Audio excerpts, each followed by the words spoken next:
The Rage of Saints, The Shadow Watch Saga, Book 2. Written by S.A. Klopfenstein. Narrated by Stacey Krejci.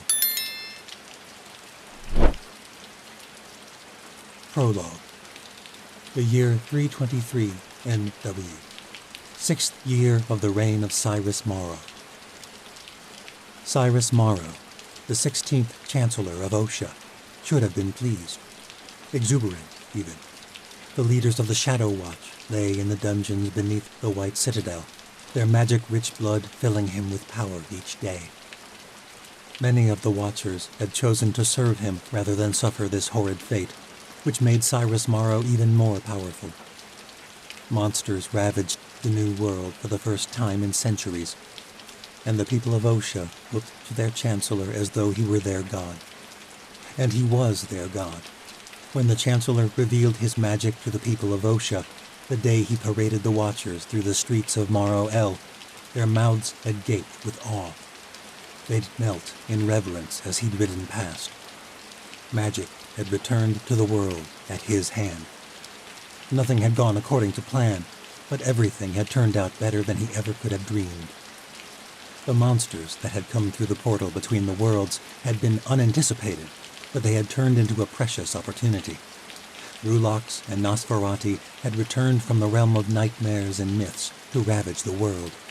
The people of Osha were afraid, and fear made them loyal. Their Chancellor wielded power unknown in all the New World, and his new magical army, the Sky Guard, would keep the Empire safe from hellish beasts. While other nations plunged into chaos, Osha would remain strong, and the people of the North would be grateful, worshipful. Cyrus Morrow was more powerful than his father, and his father before him. He was far more powerful than Loras, his precious, perfect brother, had ever been. But it was not enough. It was as though Loras had returned from the dead to taunt him with this fact, as he had taunted Cyrus with his magical prowess when they were children. Of course, like their parents, Loras had not practiced his magic much. It was this self-denial that held the Empire together, their father had liked to say.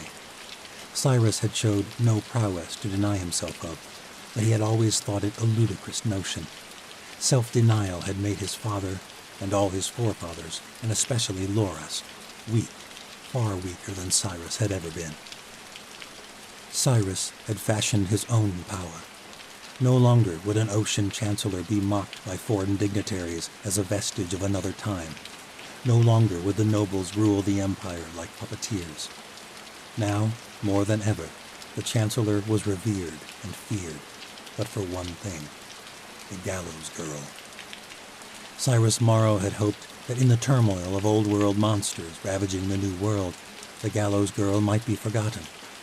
It had been weeks since she'd been lost in the catacombs beneath the Crooked Teeth, and many months since any common person had seen her.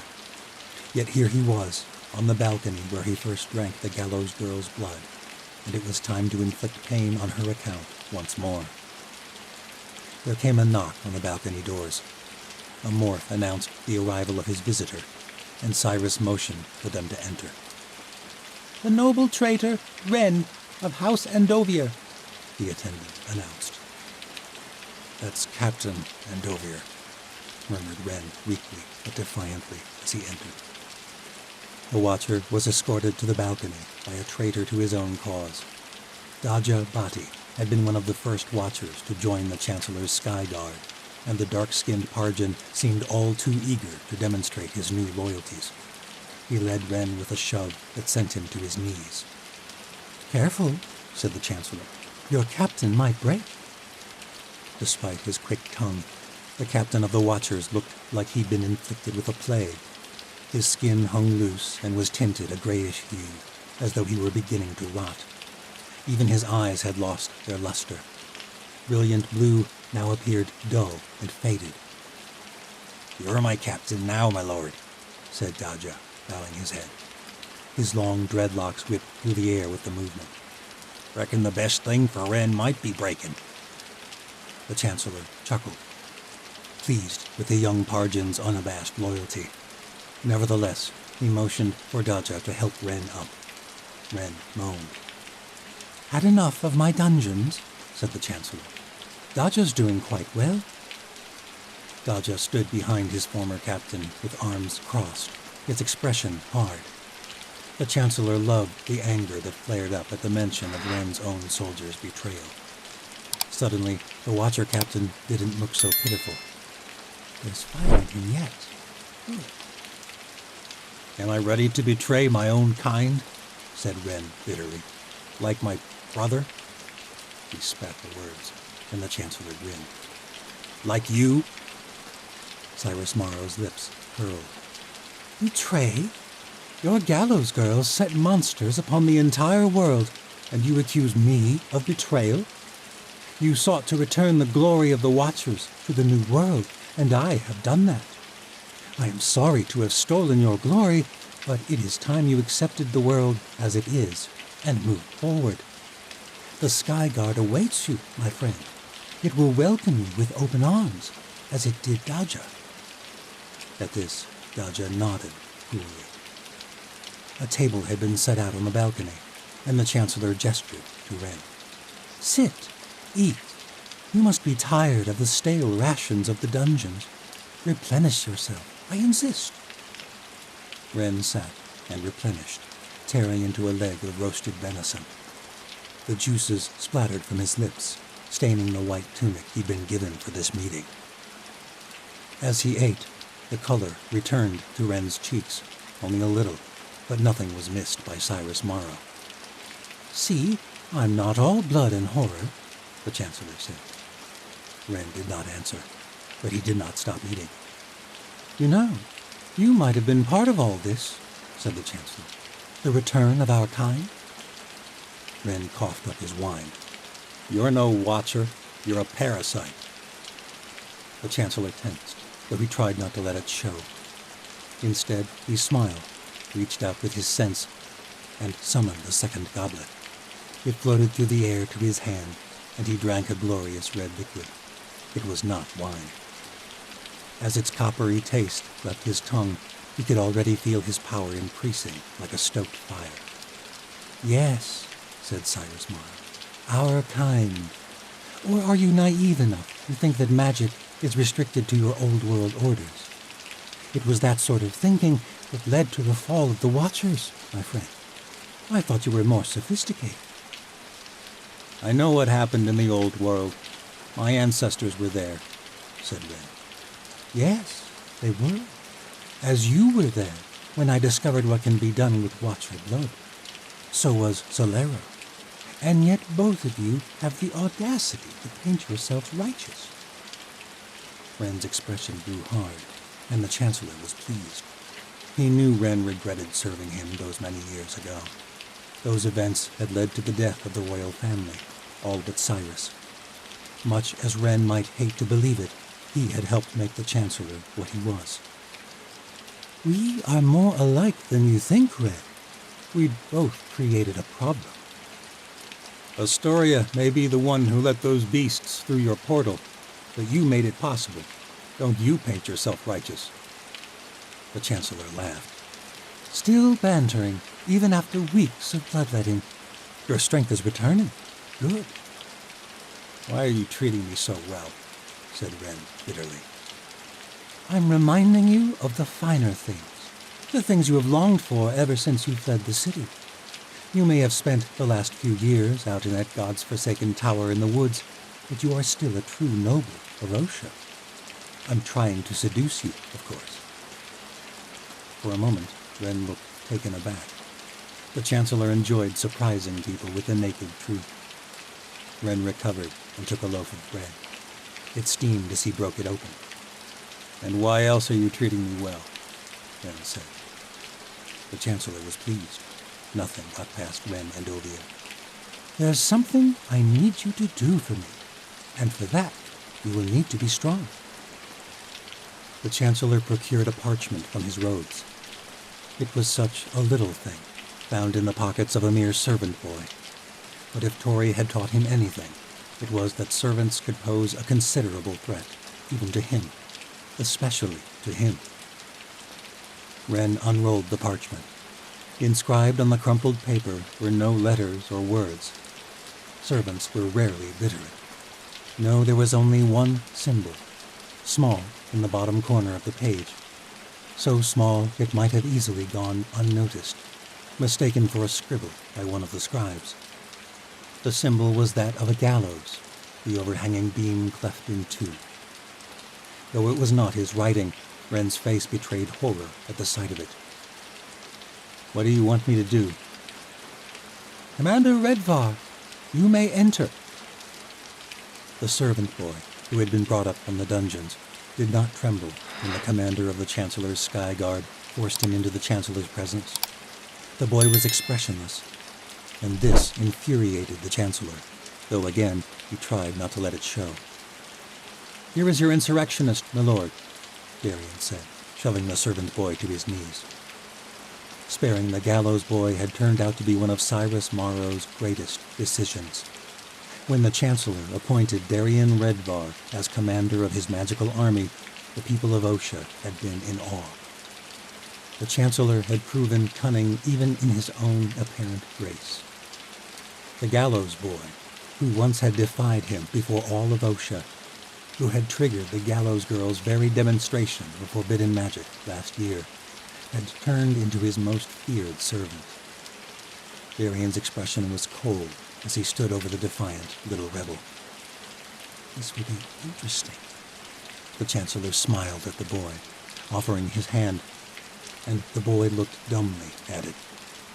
"I am helping you stand," Cyrus Morrow said. Like Ren, the boy was dressed in a fine-spun tunic, better than anything the boy had likely worn before. He took the Chancellor's hand and stood. "What's your name?" the Chancellor said. "Me name's Liam," the boy said, his low-born accent thick. "A Morgothian," said the Chancellor, noting the boy's sun-specked pale skin. "But it would seem one not so blessed by your god." Red hair was seen as a blessing from Nafta. Halstead had been thus blessed, and yet Nafta had not spared the rebel king at the hands of the gallows boy. Cyrus Morrow mussed the boy's plain, tawny hair. He gestured to Ren. "Show Liam what we've found." Ren's expression was visibly pained as he regarded the boy, but still he obeyed and handed over the treacherous parchment. Liam clenched his fist around it, crumpling the poorly drawn gallows into a ball. "You do not deny it is yours," said the Chancellor, amused. Liam's knees weakened a little, but he stood tall for one no older than 13 summers. He shook his head without hesitation. "I don't deny it. Don't regret it neither." The Chancellor chuckled darkly. "You realize that the gallows girl is a traitor, a dark sorceress who brought back the terrors of the old world?" "She's a saint," Liam said obstinately, "and she's coming to save us." "Save you? A horde of Rulars march toward the city as we speak, at her behest." The Chancellor grew cold, gripping the boy by the collar of his tunic. Despite his bravery, little Liam was shaken, and this pleased the Chancellor. "I saved you. My armies keep the beasts at bay." "No," said Liam. "You ain't no savior. You're a tyrant." His grip tightened on the boy. A part of him admired his brashness. It was such a spark that had prompted him to spare the gallows boy not so long ago. But this boy would receive no such grace. "Yes, well, we become what we must, my boy, and you are about to become exactly what you must. That symbol is a sign of treason. You know what happened to traitors, boy." The boy swallowed, but nodded. "You're going to kill me?" The Chancellor released his grip on the boy. "Actually, Ren here is going to kill you. He's a traitor too, and it's time you both understood what that entails." Ren backed away from the boy. "I won't," he said. "Ah, now that is just charming," said the Chancellor. "After all that's happened, Ren, you still believe you have a choice." The sorceress Medea appeared behind Ren, stepping from a sudden rise of mist, the path of the Godstones. Before Wren could react, her pale, tendril-like fingers extended from billowy silks and latched onto his skull. "You don't want to serve me again," said the Chancellor. "Wren, I am afraid you have no choice." The Chancellor took hold of Liam by both arms and held him still. "This is the fate of those who hope in the gallows, girl." At Medea's command, Wren began channeling his conjury power in a way he had never done before. First, the boy's tunic was wrenched from his chest, exposing his torso, and then the incision began, starting at the center of his scrawny chest. The cut ran slow and deep, compelled not by a blade, but by pure, unadulterated magic. It was the cleanest cut the Chancellor had ever seen. The skin split open so smoothly, it was as though the image were being painted on a canvas rather than carved from flesh. It was beautiful. Throughout the process, the servant boy screamed in agony, crimson life gushing from the growing wound. By the time Wren had finished, the boy was dead. His life poured onto the balcony floor. The Chancellor turned the boy over so he could examine the finished product. The image carved from the little rebel's chest had come out perfect. An exact likeness, a piece of art. Etched into the dead boy's chest was a broken gallows, the symbol of the gallows saint. Part 1. Mouth of the Gods. Little was known about the Great White North, nor the people that inhabited it. What was told of the Aleut was mostly legend. Wild men, ancient savages, harsh people befitting such a harsh place. No one knew because no one ventured into the north. It was a place even the gods had forsaken. From Dawn of the Third World. Chapter 1.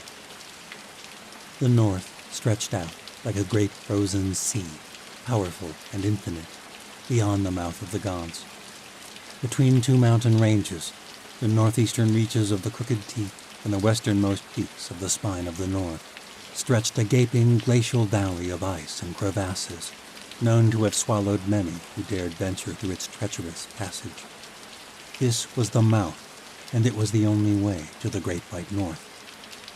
It had been 3 weeks since Astoria Borodai had joined Alec Dubaruk and his company of Aleut and Crooked refugees. They had covered many miles, but it was slow going across the frozen scree of the gray waste with such a large company. Tori had begun to wonder if they would ever reach the north. For days she'd longed to finally spot the infamous mouth of the gods that Alec described. But as they neared, Tori began to wonder again if she'd made the wrong decision. To journey to the Icelands in pursuit of revolution, or restoration, as Alec liked to refer to it. "I see why they call it the mouth," murmured Tori's closest companion, Nisha Supai. With the looming peaks of the teeth and the spine towering on both sides, and the jagged pillars of ice rising to meet them, Tori thought the mouth ought to have been more aptly named. "More like the fangs of the gods." Alec Dubaruk chuckled, sidling beside her. "I told you it was magnificent." "Not sure that's the word I'd choose," said Tori. "Terrifying?" offered Nisha. "Blood-curdling?" Alec took their jests in stride. "It's a vicious beauty, my grandmother says. The north is cruel, but there's wonder too, if you've eyes to see it." "We'll work on our squinting then," said Tori, smiling. It was strange to smile at such a time. Great storms would soon be approaching, but it felt good to joke and laugh, and Alec had a way of bringing this out of her. Alec shook his head. "My people resented being forced to flee to such a harsh land. Some still do, but I see magnificence. I see a place that's made us resilient." "Then why go to war against the Chancellor? For some old bit of land?" Nisha asked. Alec smiled. Tori had quickly been growing to appreciate his incessant grin. Despite the weathered countenance of a hard existence, his smile shone with childish genuineness. a smile of wisdom and persistent hope.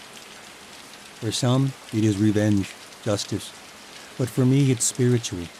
The heart and soul of my people lies in Osha. I love the North, but I feel like a part of me is missing as long as I live anywhere else.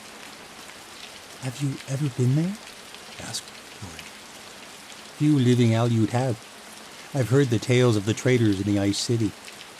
But no, I have seen Osha only in my dreams. Yet I still feel its absence. It is my home. Guess I've never felt that way about a place, Tori muttered. I'm a bastard. No place has ever felt like home. What about you, Misha? Asked Alec. Misha had grown quiet. Her short black hair whipped up in a gust of wind.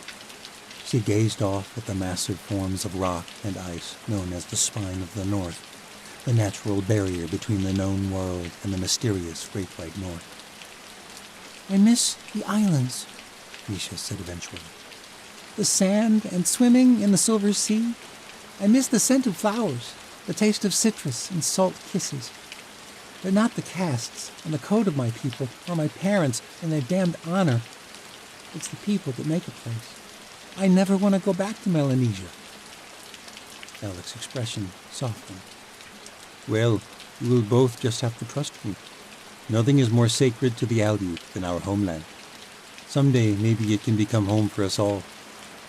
They continued in silence, and with each step, the mouth of the gods seemed to gape wider and wider, as though they were willingly walking down the throat of some gargantuan old-world beast. Tori had already seen enough of those to last a lifetime. With Rulox and Nosferatu ravaging the world, and the Chancellor sure to be hunting for her, the Great White North might be the only safe place in the New World. But looking at the yawning chasms before them, Tori wondered if there was such a thing as a safe place. When they reached the edge of the valley, Alec de Baruk blew a whale horn, and the company set up camp. The nights were growing colder as the brief season before winter set in. Mammoth furs and insulated sealskin yurts helped, but Tori imagined it would only get colder beyond the mouth of the gods.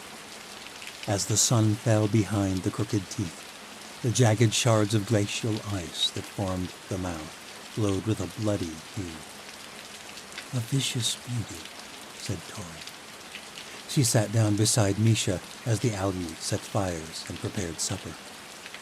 Misha nodded absently, staring after a young crooked girl attempting to ignite a pile of kindling for the evening fires. Yeah, they're beautiful. Tell you what, Tori went on. I'll sleep a lot easier once we get past that ice maze. Misha was troubled, Tori could tell. There were worse things going on, and Tori knew her friend would never bring up her own anxieties. But Misha had been solemn ever since Alec had begun speaking of homelands. Misha never spoke much of her life before the Watchtower. She came from a high-born Melanesian family, judging by her lighter brown skin and her ability to read and write. Tori assumed Ren and Kale and Ovier had stolen Misha away without a vent. So Misha let it seem. But Tori realized there was more. She felt it, as though a dark storm hovered over her friend's past life. Tori kept talking, trying to distract her from her troubles, but Misha didn't respond, her attention fixated on the crooked girl and her failing fire. The wind rushed and doused the third attempt. What do you think Ikala will be like? Said Tori, more to herself than anyone. I don't imagine the Ice City can truly be made entirely of ice, do you think? Suddenly, Misha shot to her feet without so much as a grunt in answer. She hurried to the fire and knelt beside the crooked girl. Let me help. Misha held out her hand as though to block the wind. Strike your flint again. The girl did, and this time the flame roared to life with a flare of Misha's fiery power. The kindling hissed, and then the rest of the wood caught. Misha patted the girl on the shoulder. Nice work, she said, and returned to Tori. The crooked girl followed. It's all right, you know, the girl said. I know you did it. You're magic too. Am I? Sure. You came with the gallows girl, so you must be. Anyway, I seen you tending the fires the other night when we were running out of timber before we reached the Everwinter forest. Those fires should have burned up by midnight, but in the morning they were still burning, and you were still tending them. Magic. Misha could not hide a smile. Maybe that was the gallows girl. The girl rolled her eyes, but dared a questioning glance at Tori. Tori shook her head. Afraid not. I don't know the first thing about fire. What's your name, little lady? The crooked girl could not have been more than 10 or 11 summers old, but she was already growing into long, gangly limbs. Tesla, and I'm no lady, she said, unfazed at being addressed by the gallows girl. My brother thinks you're one of the old gods, but I don't really think so. You seem too normal. Normal? Said Misha, chuckling. I mean, not normal. Human, I guess. Tesla glanced away, showing the first signs of timidity. Well, that's because I am human, said Tori. You're very bright. Tell me, how do you know so much about fire? The girl beamed. I like to burn things. Mom always says I'll burn the house down one day. At this, her expression turned. But I guess you don't have to worry about our house no more. Tori was filled once again with fierce shame for the destruction she had caused in the crooked teeth only a few short weeks ago. You're home. The Rulots, said Tesla. Crushed it to pieces. Killed my papa, too. I'm so sorry, Misha said, clasping the girl's hand. Tori could tell Tesla was holding back tears, and she could not help but admire the girl's strength. Me and my brother do all right, but me mom, she's torn up something awful. She tries to hide it and tells us to keep strong, but I seen her at night crying all alone. It ain't your fault, though. It's the Chancellor that done it. But is that true? Tori could not convince herself it was. She had been weak. She had let the monsters through the Chancellor's gateway between the worlds. She had stirred them up in her failed resistance, and who knew what destruction lay ahead? A nagging question returned to eat at her gut. Where did the Nosferatu come from? Had they come from the old world as well? And if so, had Tori been the one to let them through? Some byproduct when the portal had been opened? Don't worry, said Misha to the crooked girl. We'll deal with the Chancellor soon enough. A smile returned to Tesla's lips. That's why you're here, isn't it? She said to Tori. Before Tori could answer, they were interrupted. Hey, Tess! A woman with a weathered face came hurrying over and took Tesla by the wrist. You ain't got time to be bothering our gallows saint, and you know it. Oh no, she's fine, said Tori. The woman scowled. She ain't fine. She's supposed to be helping her brother fix the stew. The fire's going just fine, Tess. There's meat to mince and taters to skin. Get on. Gods, Mom, I'm sorry, cried Tess. I must have forgot. Yes, well, I forgive your forgetfulness, but your brother may not. Now get. Yes, Mom. Tesla turned to Misha. Thanks again for the fire. Then she turned to Tori, the firelight flashing in her hazel eyes. And thank you, too. For what? Said Tori. For coming with us to the north. Tess scampered off to find her brother. Hope you pardon my daughter. Afraid she takes after her papa. Her papa must have been a fine man, said Misha, still watching the little girl run off. She was no bother at all. The woman smiled, though there was sadness in her deep brown eyes. Well, in that case, you both best be hurrying off yourselves. And? Said Tori. Didn't you hear? There's food that needs cooking. Tessa's mother shook with a laugh. Misha and Tori laughed along with her. For days they had tried to help the company with preparations, but everyone refused to let them assist with trivial duties. Of course, said Misha, the normal lightness returning to her voice. We'd love to help. There was a darkness looming over Astoria and Misha, more threatening than the mouth of the gods. Death, guilt, betrayal, fear. But for a few moments, they both felt light again. The woman's name was Gwyneth Vol2, and together with Tesla and her brother Geordie, Misha and Tori prepared a fine stew of hare, potatoes, and a strange spice bark, which fed nearly half the company. It felt good to contribute for once. So many saw Tori the way Tesla's brother Geordie saw her, like a god. It was a relief to be treated as a human again. Gwyneth reminded Tori of old Mary, which filled her with a strange combined sense of sadness and joy. The woman was sharp and snappy, yet Tori could easily see the love she bore for her children. When dinner had been served and cleaned up, the fires were stoked, and an old Aleut man began telling ancient stories of frost giants and magic stags and dragons of the sea. Tess led Misha by the arm to the fireside, and together they listened, enraptured. Tori stayed back and observed.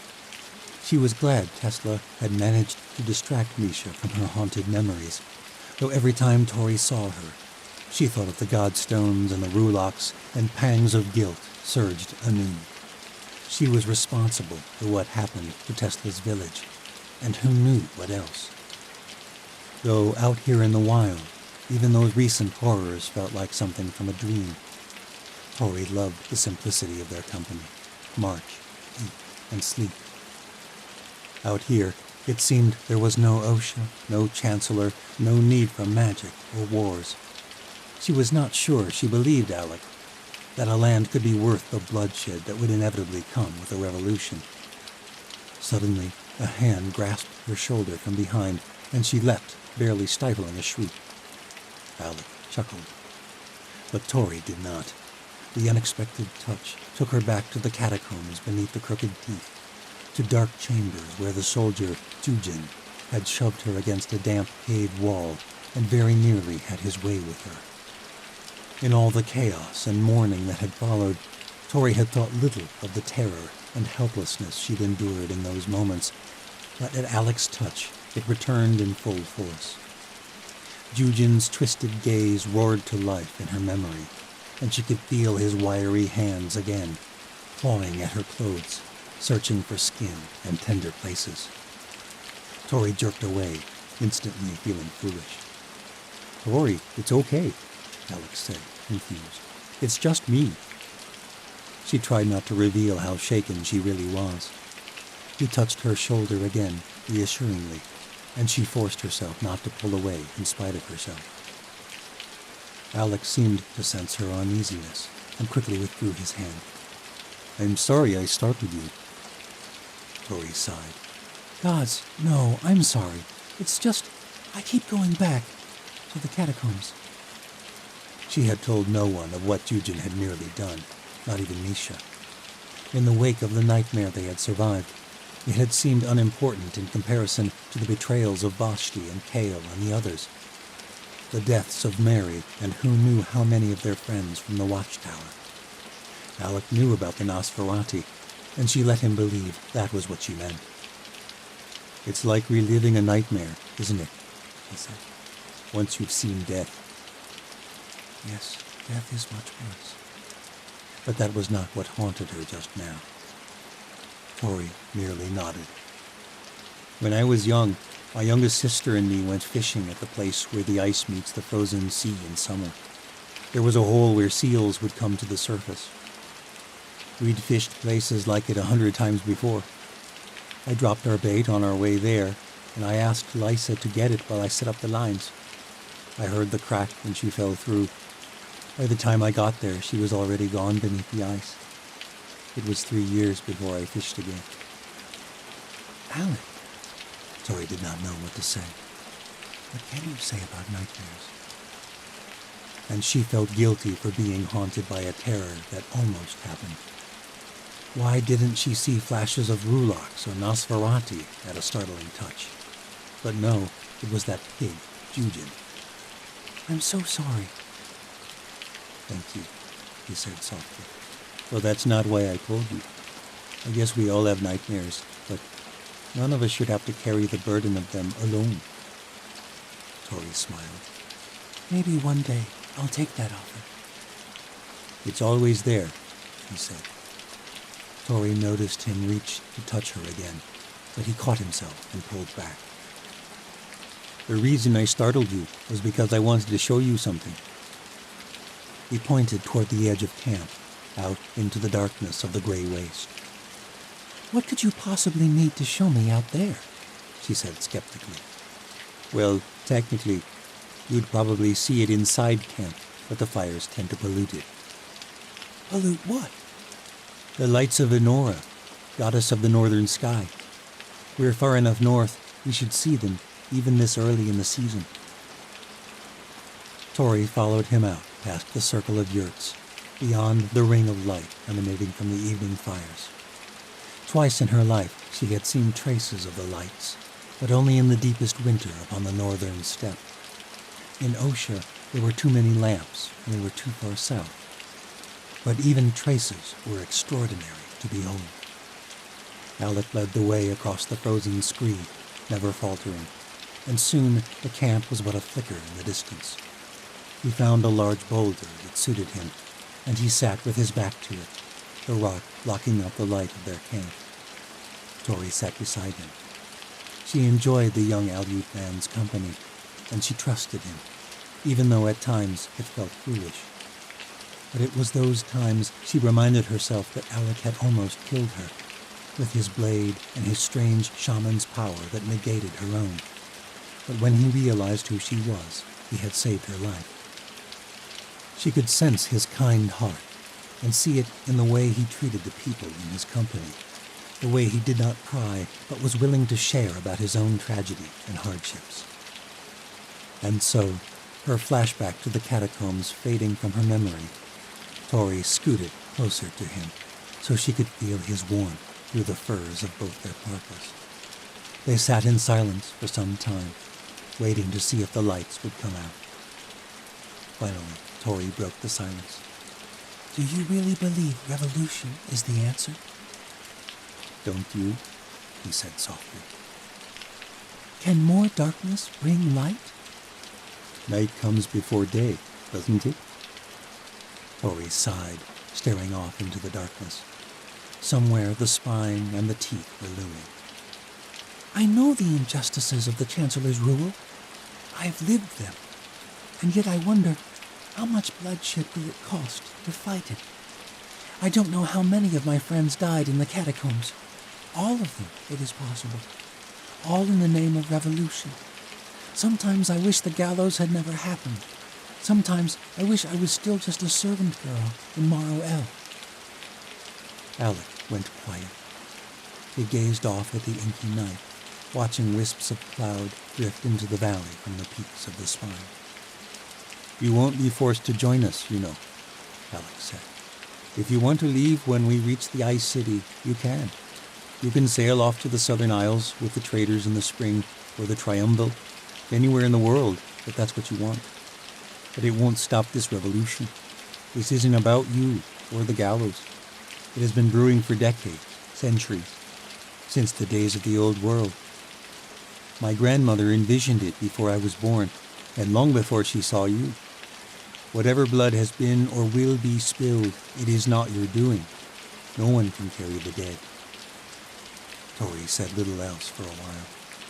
Truth be told, she wanted to believe him. She wanted to hope, but she was not sure she knew how. There was too much darkness in her mind to dream of a better world. Suddenly, Alec nudged her, and she looked up. It was subtle at first, like traces of dye dropped into a bucket of water, but then the colors spread. The sky lit up with magnificent waves of purple and green threading across the northern sky, the lights of Enora. The colors were far more pronounced than any lights that had ever shone upon the steppe. It's the most beautiful thing I've ever seen, Tori muttered, her eyes following the dancing ripples of light, formed as though a child's finger were tracing in the sky. Even in places like this, at the end of the world, there is beauty and hope. At this, Alec's gaze moved from the lights and settled upon Tori. His brown eyes twinkled at the colors of the sky, and his olive skin flushed slightly. Tori suddenly realized how close the shaman was to her, and realized that she did not mind his nearness. But quickly they broke apart. From beyond the great shards of ice towering over them, a sharp, groaning sound filled the night, reverberating off the peaks of the teeth and the spine, building. It sounded like a dozen great beasts roaring to life. And then the sound faded. What was that? Said Tori. In the distance, she could hear worried murmurs rising from their camp. The mouth is a glacier, said Alec finally. The ice is always shifting. He sounded as if he were trying to convince himself. I'm sure that's all it was. Nevertheless, they both hurried back to camp. The lights of Enora rushed now, with violent shifts of color across the sky, as though a storm were raging. A vicious beauty. Chapter 2. The mouth of the gods gaped wide in the soft dawn light, and swallowed them up as they passed from the gray waste into the jagged valley of glacial ice that spanned between the mountain ranges of the Crooked Teeth and the spine of the north. The mouth stretched north for miles before tapering off into the icelands beyond. The groans of shifting ice had lasted less than a minute before quickly waning in the too still northern night, but still Misha Sufai had slept lightly. In truth, she had not slept well since the fall of the watchtower, since Zaya's death and Vashti's betrayal. Stings that buried themselves into her mind and even her dreams. Every day she became more accustomed to the foggy existence of sleep deprivation and night terrors. But Alec de Baruch and the Northmen, along with the girl, Tesla, had rekindled vanished hope in her. Tess bounded through the snow like a hare with endless energy, pausing often to marvel at the towering pillars of ice looming around them. The girl distracted Misha from the memories of nightmares, living and imaginary. Still, Misha longed for a cup of the bold coffee of Melanesia to rouse her in the bitter morning. Her family's kitchen master had once brewed some of the finest in all the islands. But she did not want to think of home either. Those memories haunted her as well. Tess came running up, grinning. She'd disappeared for a short while, exploring the maze of ice. And now she gripped Misha's gloved hand and pulled her along. You've got to come see this, Tess shouted for a few of the other children to follow, and they wended through a narrow cleft in the pillars of ice, which towered over them like giant fangs. Tess, you shouldn't be wandering in here, said Misha, regarding the sharp drop of a crevasse on her left. It plummeted for 30 feet at least. The ice moves. Didn't you hear it last night? Tess laughed. It's not far. She ran ahead with one of the other crooked girls. What does it hurt? Misha thought, hurrying after them. Tori and Alec were up ahead anyway, leading the company through the mouth. The way was narrow, and so the line of Aleut and crooked folk stretched long and moved slowly. The children were not likely to stray far enough to get lost from the group, but they needed looking after, and their joy lightened the burdens Misha carried. It seemed impossible that, at 17, it had only been 6 years since Misha had been a similar young girl, with endless wonder and energy. So much had changed so quickly with the coming of her first bleeding and all the rites that womanhood brought in the islands of the Silver Sea. Misha's first blood had occurred during her 13th summer, and by 14 she had fled for the trade cities of the Triumvir. A scream jolted Misha alert. Tess and a pair of crooked children had just disappeared around a boulder of ice. Misha raced to them, praying she would not be too late, but before she turned the corner, she heard Tesla chortling. The screaming stopped, and there was more laughter. Around the corner, the children gathered around a gap in the ice. Protruding from the glacier was a frozen human arm, jutting out from an invisible body. Emerged nearly to the elbow, its fingers stretched out like icy daggers, grasping for something just out of reach. Tess grinned at the disgusted expressions of the other children. Ew! Cried a young boy, no older than 7. Is it real? Asked a girl, who proceeded to poke at the fingers. Alex says the mouth can swallow people whole. Tess informed them enthusiastically. I bet this one died 100 years ago. But it still got skin, protested her brother, Jordy. Can't be that old. Don't matter if it's in ice, said Tess. The skin will stay forever. It could be 1,000 years old. Afraid she's right, said Misha, mussing Jordy's shaggy locks of dark hair. This far north, I doubt it ever gets warm enough to thaw out, let alone decay. Tess shoved her brother playfully. Told you. What are you kids doing all the way out here? It was Alec DeBarru, and the kids all shot to attention at his stern voice. The group's moving on. So should you.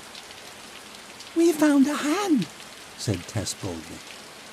Alec knelt to examine the frozen limb. An ancient Northman. Northwoman, actually, judging by the hand. Might be 1,000 years old. Misha noticed his sly smile as Tess's eyes lit up. See? Cried Tess again, pointing at her brother. You just had a lucky guess, said Jordy. 1,000 years, said Tess. And you might join the frozen people down there for another 1,000 if you keep wandering off. We're nearing the end of the Valley of Ice. I want you all marching with your families until we're clear of the mouth. You hear? Alec's face grew stern, and he looked right at Tess. The crooked girl wilted under his gaze. Yes, sir. Sorry, sir. Now get moving, all of you, or you'll have us all wandering out here in the middle of the night. The children ran back the way they'd come, and once they'd gone, Alec laughed. It was my fault, said Misha. I let them come. Don't be too hard on them. Alec smiled. They could use a bit more fear in a place like this. Though honestly, I miss the days I could walk through such a place so fearlessly. Me too. Thank you for watching after them, Misha. The shaman fell in step beside her as they returned to the group. They look to you as well, you know. What do you mean? The children. Tori may be the gallows girl, but you give them hope also, particularly Tesla. You notice much, said Misha. I try to know my people, old and new. I am their shaman, a shepherd of souls. I must know them the way our divine parents know them. The old gods, said Misha, knowingly. You people worship them still, you know. We have not forgotten our past. We still pray to them by their old names, what we called them long ago, before the ocean stole them and distorted them. Shalom is God of the day, and he provides us with food, strength, and peace when it can be found. Honora is goddess of the night. She followed us to the north and gave her lights to guide our way, to give us courage and hope, even in bitter darkness. And I must do the same for my people. You really believe in them, don't you? Don't they have gods in the islands of the Silver Sea? My people believe the gods left this world long ago. The souls of our ancestors remain to protect us, give us wisdom, and intercede with the gods on our behalf. Sounds like the tales of the Watchers of the Old World, said Alec.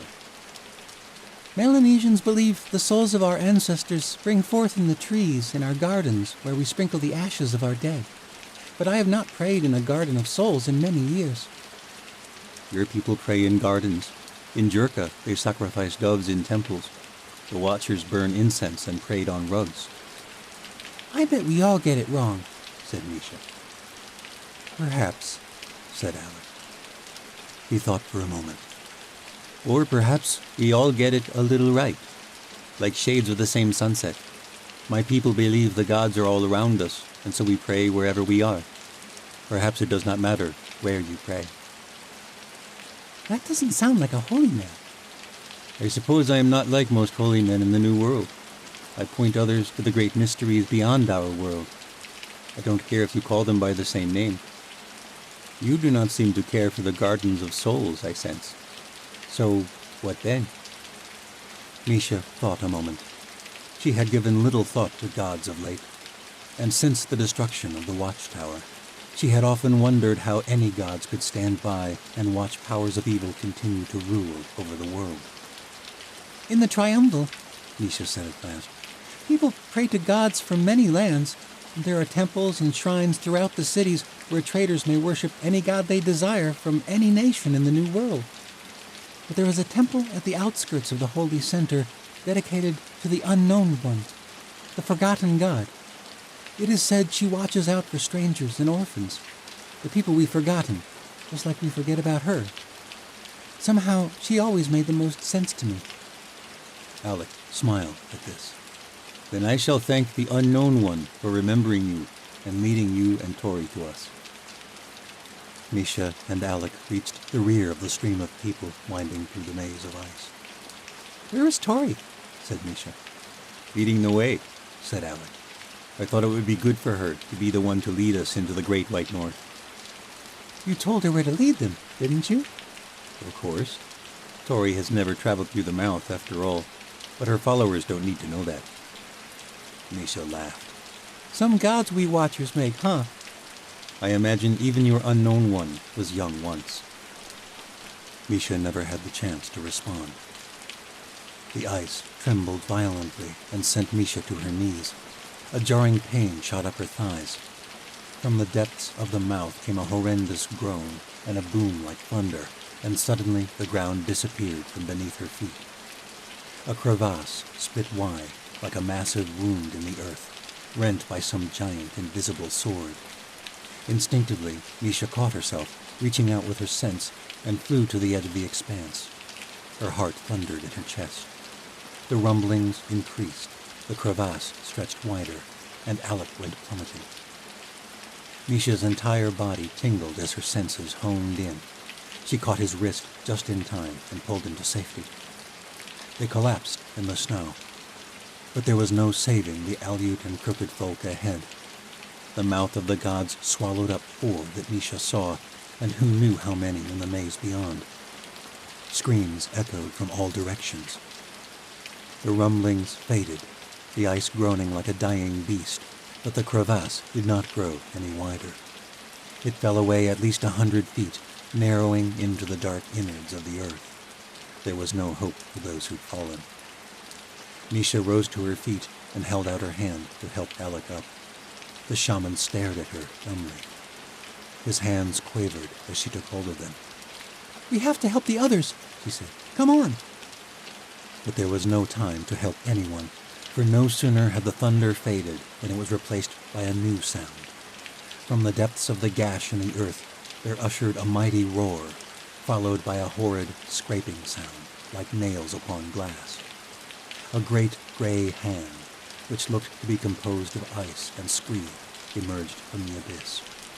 Another hand followed, and then a great icy head with massive tusks protruding from the sides of its vicious face. The thing heaved itself up from the pit, standing taller than 4 men. It lifted its mighty head, revealing jagged teeth of ice. "A frost giant!" cried Alec, suddenly jarring to life. The mouth of the gods fell into madness as the Aleut and the crooked folk tried to flee. Several more fell to their deaths as the chasm yawned wider. Alec and Misha raced along the edge of the drop, but the monster paid them no mind. It had already found its target. 50 yards ahead, a girl was pinned beneath a shard of fallen ice. Her mother and brother tugged frantically at her arms as the beast neared, but the girl was held fast. Misha realized with horror that the girl was Tesla. Chapter 3. The maze of ice shuddered with the echoes of dying screams. The earth had split wide, the ground falling away beneath the company of Aleut and crooked folk. The world unraveled around Tori, and in the madness it struck her, strangely, how few names she knew of her followers, and how many she would never know. She fought back welling sickness in her gut. These people were helpless. I have to save them. A crooked woman vanished before Tori's eyes, and she was unable to reach her. The woman had green eyes like Tori's own, and they locked for a moment before the end, a calm sense passing between them. Tori seized hold of the woman's young son, but she could not save them both. The mother did not scream when she vanished. Survivors screamed. The woman merely slipped away and was gone. Tori choked back tears. Her son wailed with horror as Tori pulled him away from the growing abyss. Mama! Mama! Tori did not even know the boy's name, yet she was all he had left. An aged, crooked man was pressed against the side of the ice maze nearby. Tori did not know his name either. Where in the abyss is Alec? She thought helplessly. The man's eyes met hers, but he seemed to be staring through her. What's your name? Tori demanded, the poor orphaned boy sobbing in her arms. My name? The man asked obtusely. He was in shock. A dozen of their company had fallen to their deaths before his eyes. He's got to snap out of it. All of us do, or we're all dead. Yes, Tori said, taking his hand. I'm Astoria. What is your name? Benja, the old man managed. Benja, can you walk? Walk? He said, coming out of his daze. Yes, of course. Tori squeezed his hand. I need you to get this boy out of here safely. Can you do that? The old crooked man seemed to realize who she was, because he straightened up and his eyes went wide. I will, my saint. Tori handed the boy over to Benja, brushing the hair out of the orphan's wet eyes. You are going to make it out of here. The boy nodded. Okay. And without another word, Tori left them. She had to find Misha and Alec. There was another loud boom, and the world shook. Tori staggered forward. An Aleut man came running from the passage behind. Tori had been at the front of the company, nearly out of the mouth, when the rending of the world had begun. Everyone else in her company was behind her. 7 others followed the Aleut man, stumbling forward with the trembling of the ice. The leader shouted for them to hurry. He had a spear strapped to the back of his pack, and suddenly Tori remembered his name. Merrick! He was a hunter. He'd killed 2 stags in the Everwinter forest. She grasped his shoulder and looked him in the eyes. They were wide with fright. You must lead the others out. The hunter was shaking. Do you hear me? Tori touched his shoulder. The rumblings faded, and the chasm ceased its expansion for the moment. The hunter nodded to her, the peace coming over him at her touch. Yes, my saint. I will not fail you. Take Benja and the others. The end is half a mile farther. Tori pointed north. You have to get them out. Merrick nodded again. What about you? The rest are behind us. I can't leave them. It was then Tori heard a roar, and she knew it was not the sound of shifting ice, just as she'd known the night before, deep down, when she and Alec had heard the rumblings. It was the sound of a living beast. Go! Get them out! Tori cried, then took flight. She hadn't flown since the fall of the watchtower, but her body took to it again as though she'd still been practicing with Ren every day at Oran's Mountain. That feels like another lifetime, Tori thought as she flew. And it was. It was before the end of the world had come upon them. Below her, people scrambled frantically through the passage along the narrow cleft beside the yawning crevasse. Tori crested the towering pillar of ice, and she saw the creature. A mighty roar echoed through the mouth of the gods, sending shivers darting across her skin. She knew it only from the old sages' tales around last night's fires and a faded memory of one of her mum's old stories, but she knew, without doubt, what it was. A frost giant. The beast held a woman in its massive hands, and Tori realized with horror that it was Gwyneth, Tessa's mother. Below, Misha launched a gust of flame at the beast, but it was of little use. There was nothing to ignite. The giant's skin was frozen solid, and the flame was doused in a great rush of steam. Alec stood beside Misha, jabbing desperately with a useless spear. Gwyneth looked like a doll in the giant's grasp. With its free hand, it launched a chunk of ice at Misha and Alec, who leapt aside just in time. My daughter, please, cried Gwyneth. Tesla was trapped beneath a fallen shard of ice at the giant's feet. Geordie tugged helplessly at her arm, but she was pinned down. Misha let fly another ball of flame, distracting the beast. It spun away from Tess to face her, and Tori seized the moment and landed. The ice flew free of Tess's body with a flare of Tori's conjuring power, and Tori helped Tess to her feet. The girl's leg gave out, crushed beneath the weight of fallen ice, and she screamed. Jordy gave the support of his shoulder. "Get her away!" Tori shouted. No! My mom! Cried Tess. A shard of ice came flying at them, missing Jordy and Tess by a foot and exploding against the side of the pillar. "Now!" Tori commanded. The two hobbled feebly along the narrow ledge. Tori turned back just in time.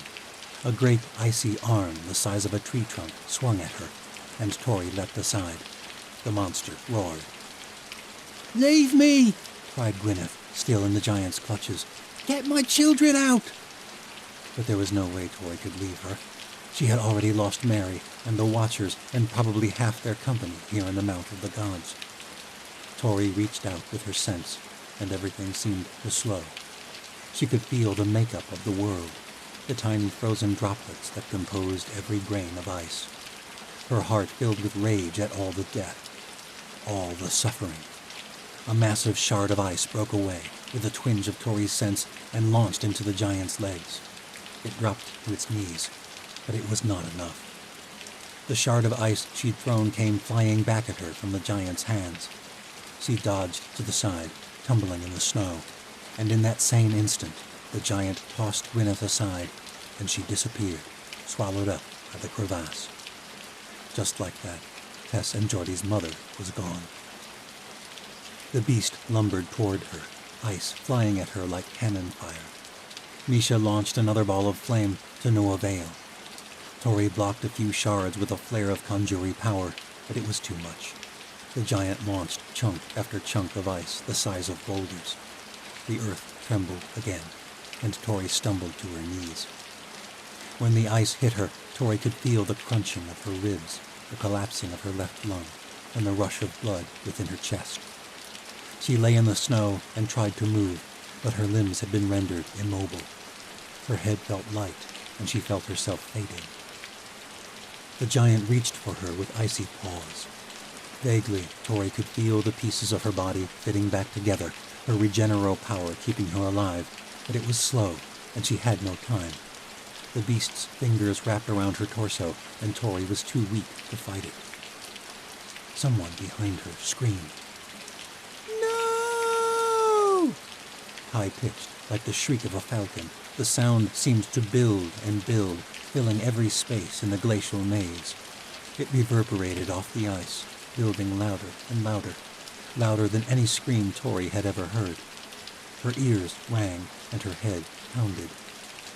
As the horrific shriek built even louder, the mouth of the gods shuddered, the crevasse groaning as it gaped even wider. Ice cracked beneath the giant's feet, and it fell backward, taking Tori with it. With every bit of remaining strength, Tori reached out with her conjuring sense, and the great icy fingers released her. She leapt to safety, collapsing in the snow, and the frost giant disappeared into the abyss. The scream echoed for some time before dying away. When Tori turned, she found Tesla standing at the edge of the passage, her fist clinging to her brother's cloak. The crooked girl's chest heaved frantically. The scream had been hers. Slowly, Tori's body healed, and Misha and Alec helped her to her feet. When they reached Tesla, the girl collapsed from exhaustion. My mom! Tess murmured, tears welling in her eyes. Misha knelt by the girl's side, brushing the hair out of her face.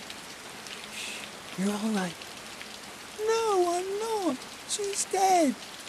The ground trembled again at Tess's scream. Tess broke into sobs, and Misha held her tight and rocked gently. What did I do? Tess whimpered.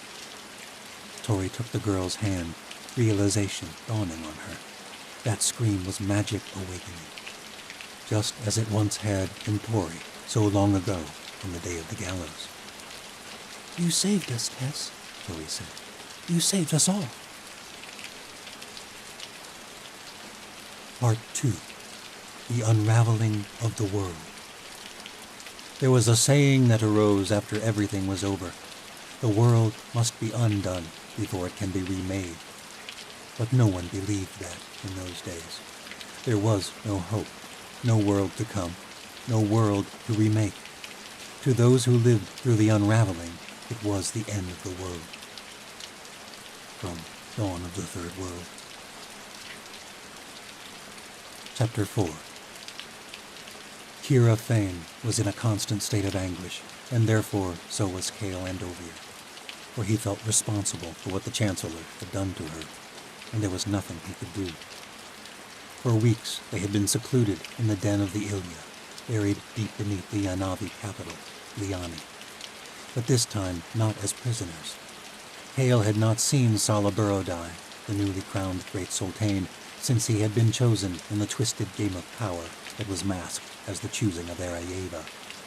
But it seemed his old friend bore some guilt for Kira's physical state, for Kira was attended daily by the Burodai family's very own Rasi, an elderly tribesman named Azrahi, who administered an array of herbs and healing spells. Still, Kira's eyes were irreparably disabled, and she lived in that strange limbo between pain and sleep, death and life. The severe burns she sustained under the Chancellor's distortion of her own Lumeni power had rendered her eyesight useless and scarred the right side of her face beyond recognition. The tender, swollen skin was dressed with linens and oozed with pus. The room reeked with the smell of death, but Cale hardly noticed nor cared. Kira was alive, if barely, and that was all that mattered. A few days ago, she had shot up in bed, shouting and cursing, seemingly unsure what was dream and what was reality. It had taken the Thrasi and Cale both to keep her from harming herself. Afterward, she slept a full day before waking to violent delusions. Cale feared she might never recover. Each time Azrahi tended her wounds, he said, "She is marred by fierce magic, stronger than my own." Some days Kira looked to be improving, and other days she thrashed about, plagued by dark fever dreams. Truth be told, Cale feared what would happen if she did recover. What would they do? Where would they go now that he'd betrayed all their fellow Watchers? Betrayed her. Ashi, Sala's most trusted servant, had delivered the news that the Watchtower had indeed been defeated. "My brother?" Cale had asked. Ashi shook her head, a strange look on her face. Ren is alive, in the Chancellor's dungeons. Cale had been overwhelmed by a confliction of guilt and relief. He had betrayed the location of his brother's rebel army, but at least it had not cost Ren his life. But what of the other Watchers? The symbol of the revolution? And the gallows girl? No one knows. Ashi said. It seems the legions were attacked by Nosferatu while escorting her to Osha. The gallows girl was lost in the mayhem. Now Rulox and the race of cannibalistic demons had returned to the world of men, and Cale had enabled it to happen. But if he had not, Kira would be dead. The Chancellor already had the Godstones, so it would only have been a matter of time before Cyrus Morrow discovered the Watchtower. At least, that was what Cale tried to tell himself. It had been nearly a month since her encounter with the Chancellor when Kira began to stir. She was soaked in sweat and clammy to the touch. Cale fetched a bowl of water, took her hand, and helped her drink, uttering a prayer that she would not slip into another violent hallucination. She coughed as she tried to swallow, but the next sip went down easier. She leaned back and sighed. It was more life than she'd shown yet, and Cale dared to cling to hope that the worst might be over. "Thank the gods," he whispered, squeezing her hand. Kira moaned and muttered something unintelligible. "What do you need?" he said. Where is he? Her voice was a mere rasp. "I'm here," said Cale. Kira coughed and pulled her hand away from him. Not you, the Throssi? Azrahi appeared in the archway and knelt at the bedside, his tunic of small beads rattling as he moved. He held his hand to Kira's forehead and smiled. I believe your fever has finally broken, my dear, he said. Arayeva be praised. Kira coughed again, and the Throssi helped her sip some more water. Praised? I'm still blind, aren't I? That wasn't part of the dream. It pained Kale to hear her speak the words, confirming his fears. It would not pass. No, said Azrahi carefully. He passed his hand in front of her eyes, but the sudden movement stirred no life in them. I'm afraid that was no dream. But you must remember, you could be dead, my dear. Like my friends? The Throssi did not seem to know what to say. He helped her with another drink. I believe the worst has passed. Azrahi patted her hands. You will be in pain for some time, I expect, as your face continues to heal, but the infection has waned. Can you sit up?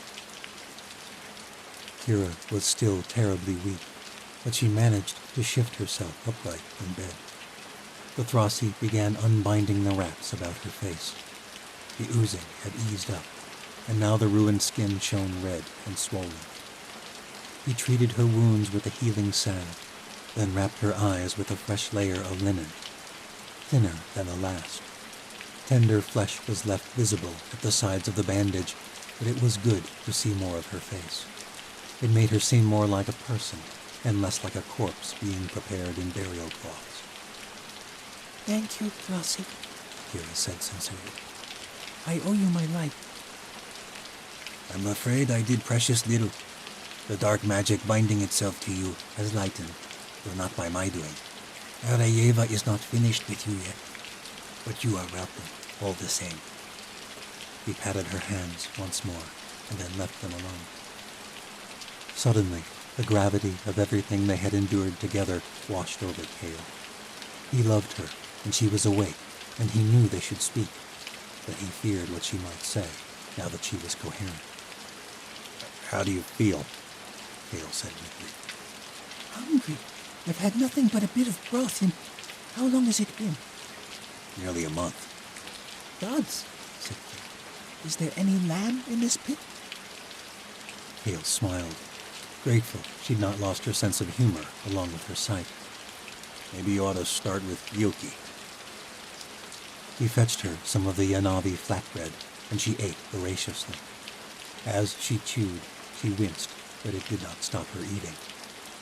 When she finished, she lay back against her pillow. Kale hated the sight of her like this, but he was desperately grateful she was alive. Is she grateful? He wondered. You hardly left this room, she muttered. All the time I've been out. I could sense you, even when I was lost in some terror. He could not tell if she was pleased by this fact. Her tone was flat, somber. You were on the verge of death. I couldn't leave you. I wanted to die, Kira said. You're tired. You should rest. Don't tell me what I need. She was growing angry, though he could sense she was holding back a rage far greater than her voice showed. I knew what I was risking, going back for the Godstones. Kale did not know what to say. I was willing to die to protect the Shadow Watch. This time I was going to protect the others. Why did you come back? Her voice quavered. Why? I couldn't let you die. It wasn't your choice to make, she said bitterly. After what happened before, how could you take that away from me? Kale knew she was referring to their greatest regret, their failure to protect the young Watchers on the Isle of Jala all those years ago. Watchers not unlike Ren's Shadow Watch. Young sorcerer refugees led by a charismatic man from another age of the world. Even their leader had died. How many are dead at the watchtower, Kale? The Chancellor didn't kill them, just as he promised. I heard, said Kira, her anger subsiding into sadness. I may have been half delirious, but I heard when Ashi came to tell you. about the Nosferatu, the gallows girl, all of it. However many died this time, however many are being bled dry in the White Citadel, that blood is on you, Hale. All of it is on you. Kira trembled with sobs, her ruined eyes unable to produce tears any longer. You stole my sacrifice. Kira, please, I... He reached for her hand. All he wanted was to hold her, but she pulled away. A chasm greater than Jala, greater than the span of the great canyons of Dim, opened up between them, and Kale felt she was back in the other world, where Medea had taken her with the Godstones. Kira had never seemed so far away. Leave me, she said hollowly, and let me grieve in peace. Kale knew it was futile to argue, so he left her. When he returned an hour later, she had drifted back to sleep, though this time it was not in fits. And for this, Kale thanked the gods. Kira improved more each day. A week later, she was able to get up and move about the room with Azrahi's assistance. She would accept no help from Kale. He remained close, but often found himself in the main room of the Ilya den when she was awake. At times, he would reach out for her mind, wishing for some connection, but she had walled herself from him more than ever. Azrahi was tending her wounds when Ashi came to see Kale, who sat outside Kira's chambers. A few Ilya milled about the central hall of the den, discussing how to deal with the son of Xander Mina, the Sultane Kale had helped Sala kill during the events of the choosing. It seemed that Sala saw Kale as an ally, for the Ilya did not try to mask their plot from him. Or perhaps Sala recognized Kale for the spineless, unthreatening coward he was. Ashi brushed his shoulder from behind, startling him. For someone who gave up everything for love, she said, you look like Shenza, Skypa. She took the seat beside him at a round table bedecked with platters of roasted lamb and rice. Ashi was dressed in black Ilya garb, her hood drawn back to reveal a bronze face and curly dark hair pulled tight behind her head in a braid. Kale should have been appalled to see the Yanavi slave. Ashi and her master had betrayed him after all, and yet he was relieved to be spoken to without revulsion. He and Ashi had formed a curious bond during the events of the choosing. Despite her betrayal, she was about the closest thing he had left to a friend. A miserable truth. Kira despises me, and I don't blame her. I betrayed my own kind, betrayed her. The Chancellor gets what he wants, said Ashi. I imagine he'd have gotten the information from Kira eventually, even if you'd abandoned her like she asked. She'd have died before she betrayed them. Perhaps, said Ashi. Even if she had, he'd have found your watchtower in time. Spoken like someone defending their own betrayal. Ashi glared at him. You don't pick up on apologies, do you? Your list of allies is small, it seems to me. So don't act like you have any place to judge me. I did what I did for the good of my people. So did Sala. Hale sighed. Why are you here, Ashi? She rolled her eyes, her lips drawn tight. To make a peace offering, Skype. I don't regret what I did, but I wish it might have turned out differently for you, and for Kira. Ashi glanced at the archway to Kira's chamber at the end of the room, her normally settled expression turning with something like remorse. A lot of good it does us now. It may yet, said Ashi. I am leaving in the morning. Leaving the Red City? My chief has asked me to attend his sister in the White Citadel as she prepares to become the Chancellor's queen. I'll be joined by a company of servants and Ilya charged with looking after Vashti Goroda. What? Said Kira. Doesn't Sala trust his closest ally? Sala would be a fool to trust the Chancellor. Why are you telling me this? Because you and Kira should come with me. You can't be serious. I saw what Vashti could do before her father tried to burn her at the stake. I know how she healed. Your healers could help Kira. Hale longed so very much to be able to help her. It is not too late to ally yourself with the Chancellor, said Ashi. You already gave him the Shadow Walk. If you join him, he will heal her, Skyblood. I am sure of it. Besides, Sala says several of your Watchers have already joined him. Your brother's revolution was over, but Kira's sight did not be. My brother is there. All the Watchers I betrayed, said Kale. I couldn't face them. His dreams were already tormented by Ren, his mother, and the dead Watchers from Jala. It was like the ghosts of Gen, ever dwelling in his nightmares to remind him of the countless times the exiled Lord had failed those for whom he cared the most. Not even for her? Ashi whispered. She would never go, not even to regain her sight. Ashi held up a vial. You know this draught? Hale did. Ashi had used it to render him unconscious on more than one occasion the past couple months. Sometimes we must choose what is best for the ones we love, in spite of their stubborn ideals. Neither of you can do anyone any good down here. Hale took the vial and stowed it in his cloak. I'll consider it. Ashi smirked. Consider quickly, Skyblood. We leave at dawn, with or without you. And with that, she was gone. When Kale returned to Kira's chambers, he found her sleeping again. Her wraps had been removed entirely, and her wounds were beginning to scar. The Thrasi applied a salve twice daily to aid the process. Her right eye was nearly closed over with scar tissue. Her left eye was intact, but clouded over. It still moved, but saw none of the world. The thought that all this could be undone was nearly more than Kale could bear. Perhaps Ashi was right. What good were they down here? What good was Kira in such a pitiful state? Kale eyed the vial. He held it up in the soft lamplight and considered the crimson liquid. Kira would never go to Morrow El willingly. He knew her too well for that. Her blindness was the curse of a failed sacrifice, and she had accepted it. Perhaps she thought it was her punishment for her failures, just as Kale saw it as punishment for his own. Should he accept her desires, then? Was that best? For her? For the rest of the Shadow Walk? For himself? There, he knew, was the truth of it.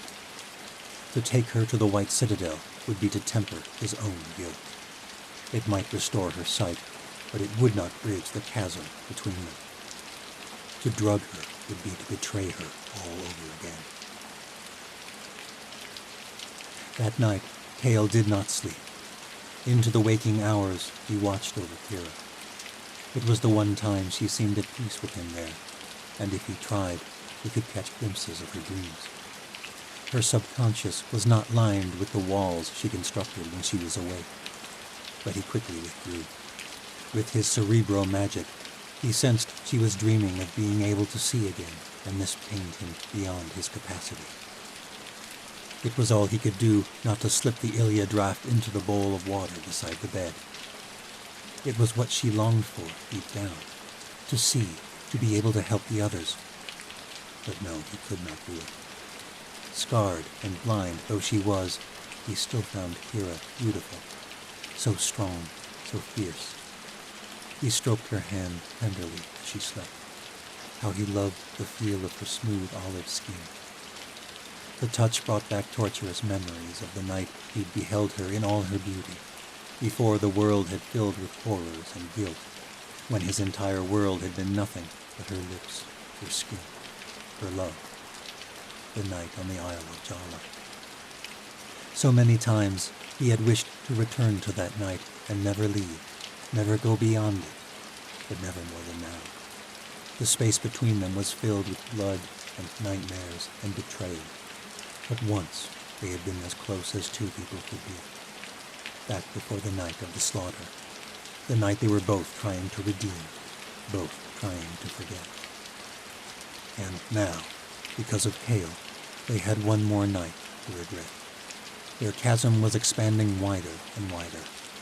It was said the great canyons of Dim, which spanned miles in some places, had once been mere gullies carved by rain, but over time they grew. Each snowmelt, each rainfall, each spring flood cut deeper and wider, until the other side of the maze of canyon was like another world. Hale stowed Ashi's vial in his cloak again, and vowed to dispose of it as soon as possible. He was about to find Ashi and tell her they would not be going to the White Citadel when Kira began to seize violently in bed. He took hold of her hand as she trembled. Her skin was cold, and then she shot up straight and screamed. "Shh," said Kira. "It's all right. It was only a nightmare." Kira's head shifted back and forth, as though trying to see, caught between a dream and her sightless reality. Her grip was tight on his hand. Kale, you need to get the others, she shouted. "What others? It was only a dream. Everything is fine." No, she shrieked. Can't you hear them? Chills pricked his skin like hornets at the sound of her voice. He had never heard such terror. "Kira, hear what?" She shoved him away. Get Ashi! Warn the Ilya! We have to get out of the city now! They're coming! Now it was Kale's turn to tremble. "Who's coming?" Kira's voice was firm and steady, fully awake now, and there was no mistaking the dread in her words. The terror of the wandering dunes, she said. Zarila!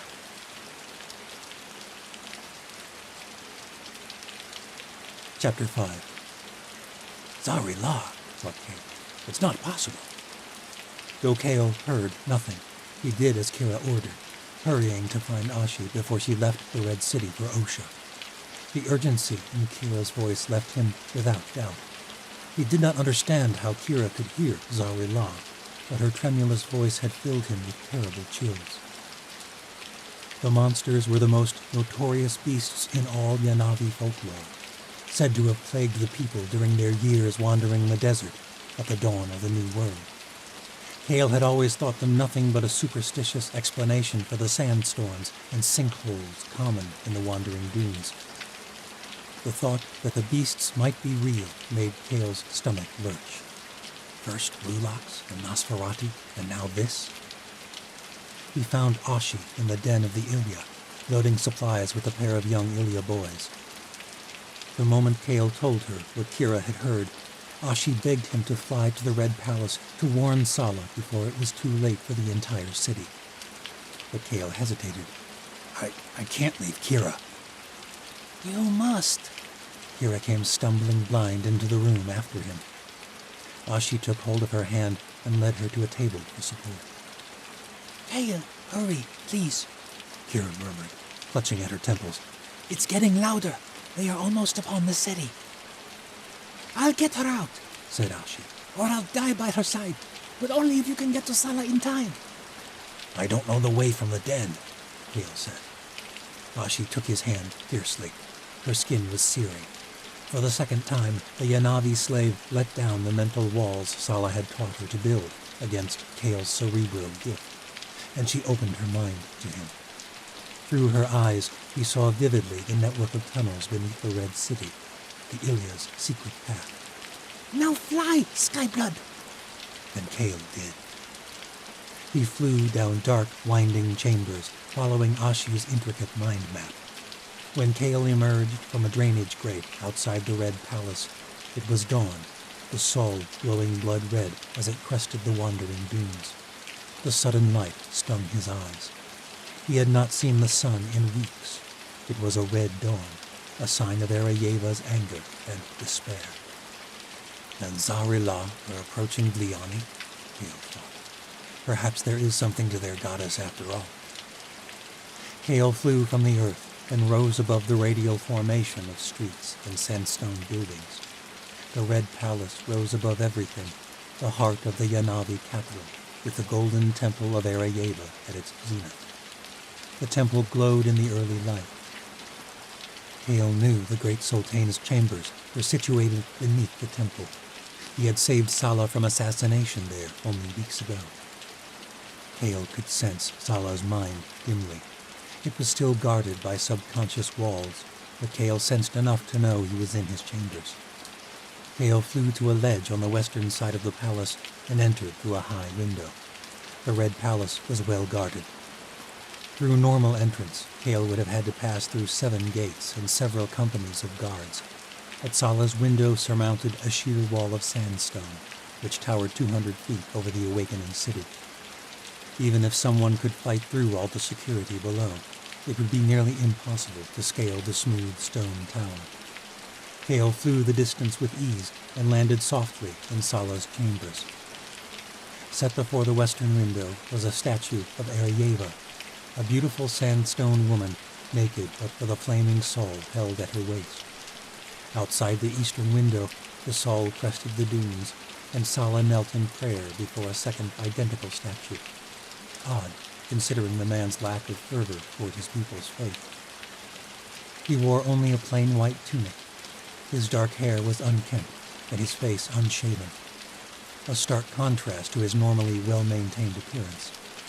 His lips moved with inaudible words, and he was apparently oblivious to Kale's arrival. But then Sala spoke aloud. Have you come to kill me, Skyblood? Sala sounded at peace, despite the potential threat. Or perhaps he was simply not afraid of Kale. No, he said. Sala chuckled strangely. I would not blame you if you were. A red sun rises, just as it did the day I killed my father. Was that regret in his voice? I'm not here to kill you. I'm here to warn you. Zarela are descending upon Bliani. Sala breathed heavily, rendered silent by the vile name. That can't be possible. His voice rang hollow. You don't have time to find out. If you hesitate, it may be too late. Sala was still kneeling. He seemed almost in a trance. How could you possibly know Zarela are coming, old friend? Kira heard them from the den, said Kale. She heard them? He stared out the window, perhaps listening for them himself. But the morning was as still as the uninhabited valleys of the Crimson Mountains of the Far East. Kale was baffled as well. How could Kira possibly hear them? Kale had heard nothing in the den.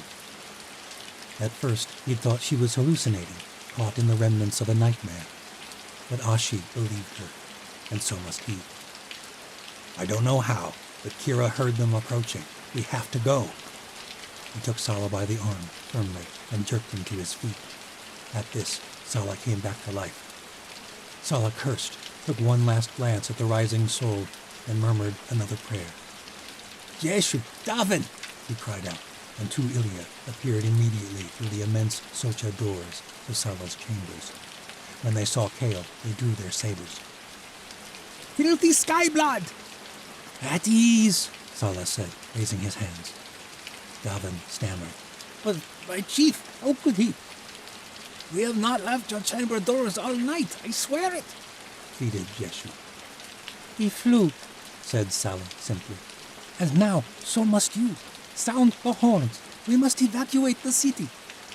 The bane of our people has returned. At the mention of Zarela, both guards nodded fearfully. My chief, said Jeshu. What about you? I am with the Skyblood. Now hurry. The Ilya regarded Kale skeptically, but withdrew at a sprint to sound the ancient horns of Zarela. Vestiges of the old world, the horns were the only thing that could warn the people in time. Ashi and the others, said Sala.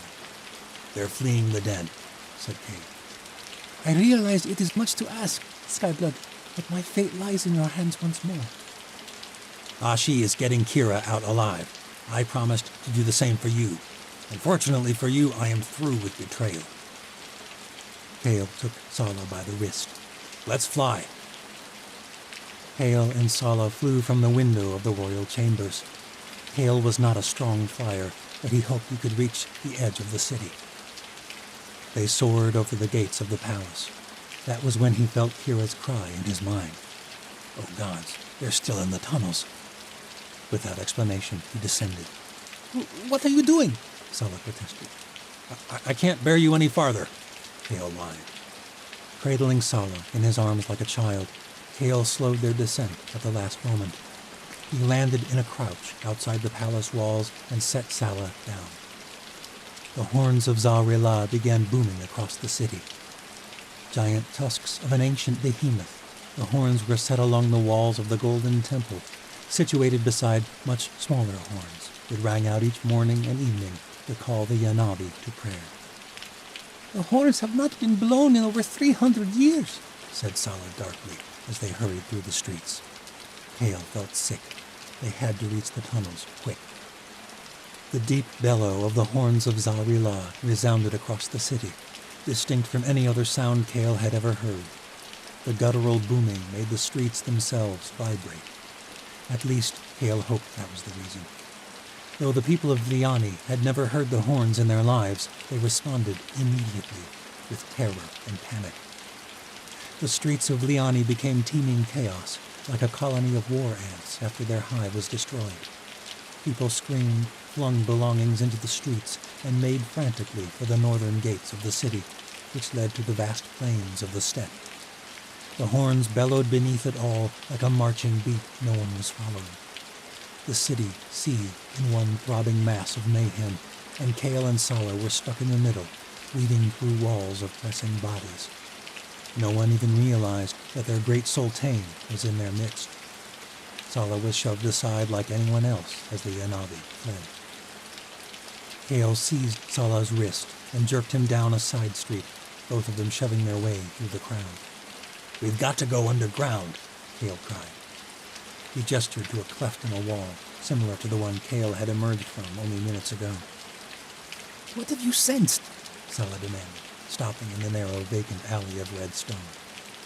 "Kira and Ashi are still in the den." Sala nodded, his eyes growing fierce.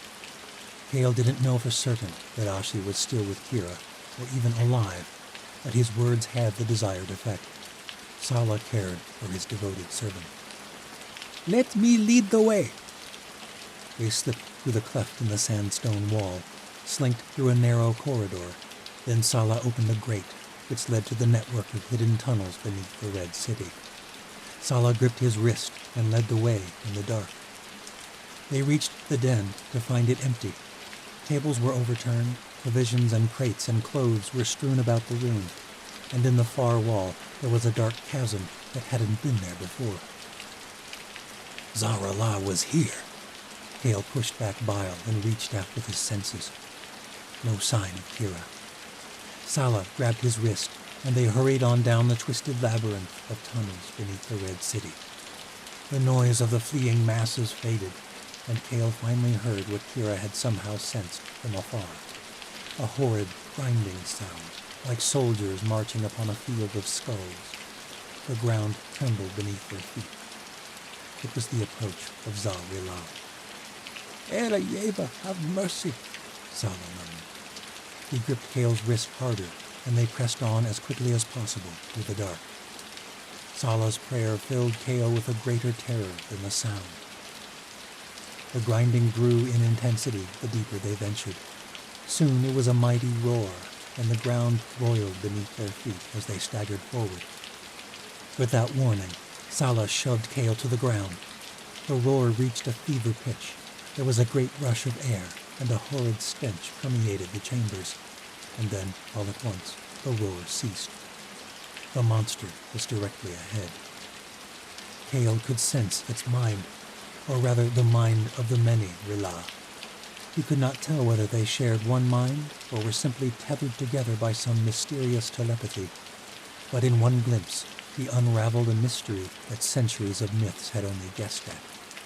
Za-Rila were many individual beasts, interconnected, functioning as one, sharing their knowledge as they ascended from the depths of the wandering dunes. The onslaught of their dark sentience overwhelmed him. Kale swore he could see silver eyes in the darkness ahead. A slithering sound echoed off the cavern walls as the beast tasted the air.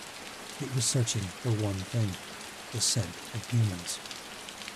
Deep breaths echoed through the caverns, a throaty wheeze that left a rancid sulfuric odor in the air.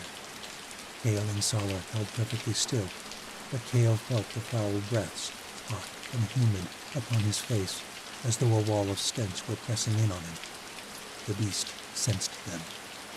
The slithering sound grew until Kale could taste the Rilah's stench.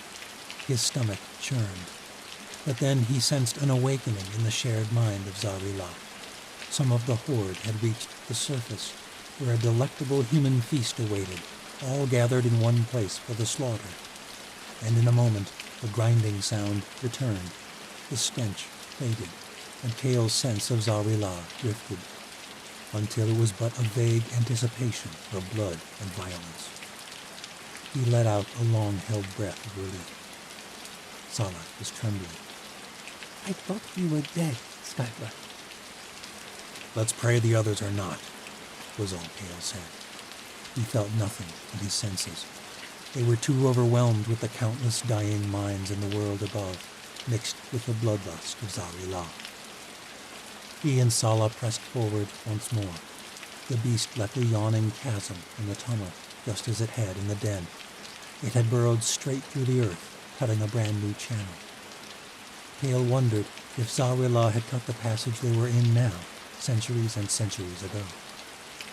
Kale flew them across the gaping space, and they surged on into the dark.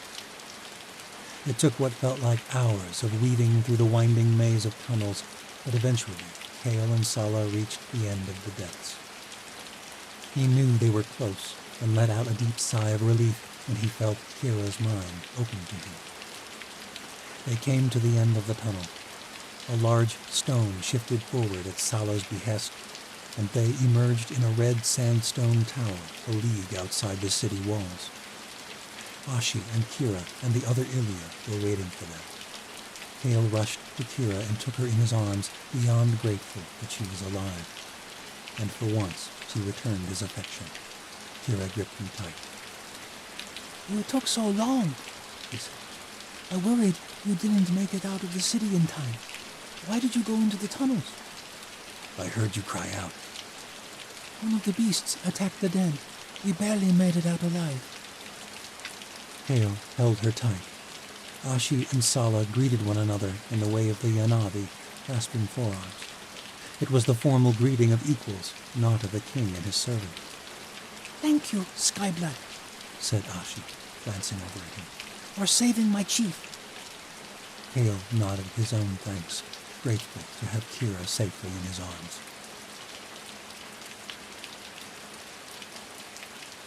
Chapter 6. The Red City roiled like a den of serpents, whirlwinds of sand and debris rising from the streets and shrouding the infamous Zarilah as they consumed the city. From a distance, atop the sandstone tower at the edge of the steppe, Kale and the others watched helplessly as buildings crumbled and the sky filled with screams. After many hours, it seemed like the Red Palace would survive the onslaught, but then it too was shrouded in whirlwinds of sand, and when they had settled, half the palace had fallen away. And then, just as suddenly as it had begun, the crumbling of stone and the wails of the dying ceased. The attack was over. A stream of survivors poured onto the plains. That night, Ashi lit a beacon at the peak of the tower to guide their way to refuge. Thanks to Kira's warning, many had escaped the city before Zarilah arrived, and soon there were thousands of Yanavi gathered at the banks of the spillway, before the outpost tower where their great sultan resided safe and sound. Over the next few days, Sala sent out teams to search for more survivors, and miraculously, there were some found in the debris. Kale's gift proved vital in locating them.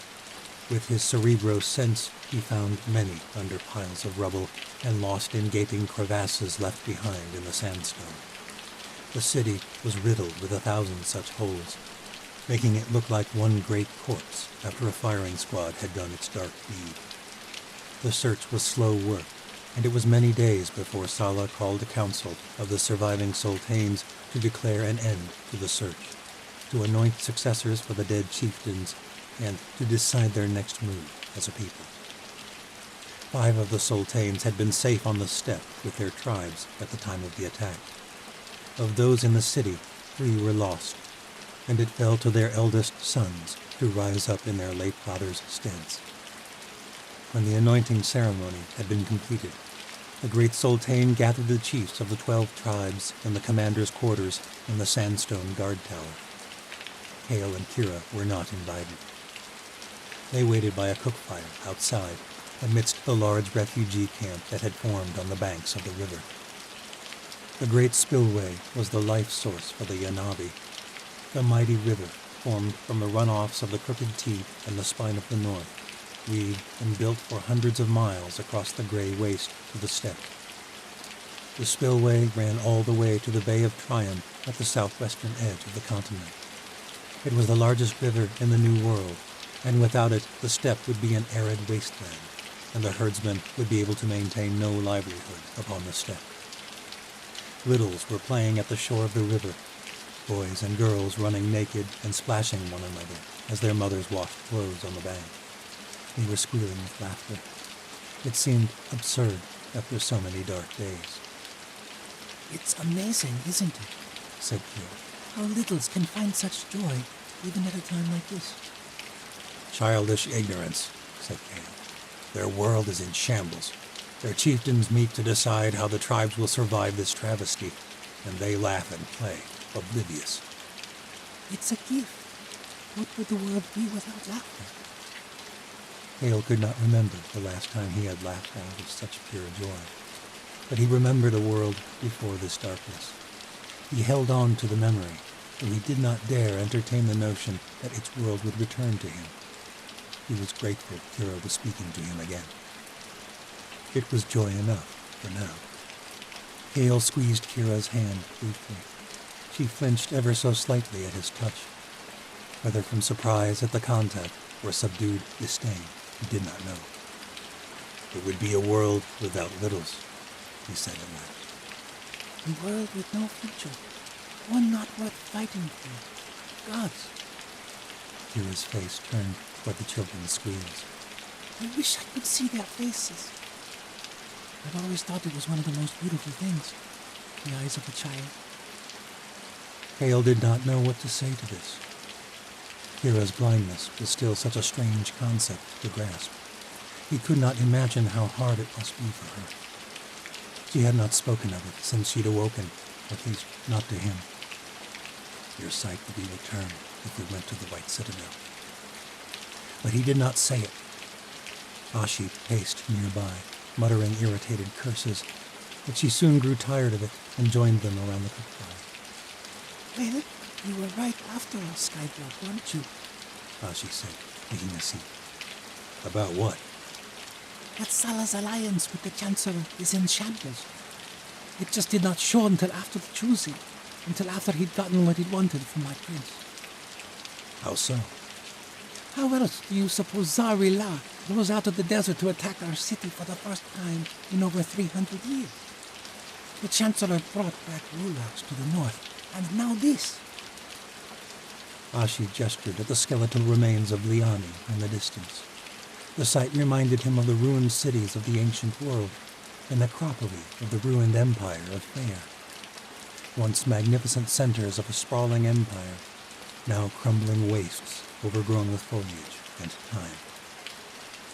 I thought there were attacks reported in the New World, said Kira, when your people were exiled in the desert. Tales, said Ashi. There have been such claims since. Any dead body found in the desert is blamed on Zari-La. As no one has ever seen the attacks, because no one ever survives, they say. You saw how they killed. They swallowed people whole. Real beasts would have left no bodies behind out in the desert for us to find. This is the Chancellor's story, just like the Roraks and the Nosferatu. Hale wanted to agree with her, but why would the Chancellor order a slaughter like this, right after forming an alliance with the Yanavi? Sala sent ravens to Osha, he said. They are fighting their own war with the Rulaks. Ashi spat into the fire, which aroused a glare from an old maid tending the kettles. Shensa! Ashi swore in Yanavi. You sound like Sala. An army of Rulaks. Yes, I heard. If it's true, I hope they raise the city. I hope they turn his white citadel to crimson. Kira reached out and found Ashi's hand. It amazed Kale how she was adapting to life guided by sound rather than light. Don't wish vengeance upon all at the Chancellor's expense. There are innocents in Osha, just as here. Ha! But that was all Ashi could muster for some time. She stared off at her ruined city, lowering silently. Well, something must be done. There are 10,000 dead at last count. Thousands more will be added in the end. Ere Yeva, I wish I could sit in on the Sultan's meeting. A sudden thought came to her, and Kale sensed her question before she asked. Skyblood, you have your sorcery. What can you make of the council? Kale had been catching portions of it for some time, though he did not particularly care what they decided. His thoughts were on Kira and where they should go next. Kira was near fully recovered, except for her blindness. It was time they talked of their own next move. They need not be ensnared in the affairs of the Anavi any longer. He shook his head. You won't like it, Ashi. Tell me. The chieftains don't know of the Chancellor's Godstones, nor the door they open between worlds.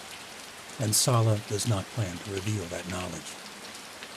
They helped Sala steal his way to the Great Saddle, he thought. If they knew, Sala would be a dead man.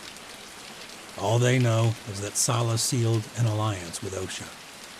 They have no reason to suspect the Chancellor. But they protested the alliance, said Ashi. We have always despised Osha, ever since the first Chancellor exiled us to the desert. Kale almost laughed at the irony. It would seem that most of the chieftains are rethinking their hatred. Most of the food stores in the city have been laid to waste, and winter is fast approaching. Aid from Osha looks suddenly quite appealing. The councils are never that united, Ashi protested. There must be some dissent. It was true. The tribes of the Anavi were not known for their unity. They often warred against one another, usually territorial squabbles. And Kale knew all too well, when it came to the choosing of the great Sultan, they were not beneath murdering one another. Disaster has a way of subsiding old rivalries, said Kale.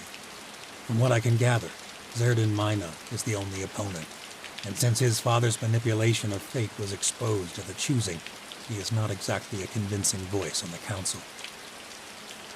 Ashi spat in the fire again, and the old maid shooed her away. With a heavy sigh, Ashi stood. Will folk groveling at the Chancellor's feet for aid? All this reeks of the Chancellor. She stormed off and left them alone once more. Kale watched the children playing again for a while. One sprinted from the pack and raced to her father's arms.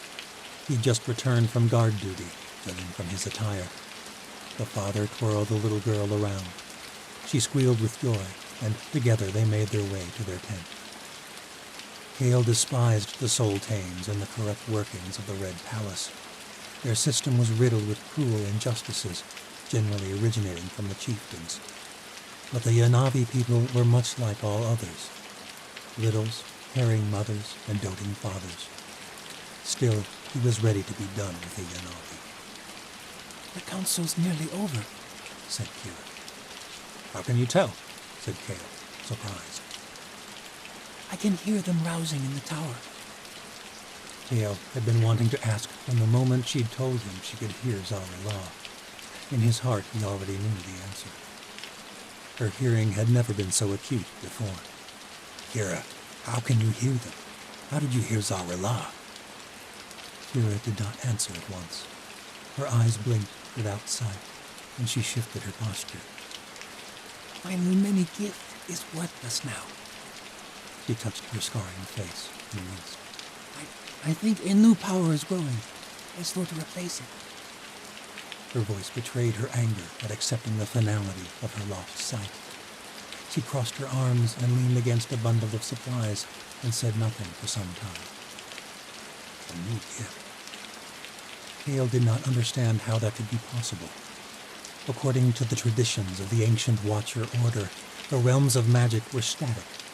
Kale was a cerebro. He ruled the realm of minds, and that was all. Kira was a Lumeni, and she ruled the realm of light. There was no transcending that gift. Kira had never shown an affinity toward any other realm of magic before. There were some who did. The Magi, those with more than one affinity. His mother had told him tales of such sorcerers. They were reviled by most leaders of the old Watcher Order. They were seen as unnatural, too ambitious, but they had always fascinated Kale as a boy. Perhaps it is true, their mother said, that magic has no limit. How else could it be explained? Kira had never shown it before, but with her Lumeni gift rendered useless, she was showing sure signs of the Sonara, who ruled the realm of sound. And Kira was right about the council being finished. Moments after she'd heard them, the Sultanes emerged from the tower and returned to the camps of their respective tribes. "How is that possible?" he responded finally. "How could you possess another gift?" Kira sighed. I don't know, Kale. Before I lost my sight, I never heard a thing out of the ordinary. But as I lay in that bed in the Iliadel, I found myself focusing more on sound to gain any knowledge of my surroundings. I could tell when you entered by your gate or the timbre of your breaths. Azrahi is distinct by the soft rustle of his beads. Ashi steps lightly on the balls of her feet, and her breaths are slow and restricted, as though constantly trying to pass unnoticed. The more I focus, the more acute my hearing grows. Subtle shifts of clothing, footsteps, heartbeats all betray movement. I can't see it, but the world is alive with sound. "That's incredible," he said. Kira was not smiling. I know I should be grateful, but I find myself resisting it, trying not to hear things, as though if I do, I will accept the fact I will never see it again. "You saved us." Kira was silent for some time. She bit her lip, and he could tell she was fighting tears. Lumeni power has always been part of me, just as much as my eyes themselves. This hearing feels like a pegged leg, a sorry excuse for a replacement. I'd give anything to be a Lumeni. When the council was finished, Sala adjourned to confer with the Barodai elders, but not before Ashi accosted him with inquiries about the meeting. She came away disappointed and stamped off to the edge of the camp. Kale and Kira ate with the Barodai tribesmen, and it was during dinner that Sala approached them. Despite residing within the safety of the tower, Sala Barodai still ate with his tribe, a trait Kale respected about the man. He was smiling as he took his seat. Kale offered some rice and roasted kala, but the great sultan waved it away. No, eat well, old friend. You both have offered more than enough already. Have we? My people owe you a great debt for warning us, for helping us locate survivors in our ruined city. The tribes have always been suspicious of the Skybirds, who wield magic without spells, fly without wings. But you have shown them that all the horrid tales of the old world are not true. It was known that the Yanavi bore no love for the Watchers. They blamed them for the war between the worlds and the ensuing fall of the old world, the events that led to their exile. There is honor among Skybloods, and I hope we all may put aside past differences. Like an alliance with the Chancellor, said Kale. Sala smiled resignedly. I'm afraid we need the aid of Osha more than ever, old friend. The chiefs are unanimous on this matter. We will cross the steppe and seek refuge at the city of Pengra. As soon as affairs are settled and provisions are secured for my people, I will journey to Maro El, and my sister will be wed to the Chancellor as promised. The sister your people believe dead, said Kate. The Yanavi were superstitious when it came to the dead. Vashti had been publicly burned by her father because of her Watcher magic. For her to apparently rise from the dead now would be seen as grossly unnatural. The Zora tribe lives on the southern steppe, near the great canyons of Dim, only 100 leagues from the Triumvirate. Fair Zora's daughter, Sheva is pledged to a great merchant in Vel-Karen and has spent the last 5 years in the city being trained in the customs and languages of the tribe. Now she is a grown woman, and her people have not known her looks since she was but a young girl. Fair Zora is an ancient ally of my family, and he has agreed. In the eyes of my people, a marriage between Sheva and the Chancellor will seal our alliance. And what will become of the real Sheva? Asked Kira suspiciously. She will marry the merchant as before. She was to be lost from the tribe anyway. Fair Zora may even go to see his beloved daughter when they journey to trade in the Triumvirate. Saga always had a plan. Kale couldn't deny that. Then all is well, isn't it? Said Kale pointedly. My city is in ruins, Skyblood. Do not make light of what we have lost. Why are you telling us all this, Saga? Because while all may seem well with this alliance, I fear it stands at the edge of a cliff. And right now, my sister is all alone in the White Citadel. You're still sending Ashi to attend her, I trust. Saga nodded. She told you. And you want us to join her? Kale finished for him. Yes, Skyblood. Ashi is strong, and there will be other Elia in her company, but we know little of Watcher magic. I need you to see that Vashti is treated well until the wedding. Kale could not believe the man's audacity. We may have aided your people in the middle of a cataclysm, but we are far from allies. You will make me beg? So be it, said Saga. He clasped Kale's hand between both his palms. I wish it might have happened another way, Skyper. My sister, one of your kind, needs you. Forgive me if I'm not sympathetic, but your sister betrayed her kind. And you did not? We all do what we must with what we are given. Then why must we help you, son? What are we being given? Hale's eyes bored into the great sultanes. He was through with the man's manipulation. I think you know, Skyblood. Did you think Ashi's proposal came only from her? What proposal? Said Kale. That was your plan all along, wasn't it? Said Kale, disregarding her. To get us to go. Now more than ever, said Saga. What proposal? Kira demanded, grabbing his wrist. Ashi asked us to come with her to the White Citadel, so your eyes might be healed in exchange for our pledged loyalty to the Chancellor. Kira was silenced, her mouth hung open. The offer still stands, said Saga. I will send word of my confidence in your loyalty, along with a request that Kira be restored. There were healers in the Shadow Watch, were there not? Kale nodded. Then go, pledge your loyalty, and restore your sight, Kira. We will not betray our friends again, said Kale. Saga was clenching his fists. You are no good to any of them here, Skyblood. What is your plan? To wander the crooked teeth with a blind woman in search of the gallows girl? To run away from it all? Kira reached for him and missed, her hand patting at the ground until she found his arm. He's right, Kale. Her voice trembled, as though she were convincing herself. What do you mean? He felt sick. Kira squeezed Kale's arm.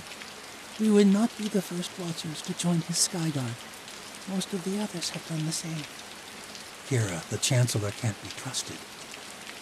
Kira released his arm with a slight shove. She pointed to her scars.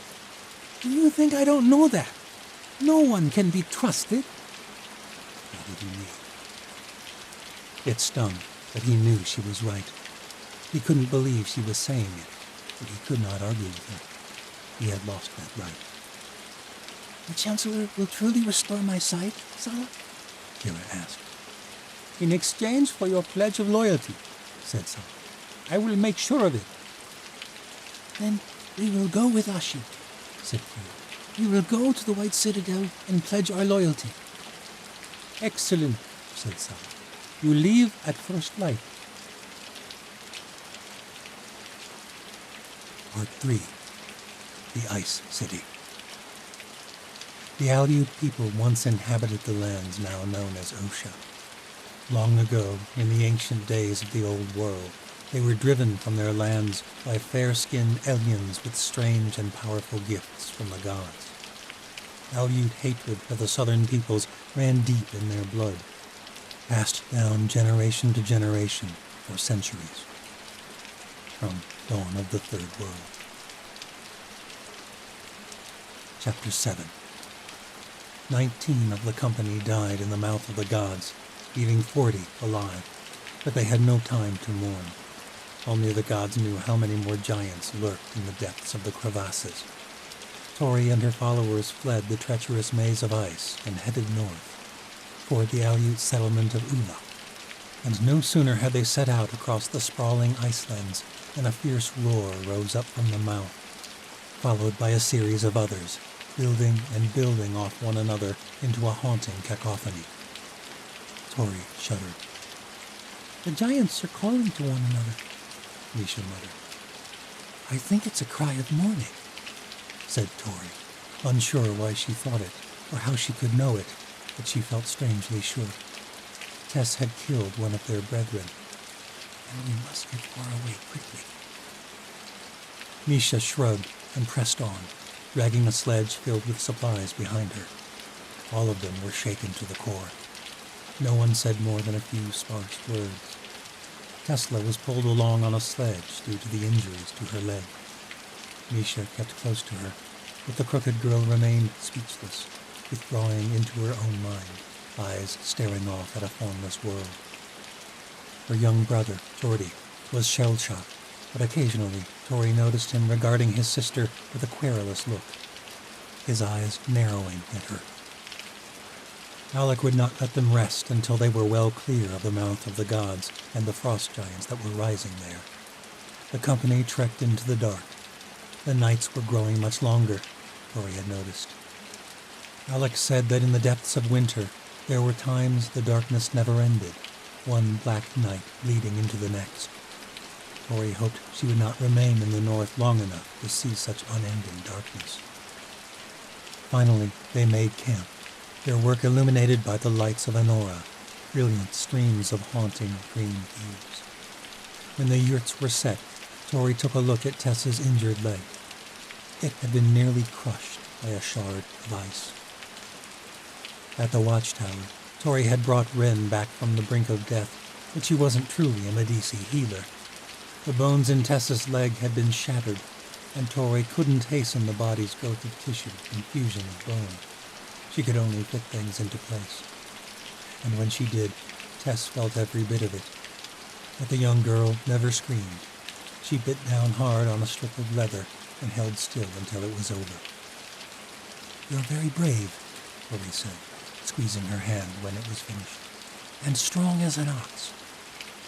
Tess nodded, but said nothing. Tori could tell she was trying hard not to cry, and she felt helpless to comfort her. What was there to say? Tori had no answers for what had happened, and Tori hated the trite things people often said when they were desperate to comfort others. The gods have a plan. We all have a time to sail on to the next world. What a load of shenzak, Tori thought. If the gods were real, they had lost all control over their plans for the world. Or perhaps we were wrong about the benevolence of the gods. Perhaps death and destruction was their plan all along. After all Tori had seen in the past few weeks, it was difficult to see the world any other way. Yet Mary's last words stuck deep in her mind. Keep believing there's good there, in Darien and in all this world. But Tori could not bear the thought that the gods would allow a lovely girl like Tesla to lose both her parents in a matter of weeks. Using pine from a damaged sledge, Tori fashioned a splint for Tessa's leg and a crutch to help her walk. This'll have to do for now, until that leg heals properly. Thank you, my saint, said Tess feebly. You can call me Tori, she said, touching the girl's cheek. We're no different, you and me. You're a watcher. Okay. Tess stood, supporting herself on the crutch. I'm sorry I can't do more, Tess. You'll need to ride in the sledge until we reach Ikala, but the crutch will get you around camp. Don't try to use that leg, you hear? Tess nodded. Tori wanted to talk to her. Surely she was full of questions about the meaning of her gifts. Tori had certainly been when her own powers emerged, but she sensed that it was all too overwhelming for the young girl. She needs to mourn. There will be time for questions later. They both went to join the others, but Tess left the supper fires without touching her food and hobbled to the outskirts of camp, alone. Tori knew she was continuing the late-night mourning ritual her mother had begun for their father. Now Tess had both parents to grieve, and the confusion of an unknown gift arising moments too late. Misha watched her go and quickly rose to follow. Mish, perhaps it'd be... I'm just going to be sure she doesn't wander off too far. You heard the Aleut. Giants aren't the only things we have to fear this far north. Rogue Aleut clans wandered these plains. They had raided more than one trading company on this route, according to Alec. Even in this bleak world of nothing, there was war and betrayal. A fact that had Alec more on edge than Tori had ever seen him. Geordie watched his sister leave as well, his face tightening with visible anger, then softening to the point of tears. She might have saved her. Geordie whimpered. Her mom. Tori squeezed his hand, overwhelmed with sorrow for the boy. He was little older than she had been the day her own mother abandoned her. I'm afraid it doesn't work that way. There's nothing Tess could have done. But could I have saved her? The thought had been nagging at Tori's heart the entire trek from the mouth. If only Tori had reacted quicker. If only she hadn't been overtaken by the beast's onslaught of ice. She was strong. She could have beaten that monster. But she hadn't been prepared, and it all happened so quickly. Why not? Said Geordie, an edge to his voice. She's magic, like you. Tori forced a kind smile, in spite of the guilt rising within her. She thought of the ghosts of Gen. How many would haunt her now in that place? The boy should be blaming me. You've heard how I first revealed my power, haven't you? Geordie nodded, wiping freezing tears from his cheeks. You destroyed the Chancellor's gallows in front of the whole world. Did you know that was the first time I ever used magic? It was a subtle lie. Tori could not truly remember a time before then she'd used magic. She simply knew there had been a time, but those memories had been taken from her. The boy's eyes went wide. Really? My magic was revealed to me much as it was your sister. I was trying to save someone too. Who? The boy they were hanging on the gallows. He was my friend, but I wasn't able to save him, any more than Tess could save your mom. Tori didn't tell Geordie that the boy had lived, that Tori had saved Darian, only to have him turned into a monster. We both were just a little too late. Tori squeezed Geordie's hand tight. Don't blame your sister. You need to be strong for her. You need each other more than ever. The boy nodded to his sink. Should I go find her? Tori smiled. Right now, I think Tess needs to grieve alone, but be ready when she returns. I will, said Geordie. I'll be strong. Your mom died to save you, Geordie. Never forget that. Now you should rest, said Benja, the old man from the mouth, coming up from behind the boy. Leave our gallows sank to her own thoughts a while. Geordie thanked her, and then went to the tents with the old crooked man. The lights of Enora had calmed to mere traces of color, thin ribbons that wrapped around the twin moons of the new world. The sisters glowed with a violet hue. The others soon retreated to their own tents, and Tori was left alone at the fire for several minutes before Alec Dubaru took a seat beside her. He, too, seemed to be in shock, staring off into the sifting flames. His lips moved with silent prayers. I led those people to their deaths, he muttered eventually. It was the first time since they'd met that Alec had lost all traces of optimism. Tori shook her head. You cannot carry the weight of the dead, Alec. I insisted those rumblings were just the ice moving. I've traveled that passage a dozen times. We came through only weeks ago on our journey south. I've lived my entire life on the ice. I should have known. I could have stopped this, but I didn't want to believe it. The guardians of the Great White North were only myths. You couldn't have known. No one's seen a frost giant in hundreds of years. Not since the old world? Said Tori. Alec merely nodded. Tori's stomach knotted up inside her, a dark fear creeping up. The world is coming apart, Alec said. It's like someone drove a spear into a crack in the ice, and now the entire sheet is breaking at the seams. Tori grasped his hand. There is still hope, Alec. The words seemed to come from outside her, just as they had the day she'd first embraced her role as the gallows saint, back in the caverns in the Crooked Teeth. They were the words Tori wanted to believe, though she knew she did not deep down. But a saint had to inspire others, so she spoke the words as much to Alec as to herself. Look at Tesla. She's a watcher. Our order believes the gods are bringing magic back to the world for a reason, bestowing gifts once more on ordinary boys and girls to raise up a new generation of watchers. There will be more. The world may be breaking, but it's not lost. Alec chuckled. Now you're sounding more like me than myself. More like Ben, actually. She pushed the thought from her mind. She sounds like a saint, said Misha, returning from the edge of camp. She took a seat beside Tori. How's Tess? Tori said. She's tough, but on top of her mother's death, I think she's pretty shaken by what she did in the mouth. Can't blame her for that, said Alec. It's always a shock when you discover magic, said Misha, perhaps remembering the day she too had unearthed her watcher gifts. It struck Tori that she had never heard how Misha had come into her abilities. It was strange. They had been through so much. In some ways, Misha felt closer than a sister, and yet there was so much Tori did not know about her friend. I wish it didn't take tragedy to make it reveal itself, Tori murmured. Magic shows when it must, said Misha. That's what Ren would say. Gods, is he even alive? She wondered. She hoped desperately that he was, that all of the Watchers were, even the ones who had betrayed them. Alec poked a stick into the fire, stirring the coals.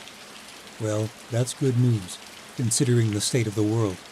There should be a lot of magic rising up. The three of them grew silent. The lights of Anora surged in the northern sky, as though the ribbons were trying to choke out the light of the sisters. Misha finally broke the stillness. Tori, where do you think these beasts are coming from? First the Rulots, and then Nosferatu, now frost giants, all the legends from the old world suddenly roaring to life. Tori could tell Misha already knew, the way she touched her arm as she waited for an answer. But even so, it was difficult to muster words to the fear that had been gnawing its way out of her since they'd escaped the Nosferatu. I don't know how, said Tori, but I think it happened when I fought the Chancellor in the old world. I think I let them in.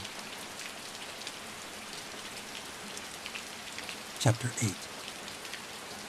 In the village of Uluk, the company of Aleut and Crooked refugees rested for 3 days to recover from their passage through the mouth of the gods.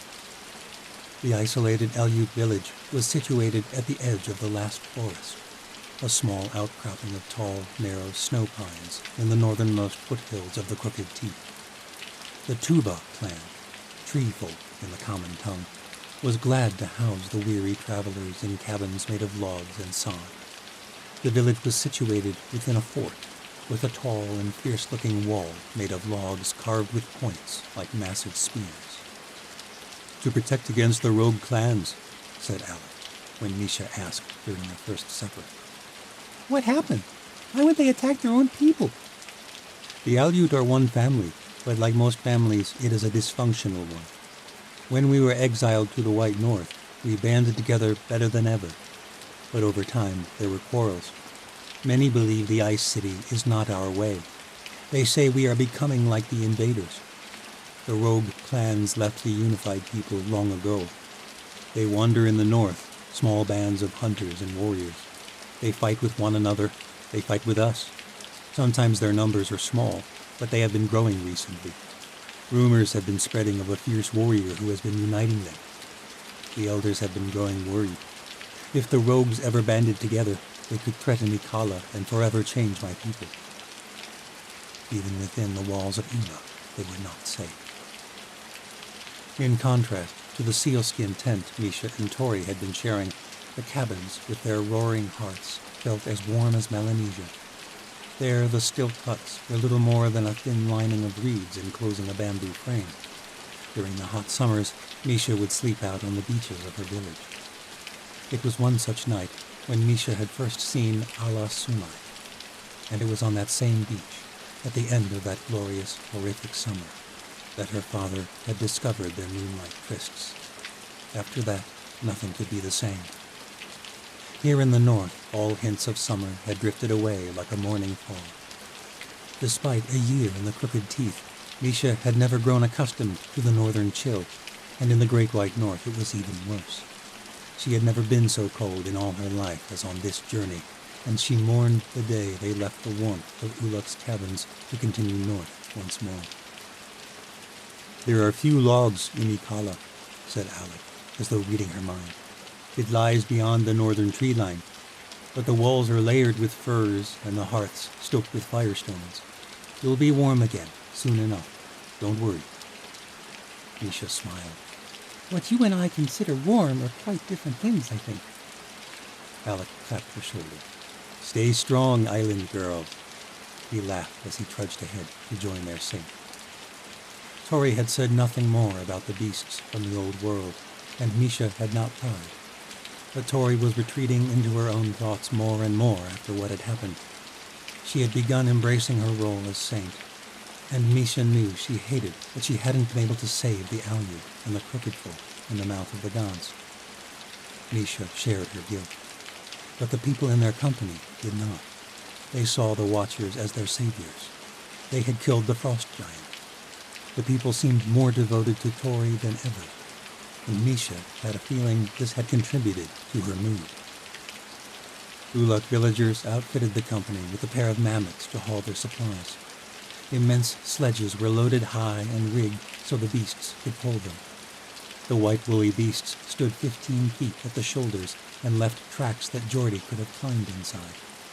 Alec claimed that wild mammoths could split you in half with a swing of their mighty tusks, but those raised by the Aleut were more loyal than any horse. These two were docile and liked to have their trunks scratched while their sledges were loaded down with tent poles and provisions. The trek across the icelands took 2 bitterly cold weeks, and Misha kept close to Tesla, who was begrudgingly riding the entire way on a sled. At night, she hobbled around on the crutch Tori had made for her, and each evening she left the supper fires and escaped to the edge of camp to mourn her parents' deaths as the sun set over the mountainous sheets of ice. When Misha asked her how she was doing, Tess always quickly changed the subject.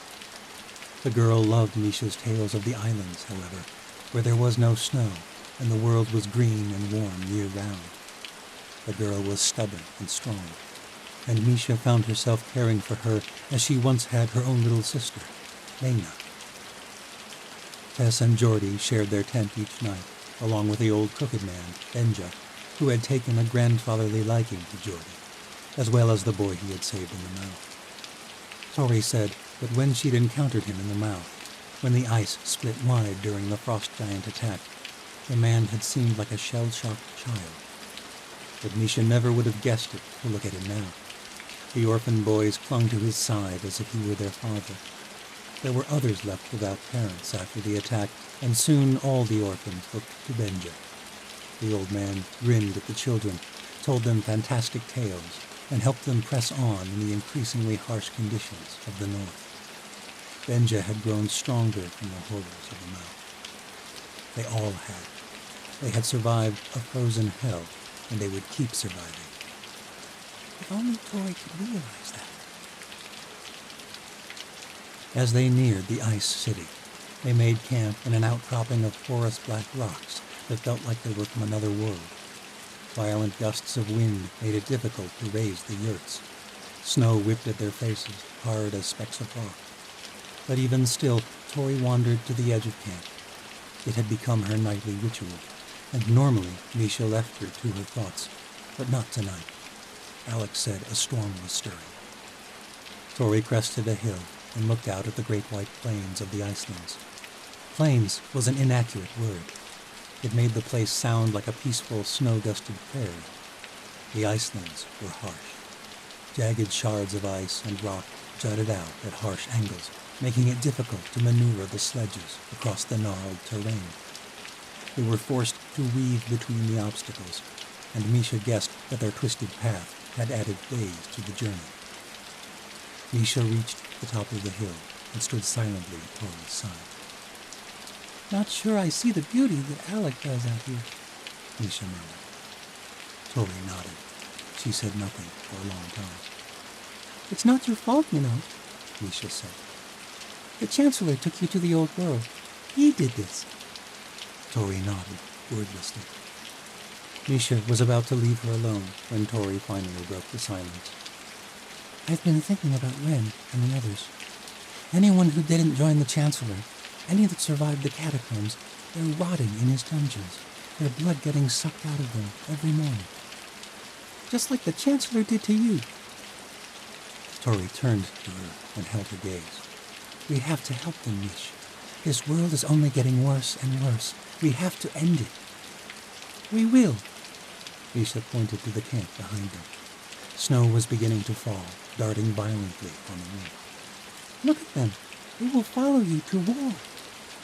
But will the others? Alex says that not all are as eager to... Misha's heart nearly stopped. She grabbed Tori's hand and pulled her to the ground. What's wrong? Tori hissed. Misha pointed out across the plain. Far off in the distance, near the horizon, there were dark shades, figures, a great host of them, riding on strange white beasts. Rogues, Tori whispered. What are they riding? I think they're bears. Shivers shot across Misha's skin. Rogue warriors could tear their company apart. They had been marching for weeks. They were hungry, exhausted, and not equipped for battle. The two held very still, praying they hadn't been noticed. The host was riding in their direction, the shapes slowly growing larger.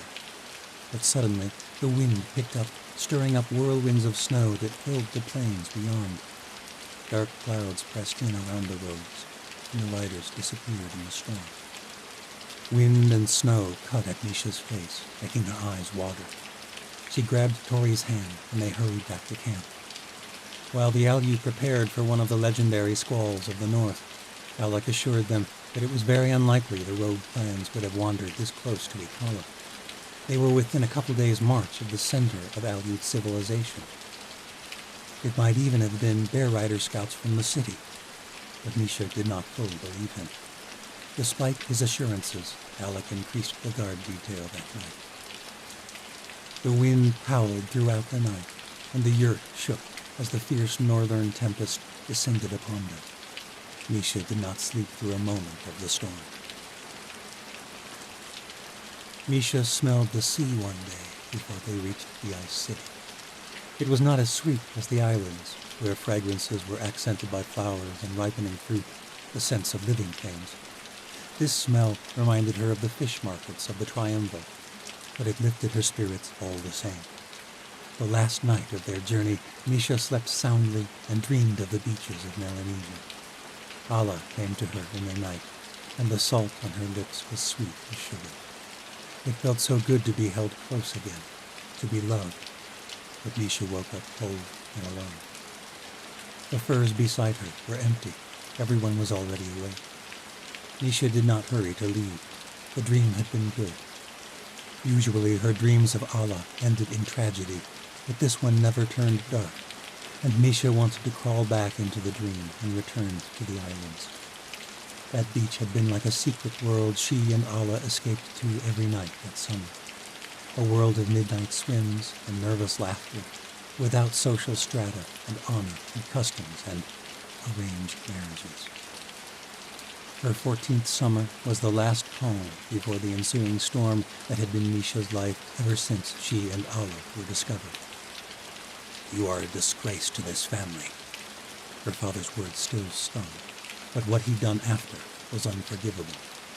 Yet she still thought fondly of that summer, that first love. Her thoughts soon turned to the loves that had followed. Zaya Shalvar. Misha's feelings had been torn at the end, but her death at the watchtower haunted Misha's thoughts. Zaya had been lost in the devastation of the Rulars, after Tori stirred them to a rage of violence, and Misha's guilt was increased by the fact that she had broken things off with Zaya hours before her death. And then there was Vashti Borodai. Her betrayal still stung deeply. Misha had to believe that it was not permanent, that the Yanavi princess would choose differently when this revolution came to Osha. She had to believe that none of the Watchers who had joined the Chancellor were lost. She couldn't bear the thought of fighting people who had once been close as family. Misha was jolted from her thoughts when Tess came hurrying in, nearly tumbling on her crutch. "We've reached the Ice City! You can see it from the top of the hill! Come look!" Misha followed after, glad for a distraction. Even on a crutch, Tess flew across the ice. Her leg was healing quickly. They reached the top of the hardened drift of snow and looked out across the expanse of white, but white was all Misha saw, though the scent of the sea was stronger than ever. "I don't see it," Misha said. Tess pointed north. "Look, there near the horizon, where the ice shimmers." "I see the shimmers." "That's the Ice City. Alex says we'll be there by supper." The company was nearly finished packing up camp by the time they descended the drifts. Everyone's spirits were high as they set out on the last leg of their long journey from the Crooked Teeth. Misha joined Tori and Alec at the front of the company as they neared, and spires of ice began to take form on the horizon. There were 4 distinct spires that rose from the ice sheets like giant spears. "We're the 4 clans," said Alec. "The Nukvana, the Bear Riders, the Tuva, the people of the forest, the Ikuvara, the hunters upon the ice, and the Kauva, the people of the caverns below the world." "Which are you?" said Tori. "Shamans have no clan. We serve everyone. But before I was a shaman, I was an ice hunter. They fish the ice shores and hunt whales and seals from their kayak. You've met the forest folk of Ula. They send hunting expeditions to the Crooked Teeth every summer, and they supply what little timber we use here in Ikala. The Bear Riders tame the North Bears like war horses, and the cave folk mine firestone, the only source of heat in the north. We work together to provide for our people." The 4 spires, Misha soon discovered, were at least 500 feet high, rising from a mountain of obsidian star rock. 4 villages encircled the mountain, the buildings crafted from blocks of ice, and enclosing them all within one city was a wall of ice 30 feet high. When they were a mile from the city, a young woman rode out to meet them, accompanied by a dozen warriors on the backs of shaggy white North Bears. The girl was darkly beautiful. In the afternoon sun, she left her hood down, letting her dark hair fly. The left side of her head was shaved to the skin, revealing a vibrant tattoo of red and blue markings that were strange to Misha. "That is Skaya," said Alec. "Your war chief?" asked Misha. "My sister." His tone betrayed an air of disdain. Alec murmured something, and then Tori held up her hand for the company to stop. Skaya Dulbaruk and her bear riders did not slow until they were nearly upon them. Misha noted that all the riders were women. Skaya's eyes went wide and passed from Alec to the 2 strange young women at his side. You were sent on a hunting party, Baru. Instead, you bring outsiders to our sacred city, Skaya said. Misha did not like the girl's tone. Saru, I bring refugees from the Teeth, said Alec, dipping his head in a sort of bow. We have long traded with the Crooked Folk. Trade, yes, but we have never escorted them straight to the heart of our people, to our only stronghold. Our Madru is far from pleased, Alec, and the shaman sense more than Crooked Folk in your company. Her eyes narrowed at Tori and Misha. This is the gallows saint of Osha, Astoria Borodai, and her companion Misha Sufai. Misha felt as though the warrior's eyes might bore a hole straight through her. They are our allies, Alec said. There's no need to fear their gifts. Our people have always feared magic, said Skaya. Or have you forgotten why you were trained since boyhood to render it useless in the north? Our people once knew beautiful magic. Or have you forgotten what lies in the temple? Have you forgotten what our great shaman foresaw of the restoration of our people? They are darklings, Skaya hissed. That is all I need to remember. Their magic saved us from frost giants in the mouth of the gods.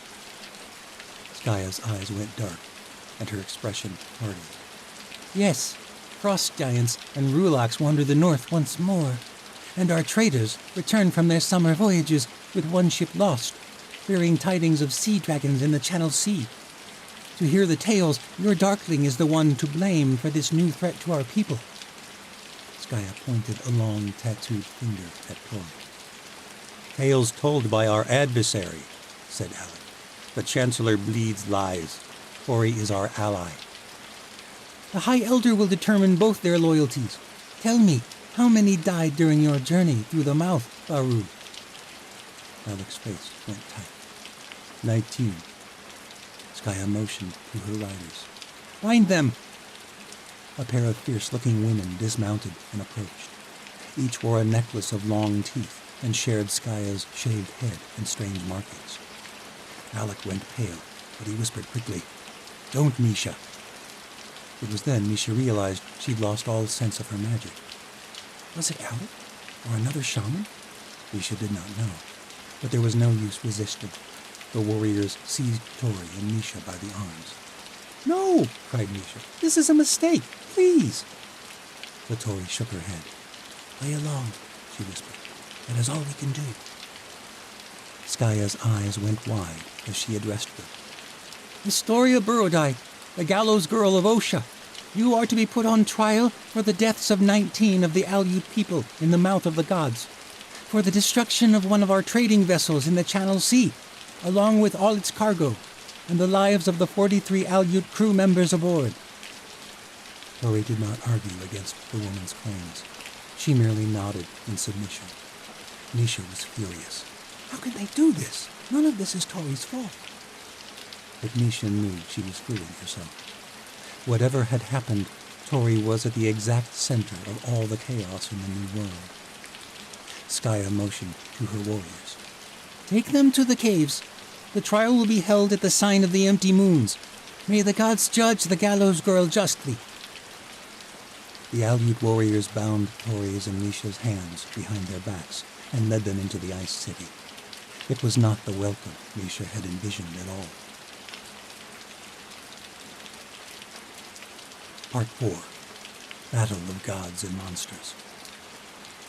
Looking back now, I see it clearly. This was when the world changed. This was when the earth began to break apart at its seams. The last commander of the Metamorphi, as quoted in Dawn of the Third World. Chapter 9. When he was a boy, Darien Redvar saw his future in the mountains, sowing crops and tending to the alpine herds his people had domesticated. He saw a life of peace, and if he would have fought, it would have been in defense of the Klavash mountains of his boyhood, like his ancestors before him. Never could he have imagined that one day he would be sitting on the Chancellor's War Council as the commander of the Sky Guard. Yet here he was, at a great round table in the chamber of the High Council, a map of Osha spread wide before them. The council consisted entirely of high-born lords and ladies. Lord Fedra, Lady Dragonis, Lord Wallace, Lord Bara, Lady Tindair, Lord Reed, and Lord Zamel, commander of all the Night Legions. And then there was Darien Redbar, a low-born Clavash boy raised in the mountains. A few months ago, he was but a common soldier in the legions. He was conscious that he was the only council member who did not descend from ancient ocean bloodlines. In this room, he was nothing. The families represented here had ruled Osha since the dawn of the New World. Darien had heard it said that the chancellors of the past had been little more than puppets in the hands of the ocean nobles. The chancellors functioned as a face of absolute power that was manipulated by invisible strings. But things were changing, and if anyone resented Darien's rise to power or his low-born Clavash presence in the room, they were careful not to let it show. Rulox had a way of minimizing the importance of racial tensions. The great two-headed monsters from the old world had left the Crooked Teeth 50 leagues north of the city and were marching south. All of Morrow El was preparing for battle, and Darien's Sky Guard might well be their best chance at survival. Even so, Darien let the nobles speak first. "The beasts will reach the city by tomorrow night," Commander Zamel said. "An army 200 strong. The northern hold of Griswold fell this morning." "They're destroying farmlands up north," said Lady Tindair. "The ore fields as well." My ore fields, said Lady Dragonis coolly. "What effect will our cannons render on the bastards?" said Lord Wallace. "The beasts stand 4 stories tall," said Commander Zamel. Darien grimly recalled his own encounter with the Rulox at the watchtower only a few short weeks ago. The beasts had first served the Chancellor's scheme to destroy the fortress of the Shadow Watch, but in the mayhem, the monsters had worked themselves into a frenzy. The legions had been forced to flee underground, and the Rulox went on to devastate the entire north. And all of it had been enabled by the Chancellor's godstones. But the members of the High Council did not know this. "They could decimate our city walls with a twitch of just one of their great necks," said Zamel. "Their skin is scaled beneath their fur, thick as the length of your hand. Even a well-aimed cannon shot at one of their heads would only incapacitate half the creature. A mere 3 beasts fell at Griswold." "What about those Morgathian bombs?" said Lord Barr. His son had led a company beside Darien's at the Battle of Fire and Fury, which had ended the Morgathian rebellion. Zamel shook his head. "The Morgathians left only 5 of them in Goron El. The bloody heathens made sure they did not go quietly. They and their bloody god. Their alchemists slit their own throats before the end." "5 bombs could still wreak some carnage," said Barr. His son, a Legion general, had been killed by a firebomb at Goron El. Barra's face tensed with subdued rage, as though killing the Rulox with firebombs might somehow avenge his son's death. "2 were lost in the catacombs beneath the Crooked Teeth," said Zamel. "1 is being examined by our own alchemists, though they have not unraveled what substances render the bombs so explosive. That leaves only 2 remaining. The bombs wreak carnage, yes. They might kill 5 or 6 beasts, maybe even a dozen, if well aimed. But the bombs will not save us any more than they did their Morgathian creators." "Gods save us," murmured Lord Fedra. "Gods?" At this, the Chancellor stood, scowling. Medea Lorzar rose beside him, and she seemed to match his mood. Since revealing his sorcery to the Empire, the Chancellor had kept the woman very close. Before, she had only joined him when it suited his purpose, but now the Chancellor did not seem to feel the need to hide the sorceress who had helped him gain so much power. The lords and ladies had taken to calling her the Darkling Witch, though not in the Chancellor's presence. The ghostly woman still struck a chord of fear in Darien, though he could not precisely say why. There was something unnatural about her. She was powerful, yes, but not nearly so much as the Chancellor. But Medea could see into his mind, if she wished. She had probed there once, before Darien had been turned into a morph. He had proved his loyalty then. But that was before his mind had become haunted by nightmares. Old Mary still came to him in his dreams, as much as he wished to forget her. What might Medea find buried, should she decide to probe the depths of his mind again? Medea touched the Chancellor's arm, calming his rising anger at Lord Phaedra's mention of the old gods. "No gods will be coming to save you, Phaedra," the Chancellor said coldly. "But my sky guard just might." "Your guard?" Lady Dragonis laughed shrilly. She was a fiercely beautiful woman. Her form-fitting satin gown tapered past a slender waist to curvaceous hips and firm breasts teased from a strapless design that she had popularized amongst the nobles. Full, pursed lips formed an insidious expression as she looked the Chancellor in the eyes. She was a woman who got her way. Darian had heard rumors that the lady had murdered 2 husbands in their sleep. One had been found with a knightling, the other had merely proved inept. With her houses standing, both men had married into her name. "Your Grace, as best as I can tell, your little sky guard are the one responsible for our plight." "My lady," said Lord Wallace, shocked at her forthrightness. "Am I wrong?" said Lady Dragonis, her eyes still fixed unwaveringly upon Cyrus Marlowe. "Why do we need saving? That is the question we should be asking." "Surely it is an important question," said Lord Wallace. "But now we must focus on surviving this devilish horde." "No," said Phaedra. "The lady is right.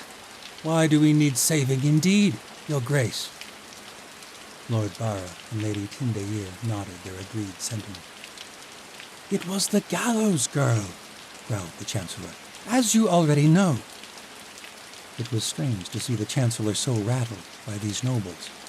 Cyrus Marlowe seemed so fierce in the company of soldiers, but with the nobles, Darian had the sense they were nearly equals.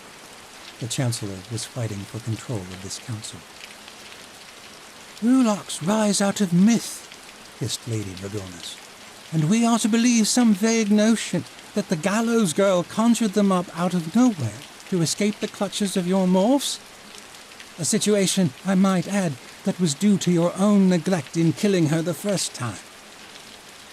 The Chancellor's revelation of magic power had rendered the lowborns awestruck, but in several of the nobles it had merely aroused more anger and suspicion. Their puppet strings were beginning to fray. Darian finally spoke up, standing to face the fierce ocean noblewoman. "I am responsible for the gallows girl's escape, my lady, not his grace." "Yes," said Lady Dragonis. Her intoxicating eyes seemed to draw him closer. "We heard, because you were raided by God's damned Nosferati. And where did they come from?" The Chancellor had not publicly revealed the power of the Godstones, and he looked on with evident horror as Medea stood, holding out the vibrant green stones in her palm. "The gallows girl used these, my lady," Medea said softly. Her purring voice seemed to ride upon the air, permeating the room. All were shocked at the words. Medea never spoke to anyone but at the Chancellor's bidding. Cyrus Marlowe nodded. "A pair of gems?" said Dragonis haughtily. "The gallows girl used the same stones the first Chancellor used to lock the beasts away," said Medea, her expression hardening. "The Godstones." The other lords and ladies showed fear, but not Lady Dragonis. "Ha!" she cried. "You mean for me to believe some old-world myth?" Medea did not answer. She gritted her teeth, crossed the room, and took hold of the lady's wrist. The rest in the room looked on in horror. The Chancellor regained his cool composure and forced a thin smile. Did he intend for this to happen? Darian wondered. "What has that witch done with her?" said Phaedra tremulously. The others stood silent, mouths agape. The Chancellor answered with a continued smile. Moments later, the mists swirled again, and Medea returned with Lady Dragonis in tow. The lady cried out in pain. The stones were in her trembling hand, glowing with searing magic. Medea peeled the stones from the lady's blistering skin and stowed them in her black cloak. Dragonis clutched her hand to herself and moaned in agony. Darian noted that Medea kept her own hand hidden in her cloak, her face tensed in a slight grimace. It was not painless for her to use the stones either. It was Watcher blood that sustained her passage between worlds. "What did you see?" Lord Wallace said to Dragonis, helping her to her feet. It was terrible, Dragonis said, groaning. I saw the old world. The nobles gasped, but Darian and Zamal nodded knowingly. They understood the cost of its passage. Without Regenero blood, not even Medea or the Chancellor could survive the journey. "Pray you never see it again," Medea whispered to the whimpering lady. The Chancellor stood tall, his dominance restored in the chamber of the High Council. "The Gallows Girl unearthed a dark secret, lost to our world long ago," Cyrus Morrow said. "Thankfully, I secured the Godstones before she could unleash more carnage than she already did." "Raja!" he cried, turning to the chamber doors. The Parjan guard, who stood watch outside, hurried into the chamber, his long dreadlocks swaying from emotion. "Take Lady Dragonis to see Sara, your healer, but let her skin scar over. I want her to forever remember her passage between the worlds." "Aye, my lord," said the Parjan, taking hold of the lady's uninjured arm nonchalantly. The ocean woman regarded Daja with a momentary air of contempt, but quickly conceded and followed the Parjan out the door. "Do not forget who presides over this council, my gentle lords and ladies," said the Chancellor. "This is no longer the same world you ruled with my ancestors of old. The new world is different now. We are entering a new era, a third world." The remaining council members hid their displeasure at this revelation. Their expressions were as carefully molded as statues. "Commander Redvar," said the Chancellor, turning to Darian, "now that we've heard the lords and ladies' council, do you have a strategy in mind for defeating this oncoming horde?" Darian stood, and all eyes rushed to him. It felt good to have the undivided attention of lords and ladies, and he forgot his dreams of Mary and his fears of Medea. War was what he was made for. He hadn't felt so confident since he'd joined the Night Legions. To have remained among the peaceful mountains of his youth would have been to never know his true capacities, his true gifts. He deserved to be here on this council more than any other person in this room, save the Chancellor, and perhaps Commander Zamal. He had not been born to this position. He had earned it. And besides, his plan was brilliant. "I do have a strategy, my lord." Darian paused for a moment. The idea had come to him as he surveyed the city in the past few days, though he had not been sure whether he should dare utter it before the council. But now that the Godstones were no secret, he felt at ease to speak. Another demonstration of power might have all the ocean lords and ladies on their knees before the end. "Tell us," said Cyrus Morrow mockingly, "will firebombs be our salvation?" There was a flash in his eyes as they met Darian's, as though they held a great secret, known only between them. Darian swelled with pride. The Chancellor had been confident all along in his commander of the Sky Guard. "No, my lord, not bombs," Darian said. He looked around the room. The lords and ladies regarded him with undivided attention. A lowly Klavash boy now commanded the respect of the greatest lords and ladies of Osha. "Our salvation lies in the Sky Guard, in magic, though I will need the aid of your darkling witch." Darian smiled as he said the name the lords and ladies secretly used for Medea, and he looked each of the nobles in the eyes as he spoke it.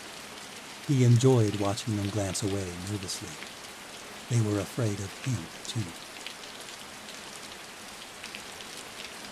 Chapter 10. Reyna was not the only Nightling in the White Citadel, but she was the Chancellor's favorite. A fairish girl, she had the black eyes and copper skin that signified the remnant race of the ruined empire. The ancient Fair dynasty was destroyed in the Old World, when the fair-skinned conquerors, from what was now known only as the Lost Continent, arrived. the aliens. First, they took the southern isles. Then they crossed the Channel Sea and expanded their dominion. Their descendants eventually formed the peoples of Osha, Morgoth, and the southern isles. Since their conquest, the area's history was a tale of blood and hardship, the land passing through many kingdoms over the past 2,000 years, most recently the rule of Osha. Cyrus Morrow's grandfather had lost Fëa to a rebellion 60 years previous, but even freedom had been written in blood for the Fëanor.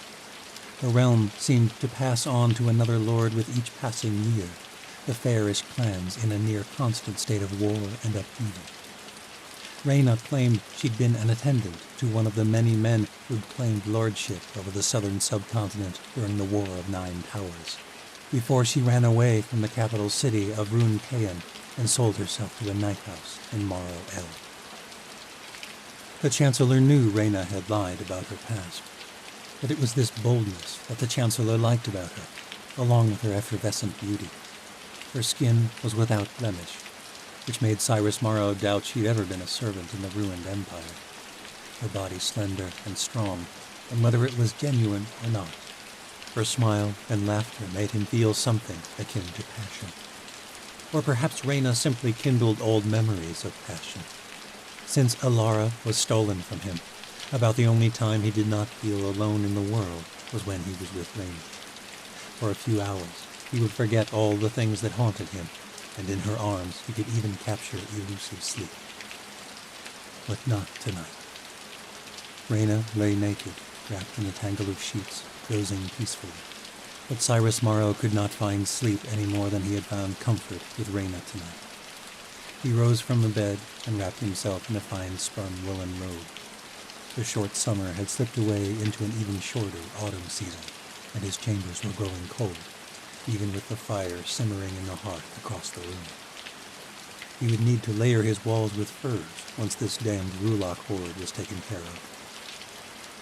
The nightling muttered unintelligibly in her sleep. The Chancellor did not carouse with nightlings often, but he'd hardly slept since the terrors of the catacombs.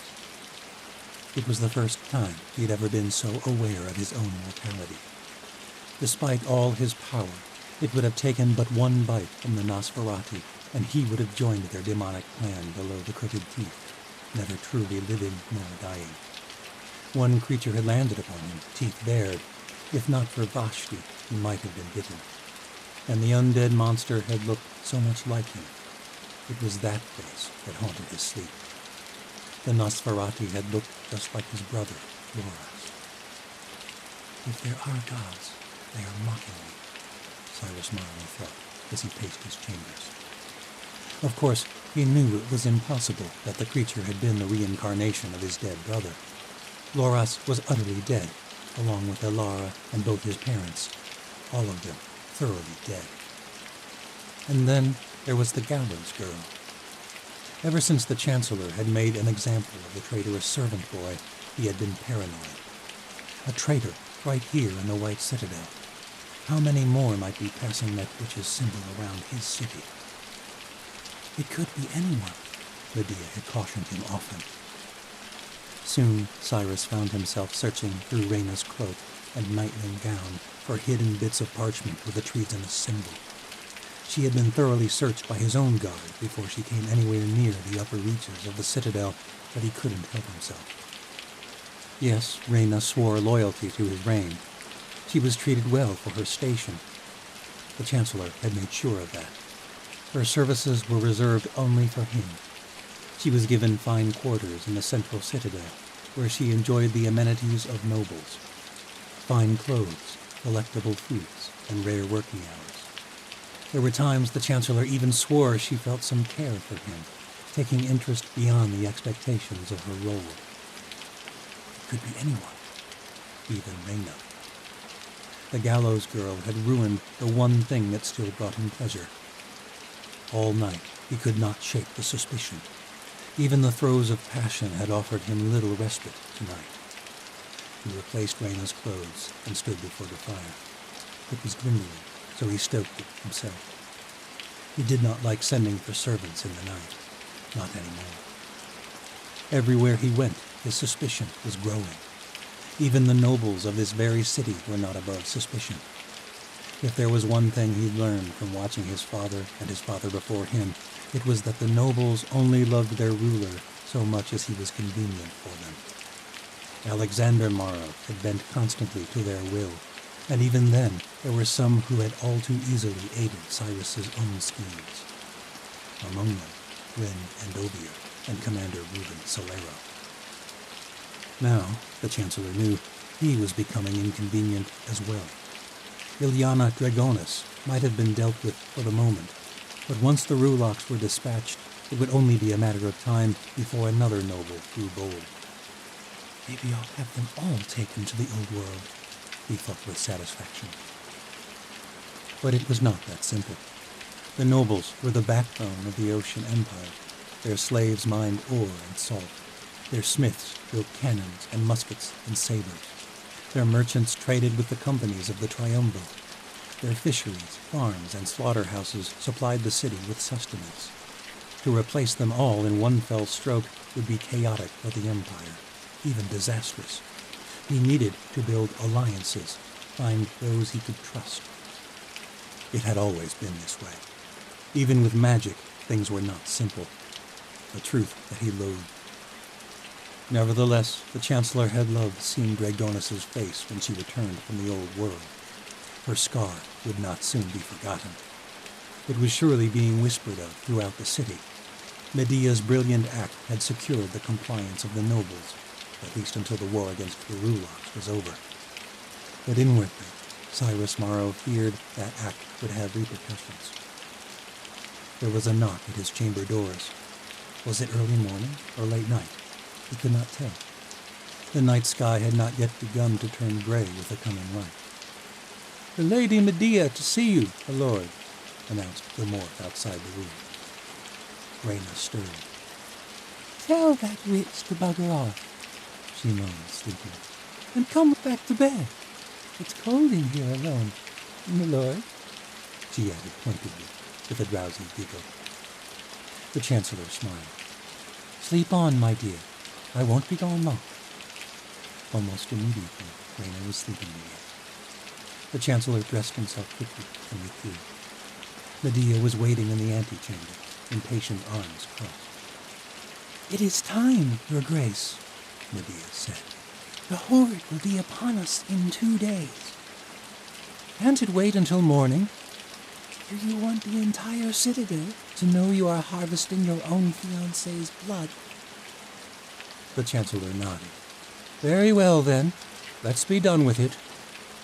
They slipped into the night and made for Vashti Brodeye's bedchambers. Cyrus Morrow had been dreading this moment, though he knew it was only a matter of time. He hoped Lady Vashti would join him willingly on journeys with the Godstones. Her Regenero gifts were essential to surviving the trek. But Medea would need to travel many times between worlds in the coming battle, and the stores of Tori's blood were spent. Sally will be furious when he finds out. The alliance with the Yanavi was fragile, especially until the wedding was official, and that matter was complicated enough as it was.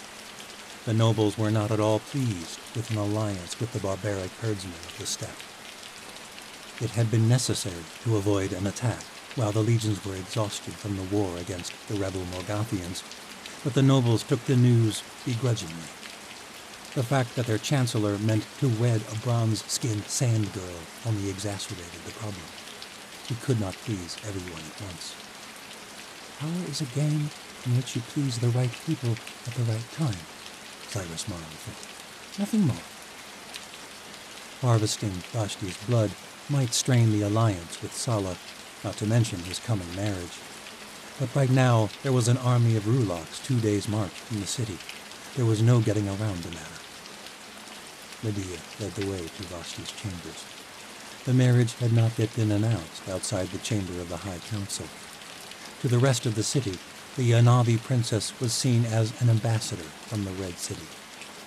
But Cyrus Morrow had restricted her to her chambers until this madness with the Rulocks was over, giving the lords and ladies the impression she was withdrawn and valued her privacy. Vashti was displeased, but he could not risk the uproar that would inevitably occur when the rest of the nobles found out their ruler planned to wed a girl of the Red City. At least, not until his favor was restored. When your union is announced, said Medea, your knightling will have to disappear, you know. The Chancellor nodded. Of course he knew. Medea was growing bolder lately, and he was not sure that he liked it. When he had first found her, she was grateful to be spared, eager to serve him, and she had remained quiet about the dark taste of his methods. But she was right, as she'd been right to use the godstones on Lady Dragonis today. He ought to have been the one to order it, though, no matter how brilliantly it had subdued the lords and ladies of the High Council. But then he admired such rashness. It was what drew him to Medea, and Commander Redvar. Empires were not built by doing what you were told. His father had learned that lesson the hard way. They found Vashti awake in her chambers. She'd been crying, he could tell, and amazingly he felt a twinge of pity for her.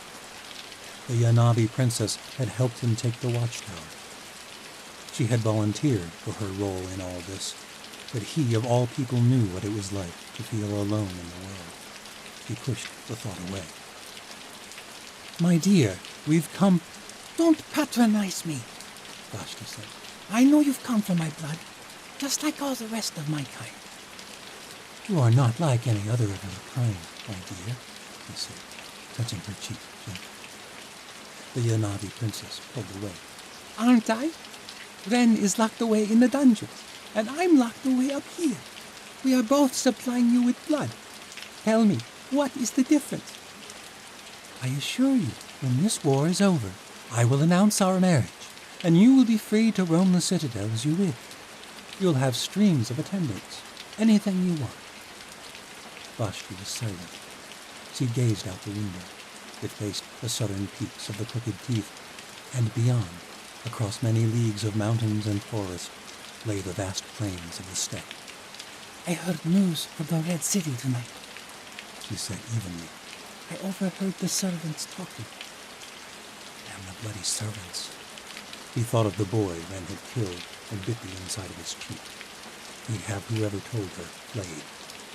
But he subdued his anger and nodded for his queen-to-be to go on. The Red City is no more, Vashti finished. Thousands of my people are dead. I am very sorry, my dear, truly, but your brother is alive. He and the other survivors journey to Pendra as we speak, and when these monsters have been dealt with, Osha will send further aid. Was it her? Vashti demanded. Was what whom? Said the Chancellor. You claim that the Gallows Girl is responsible for the unraveling of our world, but I know you let the Rulaks through. She may have stirred them up, but you made it possible. He nodded again. So tell me the truth. The Nosferati, the Sea Dragons, the Sailors Speaker, Zavila. Did Tori let these monsters through from the old world? The Chancellor knew his next words must be truthful. I must please the right people at the right time. I don't know anything with certainty, my queen, but I do know it was not I who did it. I believe the Gallows Girl let them through, but I don't know how she did it. She's far more powerful than I thought, and far more a threat than I ever dreamed. Vashti came within inches of his face and looked him deeply in the eyes. I believe you, my lord, and that means that little gallows whore has slaughtered my people. I fear it is so, my queen. You need my blood to save this city, and I will offer it willingly. But if I am to be your bride, you must promise me something more than aid for the surviving Yanavi. I do not hold that alliance lightly. Anything for your people, said the Chancellor, hoping he would not regret it. For my wedding gift, I want the Gallows Girl. The Chancellor nodded carefully. As soon as these Rulaks are vanquished, I will send my Sky Guard to hunt her down. It could not happen soon enough, as far as Cyrus Mara was concerned. Vashti's eyes narrowed, and her face grew taut with subdued rage. When she spoke, The Chancellor could sense a tremor of anger. I want it to be finished. I want Tori's head served to me on a platter at our wedding feast. The Chancellor merely smiled at this, though he held it back. He could not reveal just how pleased he was by her redirection of outrage. He remained solid and took Vashti's hand. For you, my queen, nothing would please me more. Good, said Vashti coldly. Now, do what you've come to do. And far better than even the Chancellor could have hoped, Vashti Borodai gave up her blood with a fierce smile stretched across her face. Chapter 11. Maro El glowed peacefully with the light of 10,000 lanterns. Wisps of fog hung over vacant lanes, and the towers of the nobles jutted out like little daggers above the sprawling ocean capital. Darian's own tower lay north of the white citadel and rose above the city walls. From the perch of his bedchamber balcony, he could look out over the city to the plains beyond. The northern walls were weaker than the rest of the city. No invader had ever attacked from the north. But in a sense, it was better that the walls would come down easier. Darian ran the stages of the battle through his head over and over, but so much would depend on the beasts. If there was one thing he'd learned, though, it was that the appearance of a sure victory could make the most cunning of enemies move foolishly. They could only hope that this would prove true with the Rulars. A hand brushed his shoulder from behind, and he reached for his saber. Valeria laughed. Darian scowled. You shouldn't be here. All the city can see this. The sight of her ended his complaints immediately. Valeria Sardona smiled, her seductive eyes glistening in the lamplight. What's one more nightling visiting a noble in his chamber? Darian's heartbeat quickened. Valeria, his closest comrade and the woman he had been suppressing feelings for since their victory at Morgoth, was dressed in a silky ebony gown with a shawl drawn over her head, concealing most of her face in shadows, though wisps of her silver hair teased from the darkness and fell past her fair shoulders. Darian had never seen her hair down. It was always pulled back in the fashion of the Night Legions, and he certainly had never seen so much of her ivory skin. The gown fastened about her neck with thin folds of fabric, and a near non-existent back teased him with the skin he could see and what he could not.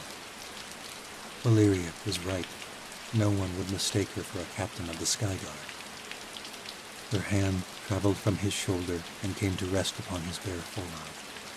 His skin pricked with shivers, as though suddenly coming to life after months of hibernation. He saw her every day as they drilled the Sky Guard, but they could appear nothing more than comrades before the rest of the city, and he had been filled with longing that had been driving him mad ever since he'd first embraced his true feelings for her, after surviving the Nosferatu attack in the catacombs of the Crooked Teeth. Darian reminded himself that these were improper feelings for a comrade. He pulled away. I don't summon nightlings. My servants may get suspicious. Valeria's periwinkle eyes glared from the depths of her hood. I've wanted to do this before every battle we faced. Every time I wondered if I'd die and miss my chance, but not this time. Valeria pulled him away from the balcony walls and into the shadows, and he let his inhibitions disintegrate as she pulled him in. Her lips tasted of mint, and her neck smelled of sweet triumph spices. She had held nothing back in her nightling persona. His hands wandered into curls of soft silver hair, and her hood fell away. Gods, he had wanted this for so long. Darian pulled her closer, her body searing through the thin fabric of her gown. His hands traveled to her shoulders and down to her waist. Every bit of her was taut muscle, a body fashioned for war, not gowns, though he did not mind seeing her this way. When Valeria pulled back, he felt himself longing for more. Perhaps it was the nightling gown, but he knew it was for the best. That was incredible, he murmured. Valeria smiled, resting her hands on the stone balcony, and looked out at the city. I wish we could just hide away, pretends there is no war. Varian wished it too, but there was a war, and it fell upon them to protect the city. 2 foreigners who had somehow earned the Chancellor's favor. The Rulocks would reach the city by daybreak. Now it was the arduous stillness before all hell broke loose upon Morrow El, and they needed to be ready to fly at any moment. We're soldiers. War is in our blood. I only wish it, dear. In all honesty, I crave battle. I've lived this fight 1,000 times already, in my dreams. It's what we're made for, you and me. If there are gods, then that is why they brought us to life, to fight. He recited the mantra of the shadow camps, though his true thoughts were unsure. If there are gods, I think they are mocking us. My hands are trembling, but it's not out of fear. It's anticipation, desire. My knuckles long to feel blood running from the hilt of my saber. My eyes long to train a musket on some soldier's head. We've seen little rest from war, but ever since we returned to the citadel, I've longed for the day I would exchange city life at the battlefield once more. But sometimes I wish I didn't. I wish I longed for rest and luxury, families and trivial affairs. Do you ever wonder what we would do if all this ended? Valeria said. If the wars were over? She took hold of his hand. At times like this, Yes.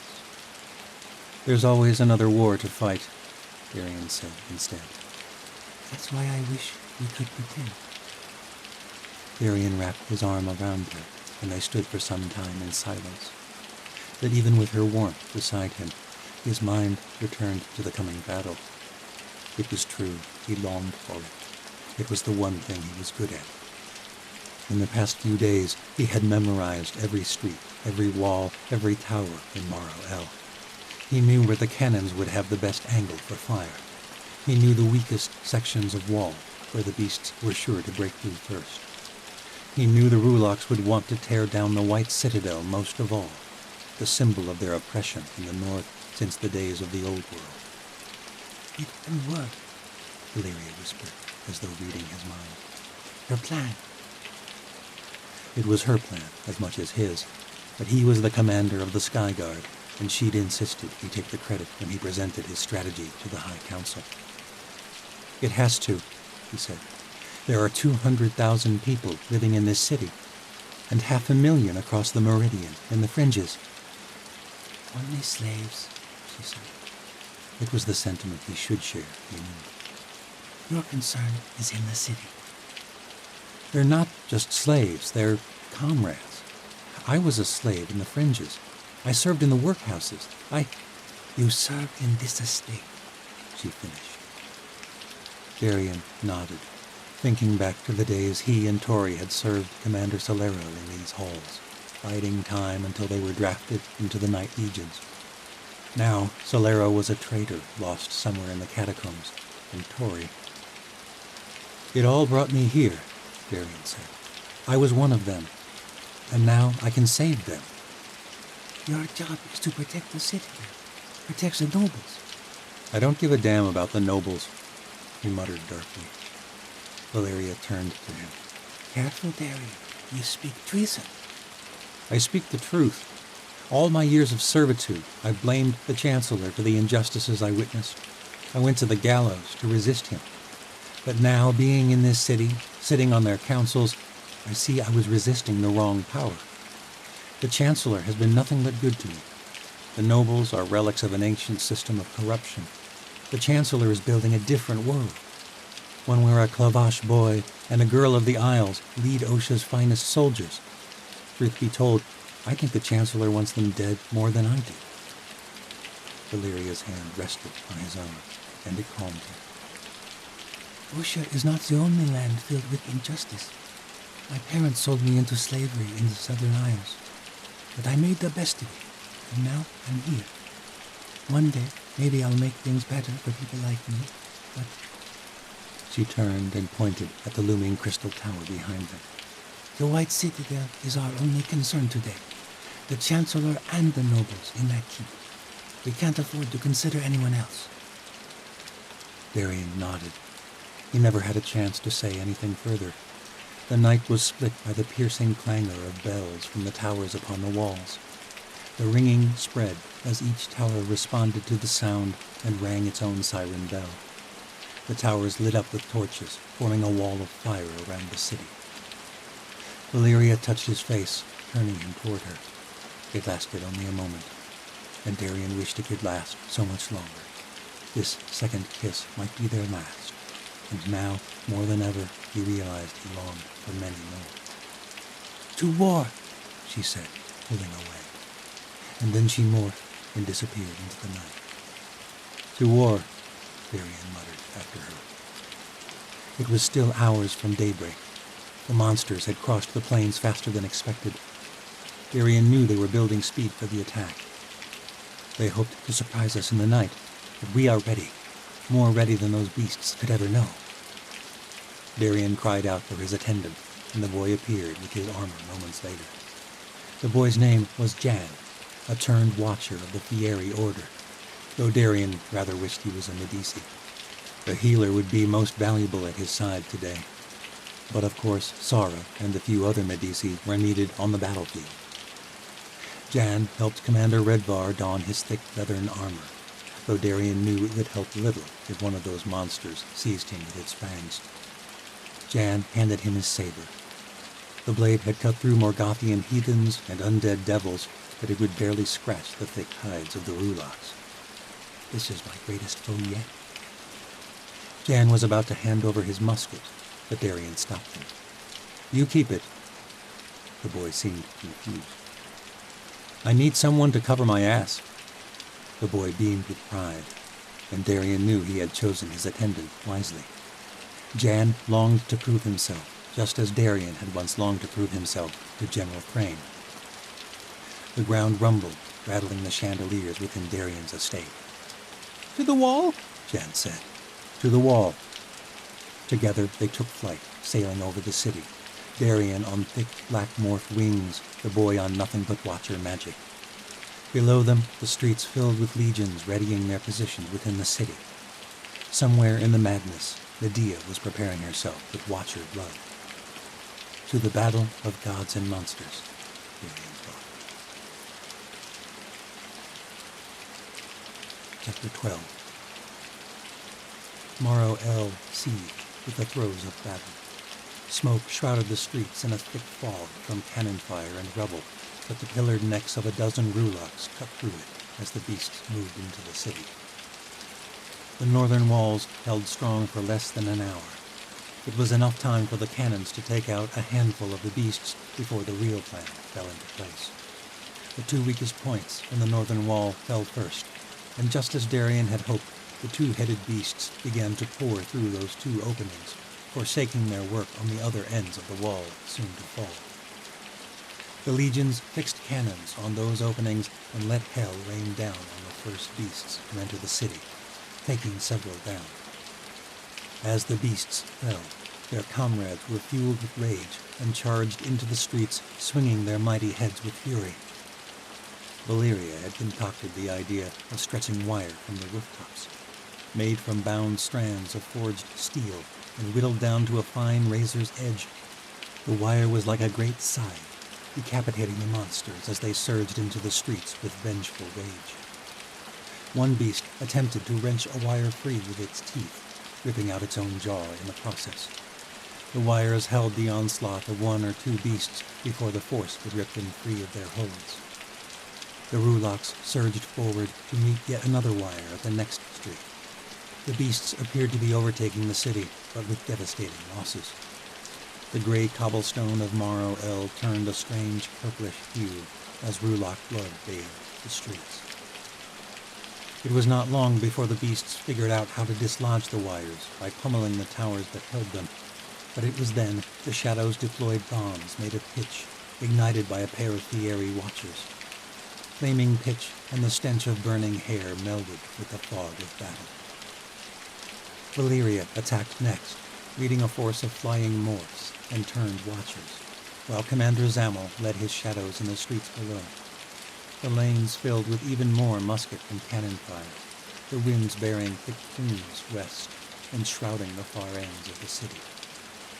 Darian was forced to watch everything unfold from his perch atop the white citadel, standing alongside the chancellor on his crystal balcony. When the walls fell, Darian and Jan had retreated to a better vantage point. It pained him to be removed from battle so early, but it was the only way he could oversee everything, the only way he could direct his generals and adjust their strategy as the battle played out before him. More razor wires were being wrenched from their holds, and the beasts were surging forward, but so far things were going according to plan. Valyria had intentionally set fewer wires and flaming bombs along certain paths, making it easier for the beasts to press toward the citadel, but only along the ways they intended. When these paths converged along Citadel Road, the troops thinned in the streets, and the Ruloks roared forward, straight toward the center of the city. It was a delicate balance. To leave that path wide open would make it too obvious that the beasts were being funneled through the city intentionally. It needed to appear as though they were forging this path on their own. "The beasts will reach Morrow Square shortly," said Darian. While the nobles cowered within, the Chancellor had been watching the battle from the beginning, perhaps longing for the action as much as Darian. "Medea is ready in the square," said Cyrus Morrow. Medea stood below the citadel, where once, a lifetime ago it seemed, Darian had been strung from the gallows at the Chancellor's drafting ceremony. Medea was filled with regenerate blood, which would allow her to cross back and forth to the old world and send these monsters back to the hell world where they belonged. Surrounding Medea was her company of morphs and watchers, the citadel's last defense. "A brilliant plan, Commander," said the Chancellor. "Your cunning may save us all." "There is much battle left, my lord." The Chancellor smiled and clapped him on the shoulder. "You have won my confidence, Commander. The beasts rage forward just as you predicted. A human foe might retreat, regroup, attack from another vantage point. But these are beasts consumed with rage." Darian nodded. "Rage makes man and beast alike move without caution, my lord." "We may have underestimated these beasts when they came through the portal, but the nobles overestimated their strength in the skirmishes further north. They did not have the Sky Guard, nor you in command." "Thank you, my lord." "When all is told, the nobles will bow before us, Commander, praising our magic army. The people will tell tales. The minstrels will write songs about how magic saved them in the battle of gods and monsters." Darian caught himself momentarily imagining Ilyana Dragonis kneeling at his feet in desperate thankfulness. With a victory, all would hail the Sky Guard as saviors. They would be the heroes of Osha, merely gods. Jan tugged at his arm, and Darian was jarred back to reality. The boy pointed to the western ends of the city. "Commander!" Darian followed his finger through the billowing smoke to a place where the thick shroud was thinning as it spread across the west. Oh, God. There was a breach in the western wall, an unplanned breach. In the madness and smoke, a small company of Ruloks had circled around the city unnoticed.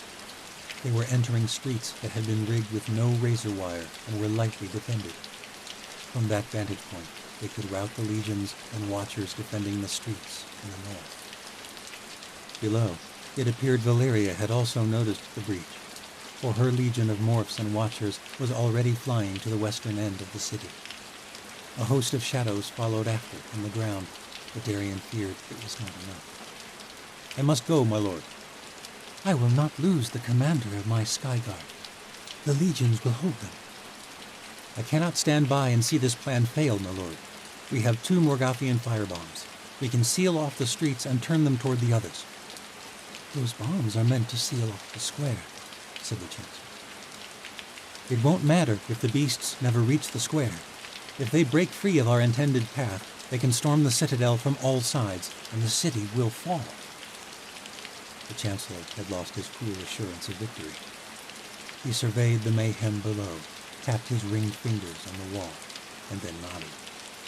Take Medea's legion as well. That will leave the square defenseless. As you said, Commander, none of it will matter if the beasts never reach the square. Take out those rulocks before they tear us apart on all sides, and be back before the horde reaches the square, or all is lost.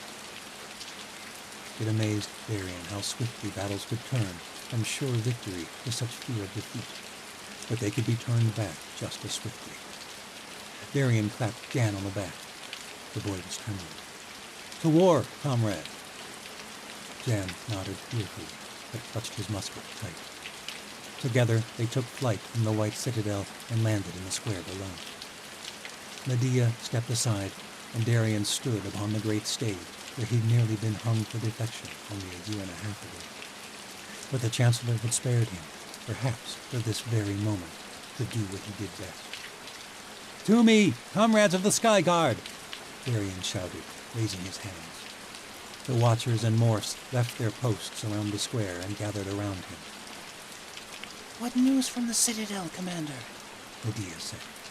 She wore leathern armor and a soldier's uniform. It was strange to see her wearing anything but billowy silks. The western wall is breached, and there are a dozen rulocks tearing through the city unopposed, Darian said. We must stop them or die in the attempt. The fate of Osha lies in our hands now, comrades. There was a momentary silence. This company was to be the last line of defense until the climax of the battle, when Medea would send the surviving rulocks back to the abyss. They were not to be sent to battle except as a last resort. And we are at the last resort. Hoorah! Cried Daja, the first watcher to step forward. We will not fail! Hurrah! Cried another. For death and glory! For the salvation of the new world! Cried Medea, floating into the air above her company.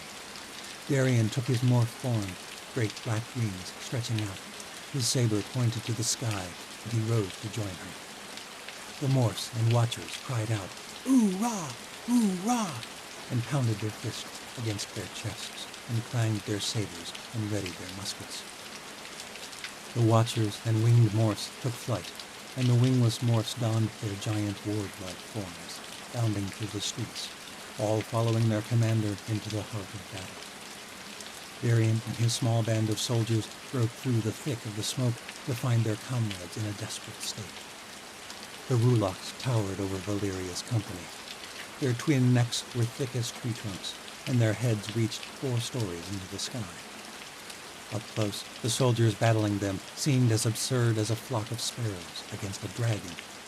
They danced through the air, dodging, weaving about their heads like flies. Fieri launched balls of flame, and Conjuri launched rubble from the walls of Maro El, which kept the beasts distracted, but it would not hold them off long.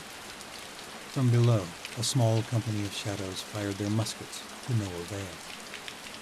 Valeria Sardona and another morph were frantically stretching razor wire above streets facing south. Darian knew it would not be enough to deter these monsters, but he breathed with relief to see Valeria still alive.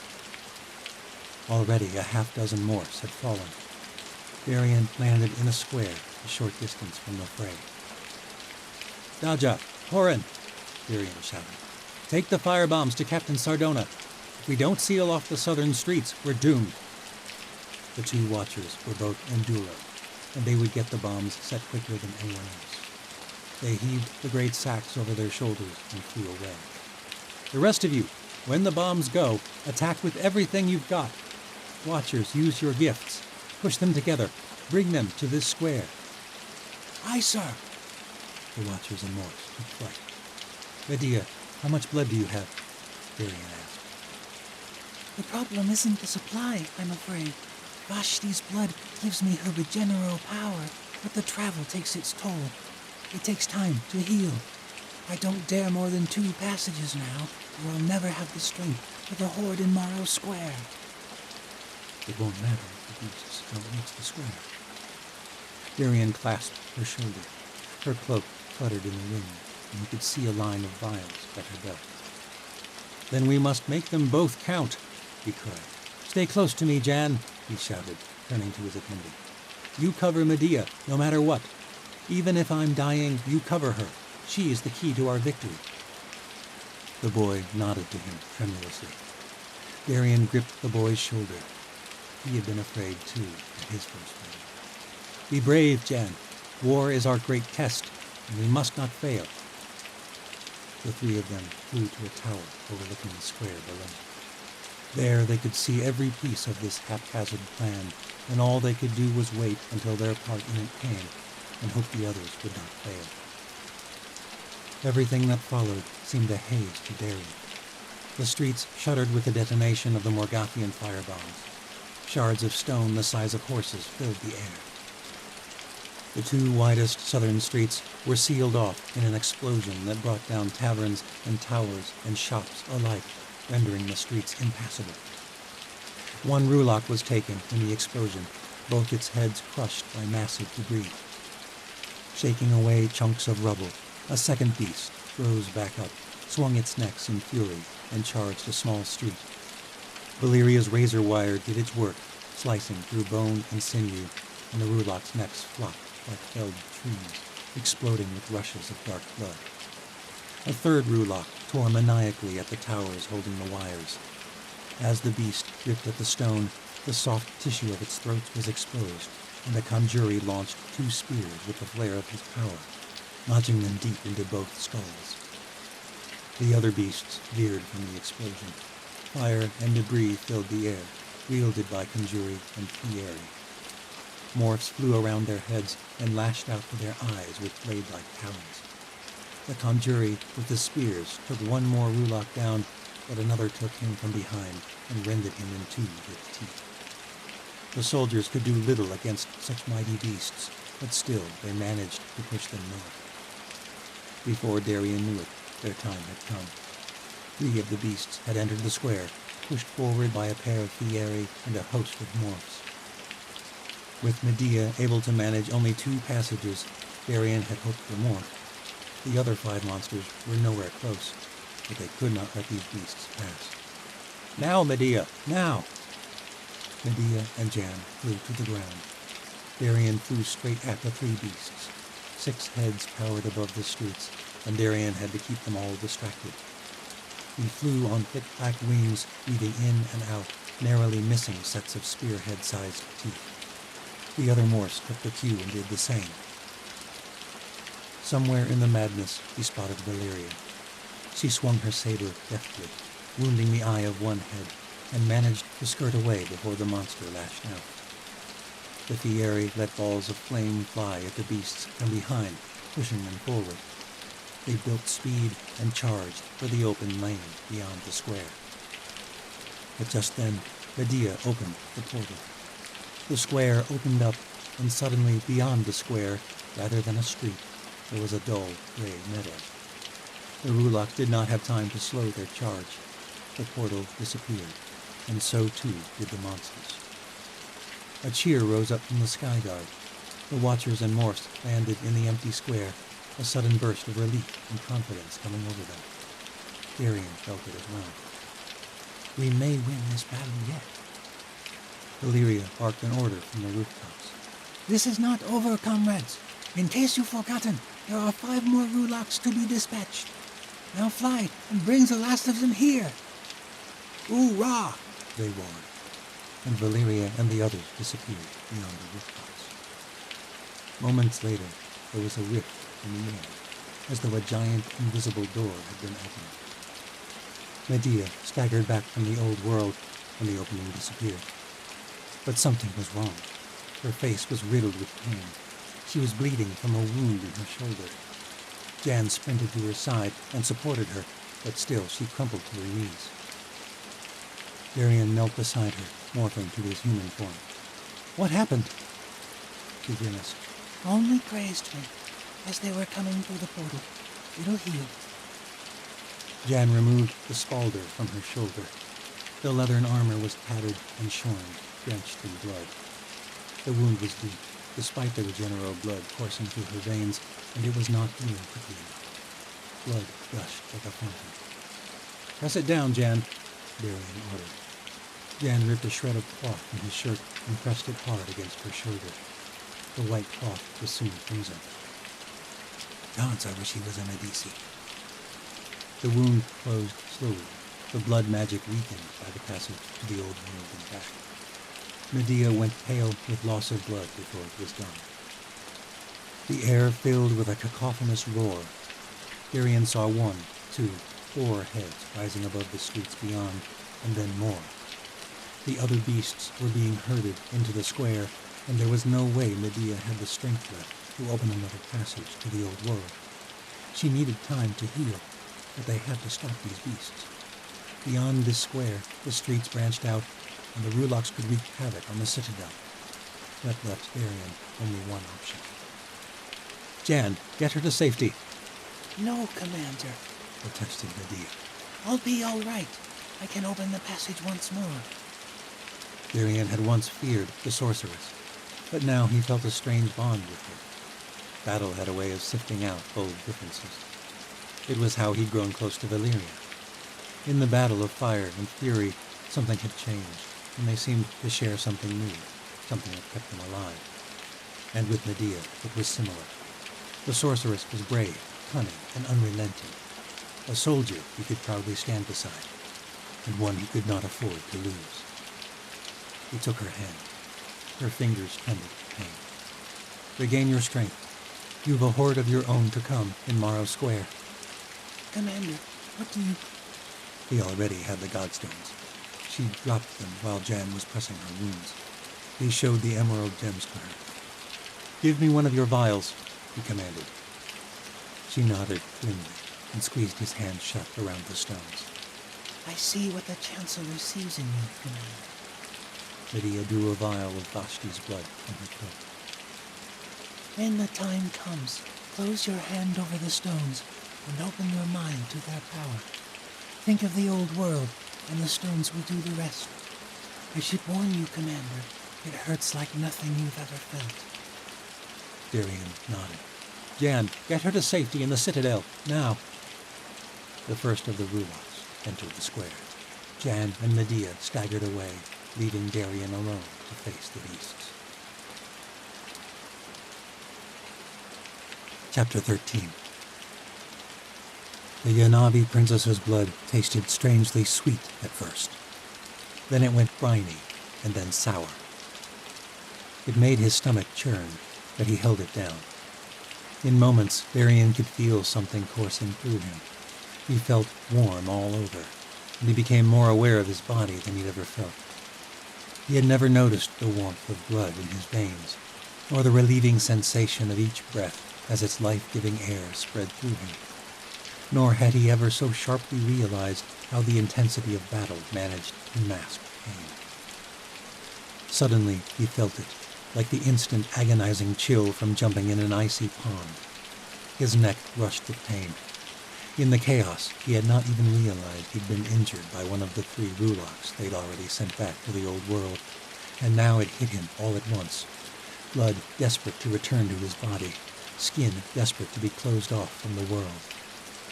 There was a tingling at his neck. Blood seeped back to its rightful place, and then skin closed over, fibers weaving in and out until all was restored. There was a jarring pain in his back as a bit of shrapnel, an old wound from the war against Morgoth, removed itself from his body. Darian felt more whole than he'd ever felt before, more alive, more invincible. It was incredible, all from Watcher blood. And none too soon, the beasts were entering the square. First 1, 2, and 3 Ruloks. All of it happened so quickly, Darian did not think through his actions. It was all instinct. Valyria led the company, herding the last 2 Ruloks into the square. Darian held out the stones for her to see, and their eyes locked for a moment, and he knew she understood what he was doing. Without thinking, he cried out to Rivka, the god of his ancestors. Let this work. Let me see her again. The beasts were charging for the opening to the city beyond. Darian was the only thing that stood between them, and the Ruloks meant to trample him. He waited until the last possible moment. He closed his hand over the stones, and their warmth spread through him, searching for a host.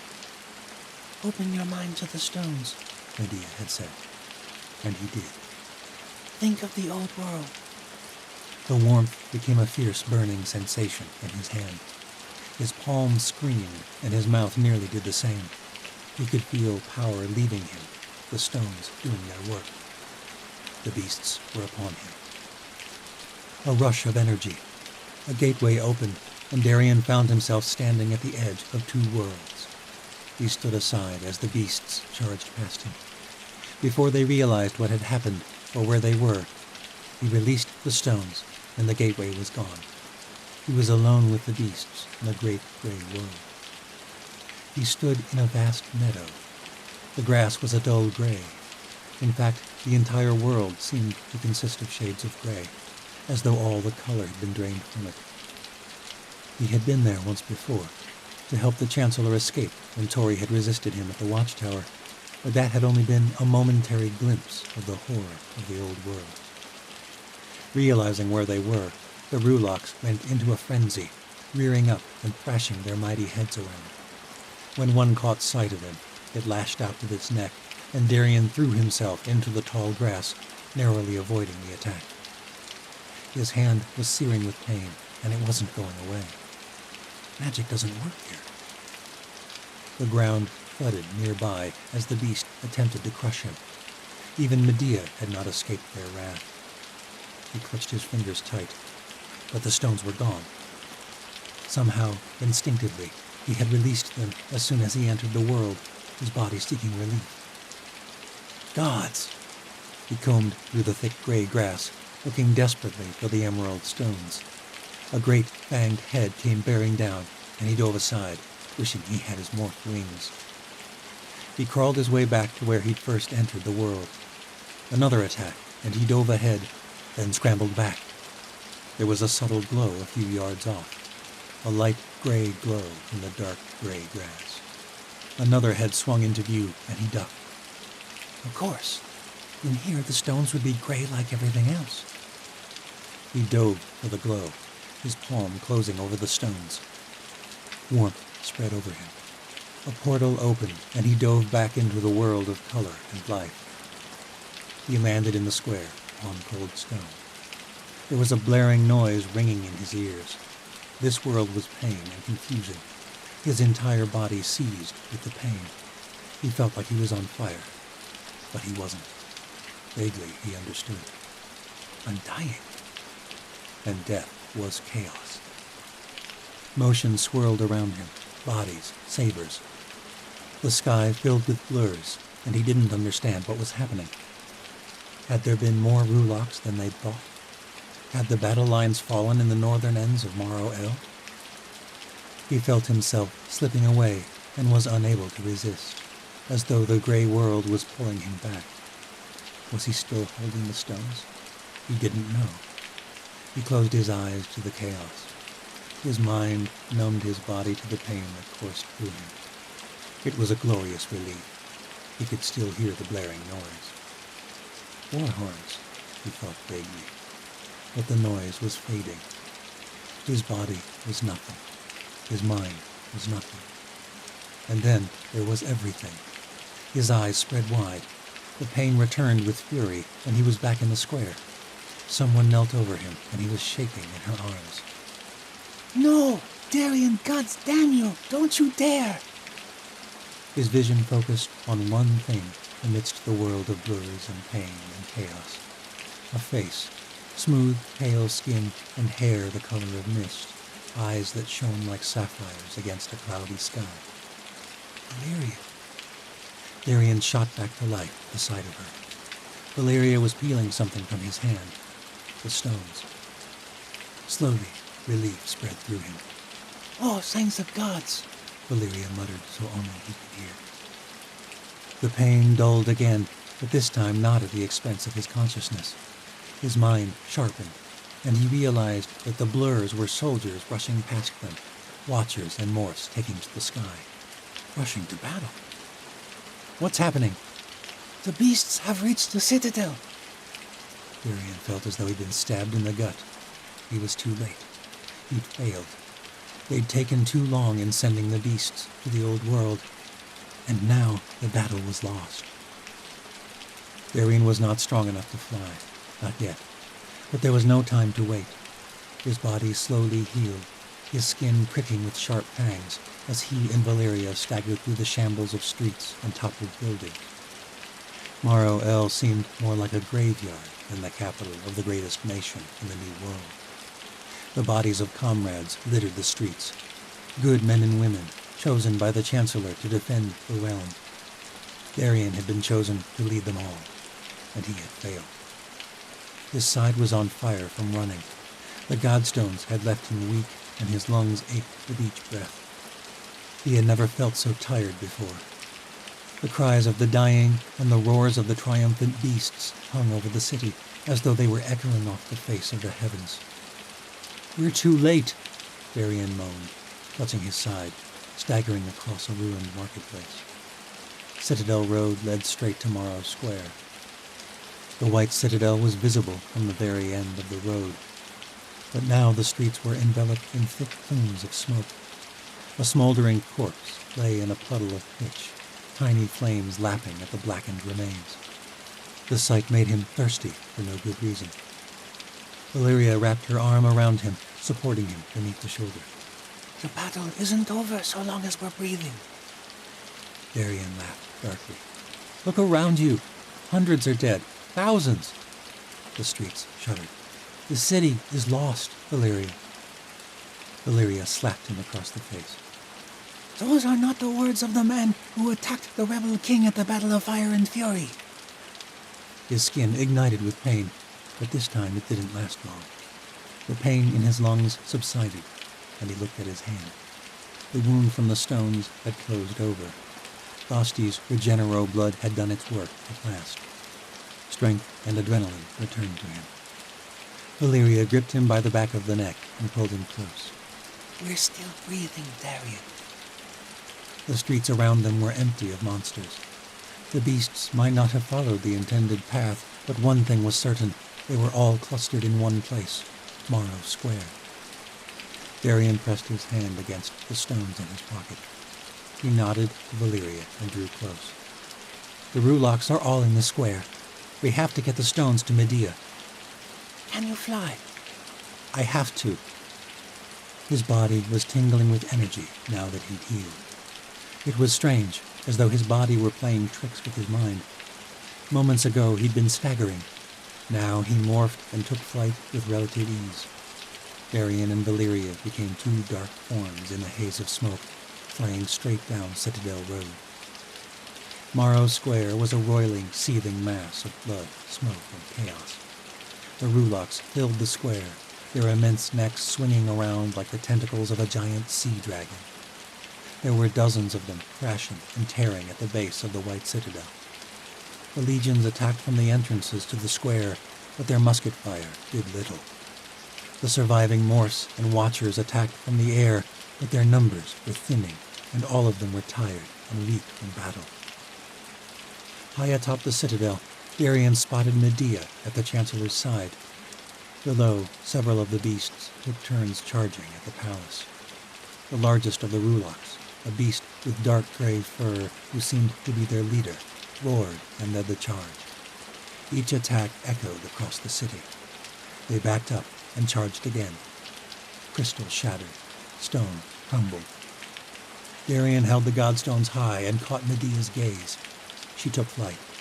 He knew it was a long shot, but Medea was their only chance. Valeria split off to rally the Sky Guard, to drive the beasts forward one last time. Darien and Medea met in midair, hovering. He handed her the stones, but she only took one. "This gateway will require us both." Medea took hold of his hand, and they descended. The leader of the Rulocks led a charge of 4 others. They backed up, then galloped forward, ready to slam into the side of the tower with their massive bodies. All the legions, morphs, and watchers attacked at once.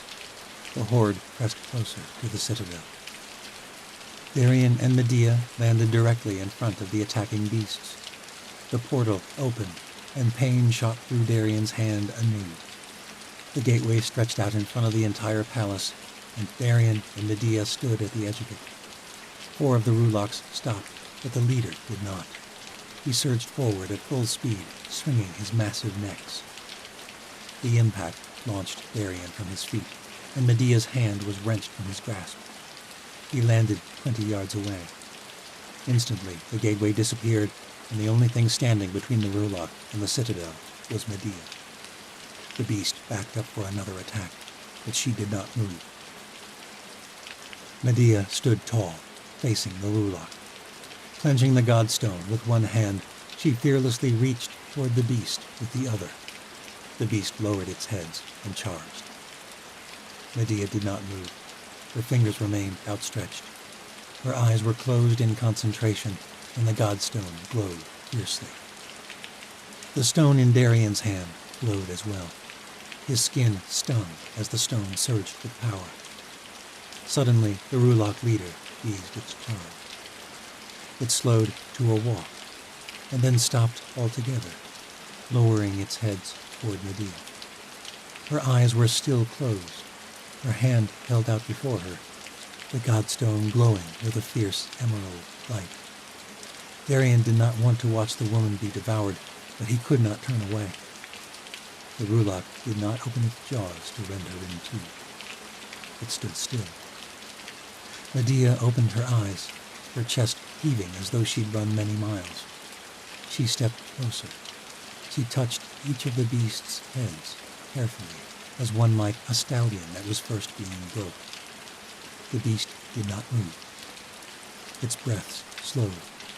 The monsters behind it stood immobile, watching their leader. Darian did not understand at first what was happening.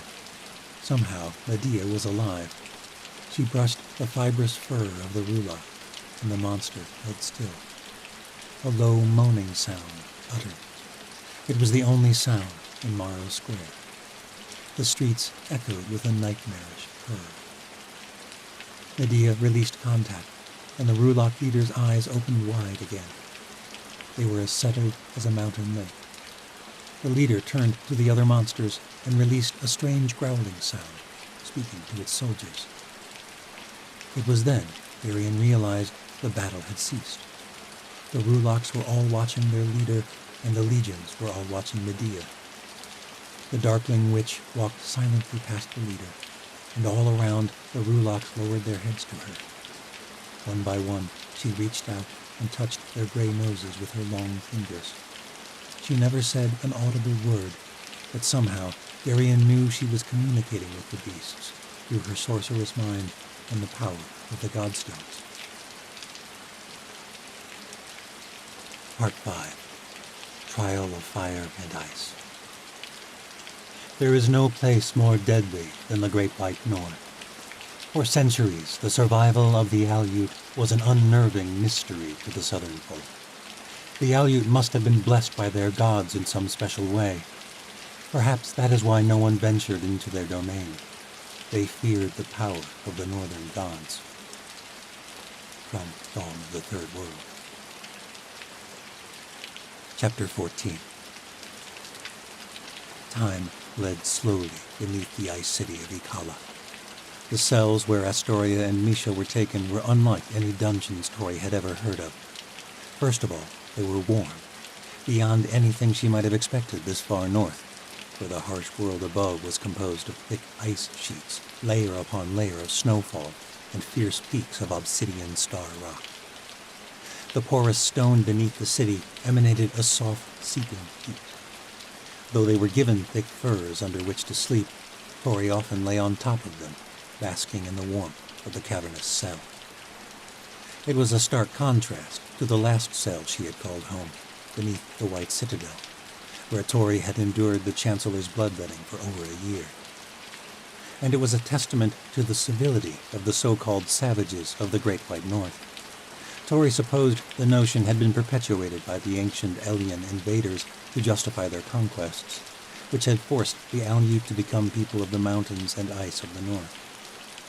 The caricature of the savage Northmen was sustained even by the Yanavi, who were wild by any ocean standard. Nomads who spent much of the year wandering the vast steppe, living off their herds and the land. Tori remembered tales told around village fires during her childhood amongst her people. Tales of Northmen pillaging the tribes who ventured too far north, stealing horses and women, and disappearing into the blizzards that raged across the northern steppe in winter. None of this eased her mind about her predicament. The fact remained that she was to be tried for crimes she had not committed. Alec Dubaru may have been nothing like the Northman Tori had been told about in her youth, but it mattered little. He had still betrayed her. Tori lay awake upon her furs, tossing and turning. She swore it was hotter than any other night in their cell. Or perhaps it was all her pent-up frustration. She stripped off her woolen tunic and trousers and lay in her undergarments. Did Alec know all along? She wondered. Did he bring me all this way under the illusion of revolution? Or was he really that much of a fool? The Aleut soldiers who had greeted her had not seemed the least bit enticed by the thought of revolution, if Skaya Dubaruk's reaction was any indication. And Alec had, once again, separated Tori from her connection with the forces behind the world. Her magic was useless in the north from the moment Skaya had greeted them outside the Ice City. And who else but Alec could have rendered her so helpless? Misha sat up beside her and lit the lantern that had been given to them when they arrived. Can't sleep either? She chuckled as she took in Tori's lack of guard. Rough night? It's like an oven in here, said Tori. And of course I can't sleep. We've been waiting for weeks. Skaya said the trial would be at the Empty Moons. Should be soon. And not a single person has come to see us this entire time. No one's come to hear our side of these accusations. The only living soul we've seen is that guard who brings our food. She's been pleasant enough, said Misha optimistically. And the food is decent. Where in the abyss is Alec? What is going on up there? Misha sighed. They had been through this before. I trust him, Tori. You should too. He saved you once. After he tried to kill me. From the way his sister spoke, he risked much just by bringing you here. We have to wait and trust he is on our side. Tori sat up, suddenly chilled. She drew the furs over her bare legs. We cut off our magic, Mish. We could have escaped. Why would he do that? Perhaps there are others like him who can obliviate magic. Tori heaved a sigh. Or maybe, said Misha, Alec feared what would happen if we fought back. Tori had considered this. She had been furious when she realized that Skaya Dubaruk had not come to welcome the gallows girl but to imprison her. A dark rage had filled her. She had fought hard not to let it show. Even Misha hadn't realized it until Tori admitted it later. Tori had reached for her magic, desperate to lash out and flee, but it had been as though grasping for vapor, and all because of Alec. Then he was a fool, and a liar. He told us there was a goddamned army up here. Misha smiled. What? Said Tori, annoyed. Your fire is coming back. No more of that shenza about all this being your fault. She hadn't had much time to think on it. She had been a fool, a puppet in the Chancellor's hands, and she wished she could go back and prevent the deaths of Zaya and the others. But the devastation of the beasts was not her fault. The Chancellor had made all this possible. He had tampered with power he did not understand, and he had forced her to use it as well. 19 innocent people had died in the mouth of the gods. Who knew how many more had died elsewhere? And that blood was on the Chancellor's hands, just like the blood of low-born slaves and soldiers of Osha. Tori would not take it upon herself any longer, and the longer she waited beneath the Ice City, the more determined she was to destroy Cyrus Morrow and free their friends. And that possibility is dwindling the longer we sit in this damn cave. Tori gritted her teeth. It doesn't matter if it's Shenza or not. What matters is that we are down here useless while things get worse all over the New World. Misha smiled again. What? We'll need that fire when we get out of here. Tori glared. If we get out of here. There was a creak as an immense iron door opened across the room. Tori and Misha shot to their feet. 2 Aleut guards escorted Alec Dubaru into the room. The shaman looked more regal now. He had donned fine white furs and dark breeches. His stubble from their journey north had been shaved smooth, and his dark hair was pulled back. Tori pushed away the fleeting thought that he looked handsome. Well, it's about time, Tori said. Alex stopped a short distance from them, both guardswomen remaining close to his sides, hands at the ready on upright spears. The shaman met her glare, then glanced away sheepishly. Would you mind dressing yourself, Tori? Tori glanced down at her exposed legs and thin undershirt. She quickly pulled on her trousers and woolen tunic. Alex smiled, still blushing. Thank you.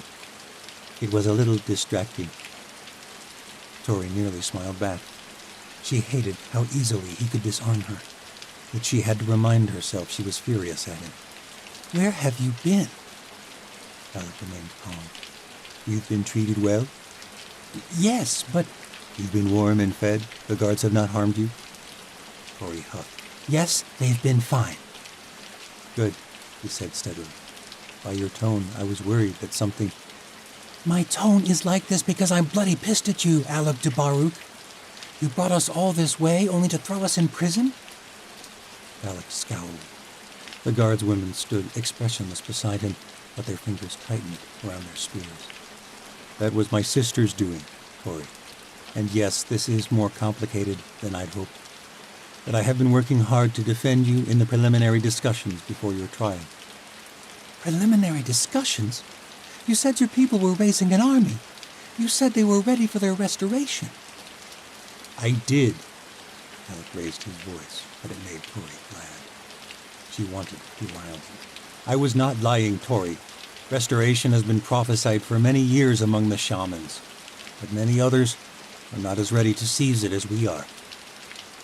I think they're more than not ready, Tori shot back. I think you're an idealistic idiot. Alec was quiet for a moment. He sighed, and his eyes met hers. They were a warm brown and glowed in the lantern light. Perhaps I am. Tomorrow will tell. But Tori... Alec drew near and took hold of her hands. His fingers were warm and sweaty. He was nervous. I need you to trust me. Tori pulled away and crossed her arms. Did you do it? She demanded. Did you take away our magic? Alec's eyes fell. I am not the only shaman with this ability, but yes, I did. At least he's honest, Tori thought, but she scowled all the more. I'm not here to apologize. Then why are you here? Said Tori. I have news from Osha. Tori's stomach felt queasy. Misha squeezed her hand. The others? Misha asked. Alec nodded. Many survived your encounter with the Nosferati, it seems, including your captain. Ren, was it? Tori and Misha nodded. But I'm afraid that's the only good news. While we were traveling north, the horde of Ruloks from the Crooked Teeth made its way to Osha. They attacked Moro-El in an attempt to take back their realm. Good, said Tori. I hope they ruined that city. Alec shook his head. I'm afraid it gets worse. Magic is no longer forbidden in Osha. The Chancellor revealed his power, and he has formed his own magical army. He calls it the Sky Guard. They are led by your friend, the Gallows Boy. Darian? Tori could barely utter his name. She had been a fool to entertain Mary's hope for him. Alec nodded. He led the defense of the city. The Sky Guard and the Night Legions fought valiantly against the Ruloks under Darian's leadership, but it was a hopeless resistance. The Ruloks broke through the city walls and were prepared to raze the White Citadel, but that is when she intervened. Who? Said Tori. They call her the Darkling Witch, but her true name is Medea Lorzar. She subdued the Ruloks. She saved the city. Tori remembered her well from the watchtower. The last she had known, the woman was lost when the legions fled to the catacombs. That would have been too convenient. Subdued, said Tori. You mean she sent them back to the old world? Alec was silent for a moment. No, she communicated with them. Word of it is spreading all across the New World. The Ruloks withdrew their assault on Osha. They made peace with the Chancellor. Tori could not believe it. The thought made her sick. After all the Chancellors of old had done to the beasts of the old world. How? Tori finally said. How did she do it? Alec shrugged. They say she spoke to their minds. It was an unparalleled demonstration of power for any age of the world. Medea is being hailed as the savior of the North. People everywhere are spreading tales of the Chancellor and his darkling witch. Gods, said Misha. The Chancellor unleashed hell upon the New World and has managed to set himself up as the bloody savior from that very same hell. He claims you're the cause of all this, Tori, said Alec. And the people of Osha believe him. There were rumors of lowborns stirring, calling themselves the Saints of the North, but this has lessened since the battle. Tori felt squeamish. This would not help her case before the Aleut elders. Her innocence rested on the claim that the Chancellor was the one who had unleashed the mayhem of the old world beasts. But with the attack on Morrow El and the Chancellor's miraculous victory, her claims would seem all the more unfounded. You've come to tell me it's hopeless, then, said Tori.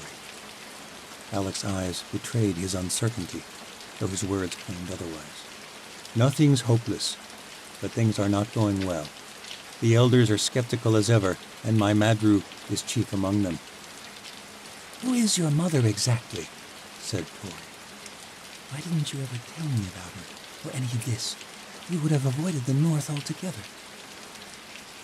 Alec glanced at the guardswomen, and Tori realized they had been sent to watch him as much as the two young watchers.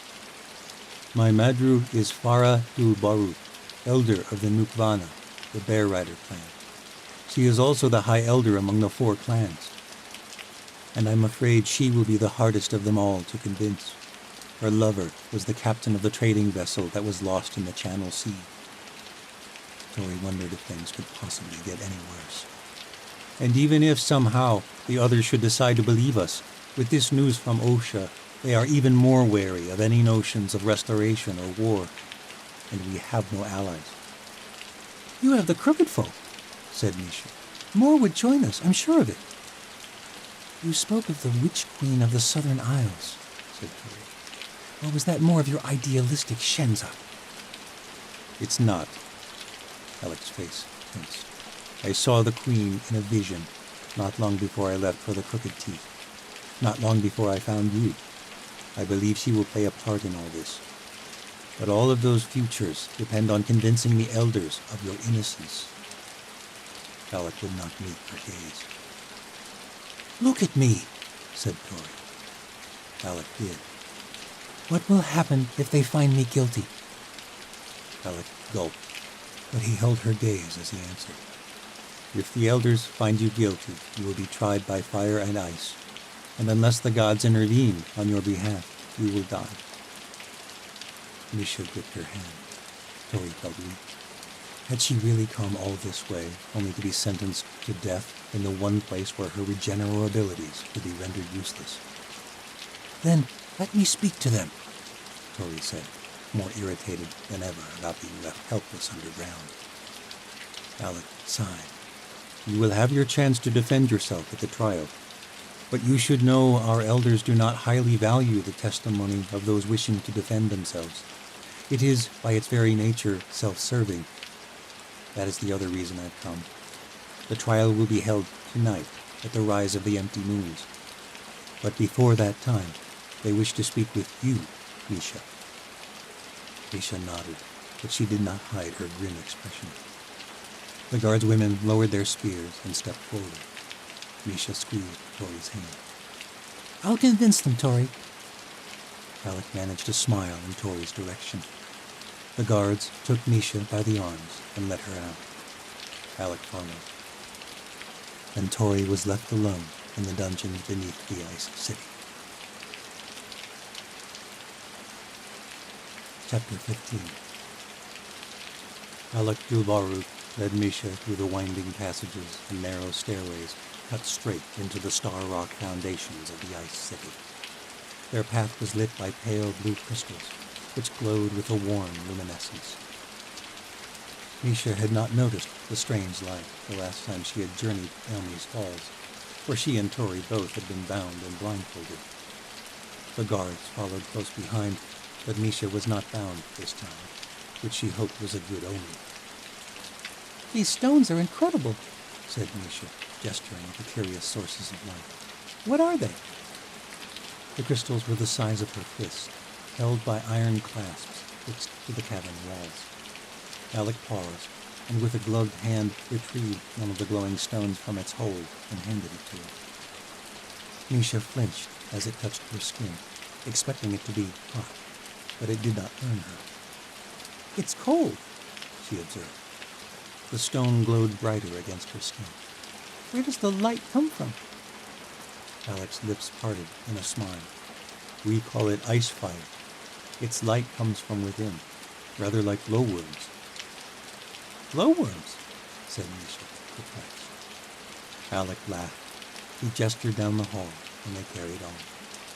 Misha marveled at how light the stone was, as though it were hollow. My friend, you have not lived until you've walked through a cavern by the light of glowworms. They give off their own light and shine on cave walls like the night sky. Ice fire, however, is more of a mystery. We do not understand the source of its light. It may be the crystal itself, or perhaps some tiny luminous creature that feeds off the minerals within, or perhaps it is fueled by a strange magic. But it is our main source of light here in the Ice City. Fuel is scarce for fires, and we use what little wood can be found this far north for shelters and building ships and kayaks. Ice fire was a blessing from the gods when it was discovered shortly after our arrival in the Icelands. It gives light to the north in the long dark winters, much like the lights of Anora. Alec handed the crystal to one of the guards and ordered her to restore it to its rightful place behind them, which she did with evident irritation. Misha swore the other guard grew even closer during the brief time her partner was missing. Ice fire, said Misha as they pressed on. In the trial of fire and ice, Alec finished for her. It would determine the future of their plight in the north, the future of their revolution, the future of Tori's life. There is a reason the trial of the gods was given that name. Ice fire is one of our most beloved gifts from Anora. Where does it come from? The crystals formed deep below Itala in ancient caverns. We believe Anora once lived here, long ago, when the gods still walked the earth. We send hunters into the depths to harvest them. Do they burn out, the crystals? So long as they remain connected to their madrid, the earth, they shine without end. Up here they last a few weeks. They continued on in silence, and Misha tried to steel herself for the interrogation to come. She felt a weight on her mind she had not felt since her 14th summer with Allah. Tori's life might rest on her words, on the answers she chose for the elders' questions, just as Allah's life had once rested on her answers to her father's questions. Misha pushed the dark memory away. She would not fail this time. But what was she to say? Tori had opened up the portal to the old world, as the Chancellor claimed. She had stirred them up when she resisted the Chancellor. And Alec's mother wanted to believe the claims after the death of her lover by sea dragons. Tori herself feared she had let in those other monsters. The truth was, Misha did not know what to believe. Had the Chancellor done this, intending to turn the world against the gallows girl all along? Or was it some catastrophic accident? Either way, there was no denying one thing. Tori was involved in this devastation. Should she lie, then? Or would Alec's mother see right through her? When the stone tunnels turned to a massive hall made of ice, the guards lingered behind, standing watch at the iron door to the dungeons below. The halls of the palace were massive, supported by thick pillars that towered at least 50 feet to the arched roof, all made of intricately carved ice. The halls were filled with Aleuts dressed in thick white furs, much like the giant furs lining the icy walls. Misha wondered what animals the furs had belonged to. Mammoths, north bears, shadowcats. Misha's breath misted in front of her face now that they were above ground, and she pulled her fur cloak tighter. "Most of our dwellings are below ground," said Alec as they walked. Misha wondered if he was telling her all this to distract himself. If so, she was glad for it. It was so warm in our cell. The rock gives off heat from the world below, throughout the city's foundations. The ice insulates the walls of the palace well enough, but the comfort of the underworld is unmatched this far north, so most endure the darkness for the sake of warmth. I can't imagine why, said Misha sardonically. She had never longed more for the warmth of the islands of her childhood than here in the north. They crossed several similar halls, filled with warriors and fishermen and children and hunters. The palace seemed to be the hub of the city above ground. Traders hauled carts filled with fish, lamp oil, and furs. But the busiest carts were those dealing in goods from the south: grain, fruits, spices, even jewelry. Many people watched them pass, their eyes settling on Misha, which made her uncomfortable. She supposed that few of them had ever seen outsiders, let alone an island girl from the southern reaches of the continent. The crowds dwindled as they reached a narrower passage with a garden entrance. The throne room doors were decorated with ice-fire crystals and glowed with a beautiful luminescence that reminded Misha of moonlight on the beaches of her homeland. She paused outside the doors and touched Alec's arm. The guards stood watch with one hand at their spears. Your mother, said Misha. She sounds like a fierce woman. What can I say to convince her? Alec shook his head with a sigh. My Madru is a hard woman, but she loves her people. Her duty is to the well-being of the Auli, first and foremost. You must convince her that letting the gallows girl live will be to the advantage of my people, that it will not bring more pain and suffering in the north. Haven't you already told her that? Or it could bring restoration for your people. Alec grimaced. Unfortunately, my Madru and I do not see things with the same eyes. Where I see opportunity, she sees needless suffering for our people. She has heard my pleas, but she hardened her heart to me long ago. I should warn you, though, the elders will see through any lie. Then what do I say? Misha felt helpless, as though the verdict had already been determined. Speak wisely and speak the truth, but be cautious what truths you choose to share. Alec nodded to the guards, and they pushed open the doors. Misha fought back the urge to retch with nervousness. The throne room was bordered by immense ice pillars, and between the pillars stood rows of guards, lining the hall all the way to the 4 ice-fire thrones set upon the dais. One throne for each elder, Misha assumed. A woman sat erect upon one of the glowing thrones, her fingers forming a tower near her chin, as though deep in thought. The room was silent as Alec and Misha approached, but as they neared, Misha realized that the throne was not occupied by the High Elder. It was occupied by her daughter, Skaya Ilvara. Misha glanced around, but there was no one else in the throne room. None of the elders had come to hear her plead for Tori's life. The fierce-looking young bear rider leaned forward as Misha and Alec approached the Auli thrones. Alec cursed under his breath. Where's Madru? Skaya's expression betrayed a hint of bemusement. She was taken away by tribal matters. I'm sure you can imagine our High Elder is a busy woman. A host of refugees have joined our already teeming city. Hunting is growing sparse as winter descends, and much of our supply for the long night was lost at sea, thanks to your gallows girl. Alec threw back his head with exasperation. The trial is hours away, and Misha's testimony is vital to our case. Skaya's brow rose. Which is why our Madru asked me to hear the island girl's testimony in her stead. You? Said Alec, his hands running through his long hair.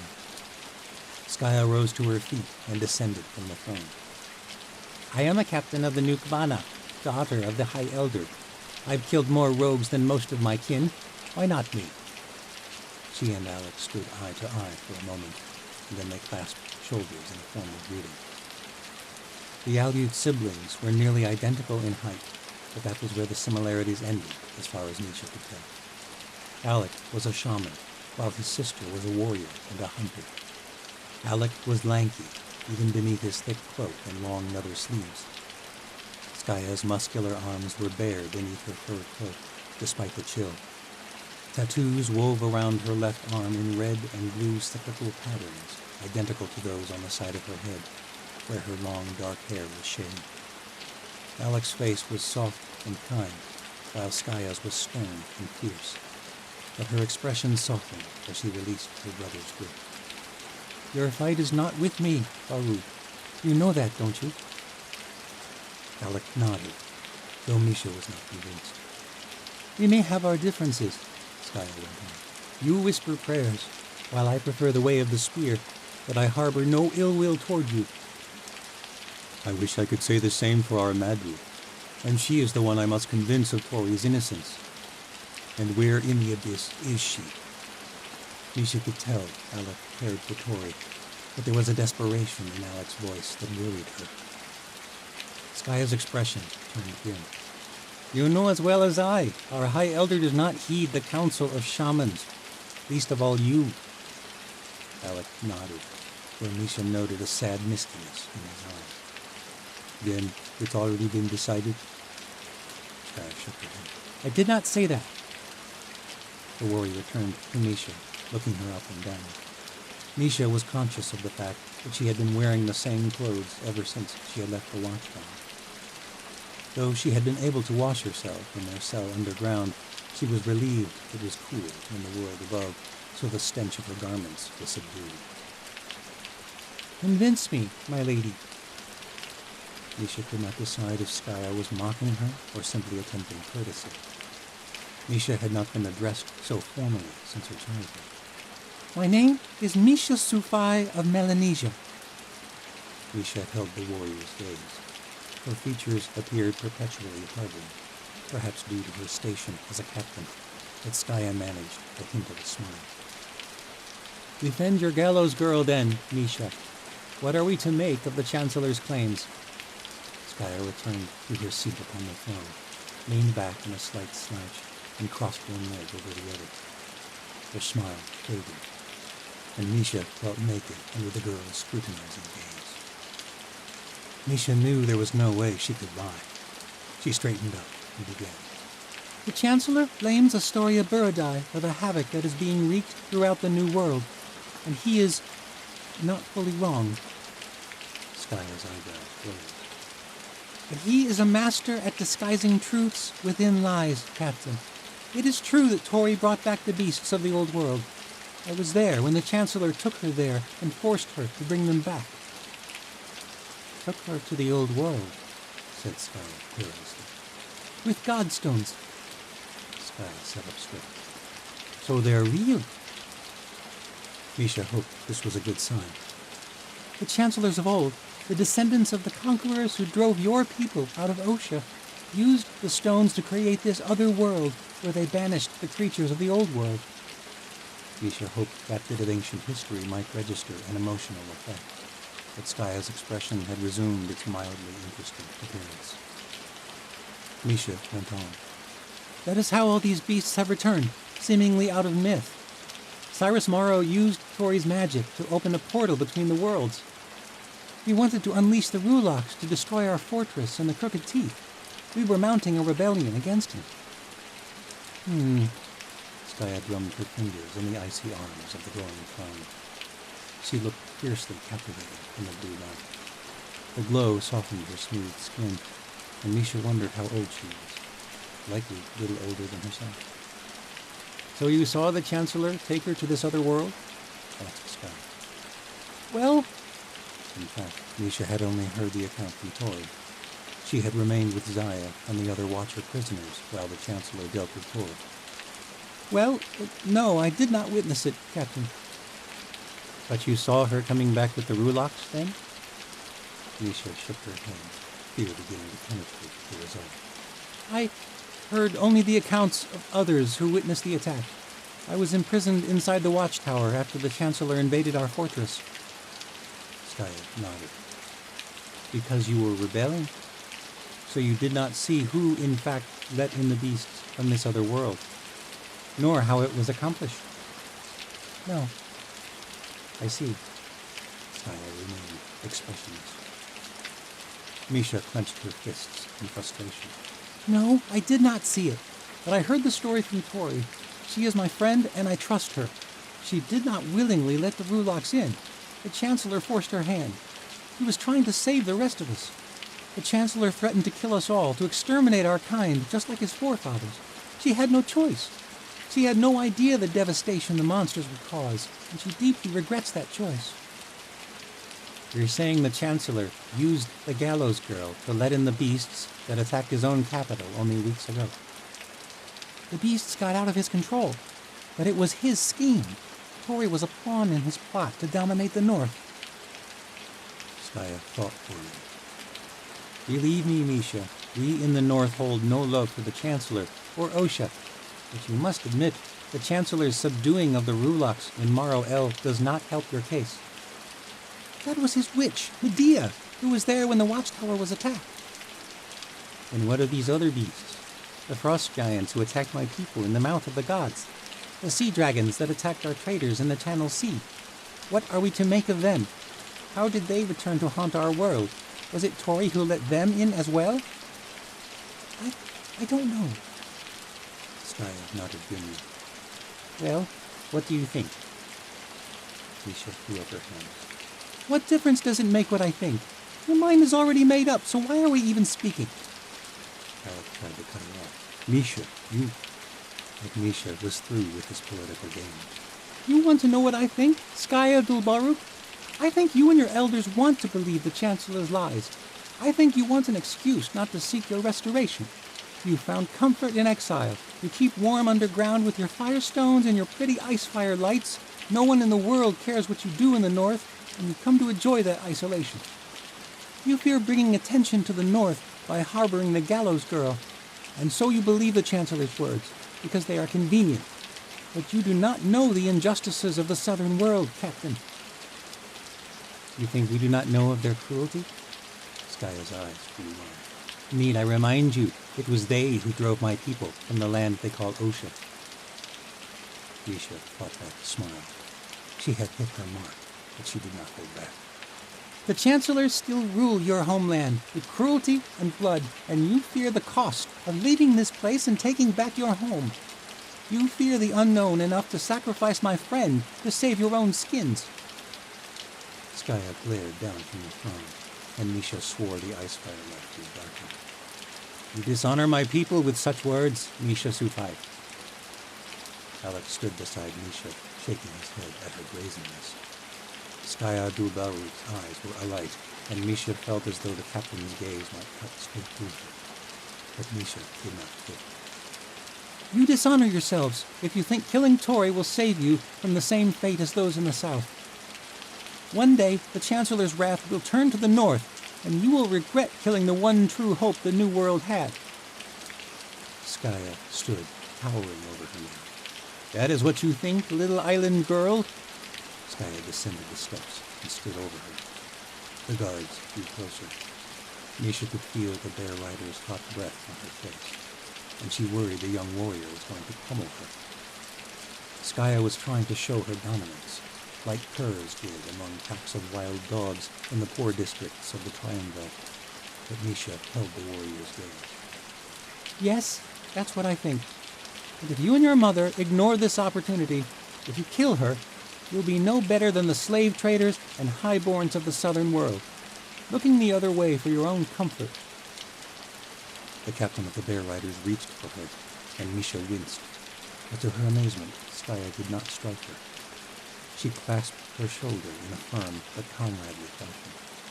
You are bold enough to speak that way to me, Misha Sufai. You presume much about me and my people, but I can sense your sincerity. Misha was not sure what to say, so she nodded. You truly believe the Gallows Girl is the hope of the New World? I have seen the way the crooked refugees and some of your own people responded to her on our journey here.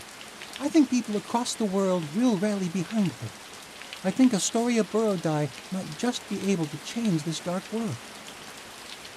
With magic, said Sky. We do not trust magic in the north, you know. It was used against us once, so we learned to dismantle its hold on us. Magic has returned to the world, whether you like it or not. And if it is left to the Chancellor, it will mean the end of the New World as we know it. But with Tori, magic might just save us all. Skaya managed a hint of a smile, and she squeezed Misha's shoulder. Her touch was remarkably warm. I like your spirit, Misha sweetheart, and you have said what I hoped to hear. Alec looked up with surprise. She did? Misha's body relaxed a little at the words. Yes, Baru, and I am not the only one. Another young woman stepped from behind a pillar where she had been listening to their conversation. Her silver hair fell in waves over her shoulders. She was dressed in a regal sapphire gown with sparkling sleeves that reached her wrists. The finery immediately betrayed her otherness in this place. No Aleut or crooked refugee dressed so finely or without clothes. She wore only a thin shawl over her gown. Her breath did not mist the way Misha's did, and her eyes shone like ice fire. Who are you? Said Alec, his hand flying to the hunting board at his head. The woman smiled nonchalantly. Don't you know my face, Alec Dulbaru? I remember yours. What? From our visions, of course. Our visions? They work both ways, you know. The woman smiled, and Misha was struck by the way her presence seemed to dominate the room. Misha could not take her eyes off the stately young woman. It reminded her of the time the Prince of Malai had come to Melanesia. There had been a parade, and young Misha had watched the young boy until he completely disappeared from sight, marveling at his attire, his procession, his noble air. She felt the same presence from this woman now. Alec's eyes spread wide with amazement, and his hand relaxed at his blade. My visions? Incredible. You mean you've seen me as well? Of course I have, Alec Dulbaru.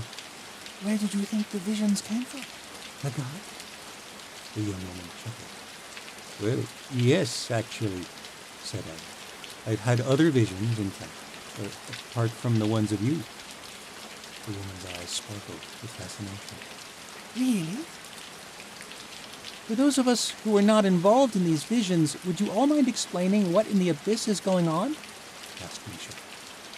Alec pulled himself together, his eyes leaving the woman for the first time since she appeared. He straightened himself. This is Seren Letal. Misha did not recognize the name. And? She's the Witch Queen of the Southern Isles. Now Misha was intrigued. The infamous sorceress of the southern world had come here. But how? Alec said, turning to the queen. Skaya interjected. You told me of your visions of the queen before you left for the Crooked Teeth. And you thought them ridiculous, said Alec. I did, until we heard word from Ula of the events in the Mouth of the Gods and the gallows girl who was journeying with you. While our High Elder prepared to seize her upon your arrival, I sent word to the Southern Isles. I have very much wanted to meet your friend, Misha, said the Witch Queen, who struck Misha as far more relaxed than any dignitary Misha had ever heard of. Her voice was soft and wispy. Her presence was strong and demanded attention, but not in a harsh way like the Chancellor. No one had even bowed when she revealed herself. But how did you arrive so quickly? Said Alec. Sorcery, said Seren Letal. And after hearing your words, Misha, I am glad I came as fast as I did. There is much I wish to discuss with your gallows girl. She will testify before the elders tonight, said Sky, on Astoria Borodai's behalf. Alec shook his head in disbelief. I am sorry I doubted you, Saru. He embraced his sister, and though a little stiffly, she returned it. For the first time since arriving in the north, Misha felt relief. With Skaya and the Witch Queen on their side, surely the elders could not argue for Tori's execution. But her relief was short-lived. The ice-fire doors sped wide with a groan, and a young soldier crossed the room. When he reached them, he bowed to Skaya and then to Alec. Captain, Shaman, the elders have requested your audience in the assembly. The assembly? Said Alec incredulously. Now? Said Skaya, a dark look crossing her face. The soldier nodded. The trial is not till moonrise. Misha's stomach nodded beneath her skin as she realized what had happened. The soldier shook his head. The trial is over. That's why your Madru asked you to handle the throne in her stead. Chapter 16. The trial was a farce, and Tori knew it the moment she was taken from her cell beneath the ice city. Alec's mother came to take her from her cell only minutes after Alec and Misha left. Farah Del Baruch did not bother to explain herself, as two guards led Tori down the blue-lit passage, while the High Elder led the way to the city above. Tori knew what was happening, and it was confirmed the moment she reached the round assembly chamber of the Ice City. The room was filled with Aleut of all ages, and even a few crooked folk, and Alec and Misha were nowhere to be seen. It was clear the elders had never intended that Tori might go free. Their trial was swift and pointless, the witnesses cleverly chosen, the questions of the elders worded to work against her. Most had already testified before Tori even arrived to hear their scapegoat accusation. According to one young impressionable witness, Tori had let the frost giant wreak havoc on their company in the mouth of the gods, failing or perhaps intending to fail in her attempt to fight the old world monster. And if it hadn't been for Tesla, they might all have died. It was truth shrouded by lies. So the entire trial went. Crooked refugees were brought forward, and their regard for the gallows girl changed drastically the moment the tribal elders informed them that Tori had been the one who had unleashed the Ruloks upon their villages. It was a truth Tori could not deny, and though distorted against her, she could not reason her way out of the blame. She had pressed her hand against the portal, alongside the Chancellor, the godstone searing her palm. It had been her blood that worked the stones to bring that devastation upon the Crooked Teeth. One Aleut sailor even proposed the absurd notion that he had seen the gallows girl's sorceress face in the mists moments before the sea dragons attacked a trading fleet in the Channel Sea. The four tribal elders devoured the Shenza like pigs to slaughter. The entire charade seemed to take only minutes. Tori kept glancing at the doors, hoping that any moment Misha and Alec would come to defend her. Surely the elders would allow someone to defend her side of things. But no one came. The accusations mounted, and the assembly began to grow angry, goaded by the elders and their predetermined case. When it was clear the verdict was all but decided, Farah Del Baruch finally addressed Tori before the assembly. You have heard the charges made against you, gallows girl. Farah Del Baruch's face was cold with unabashed victory. By your own admission, with the use of dark sorcery, you led the Ruloks that destroyed the homes of these poor crooked folk through this demonic portal. You stand accused, not only of the slaughter of hundreds of crooked folk, but of 19 of my kinsmen in the mouth of the gods, as well as 43 brave souls lost in the Channel Sea. I shudder to think how many more have died across the New World from your actions. What say you to these accusations? Tori stood before the assembly. She had no connection to her magic. It had not returned to her once she'd arrived in Ikala.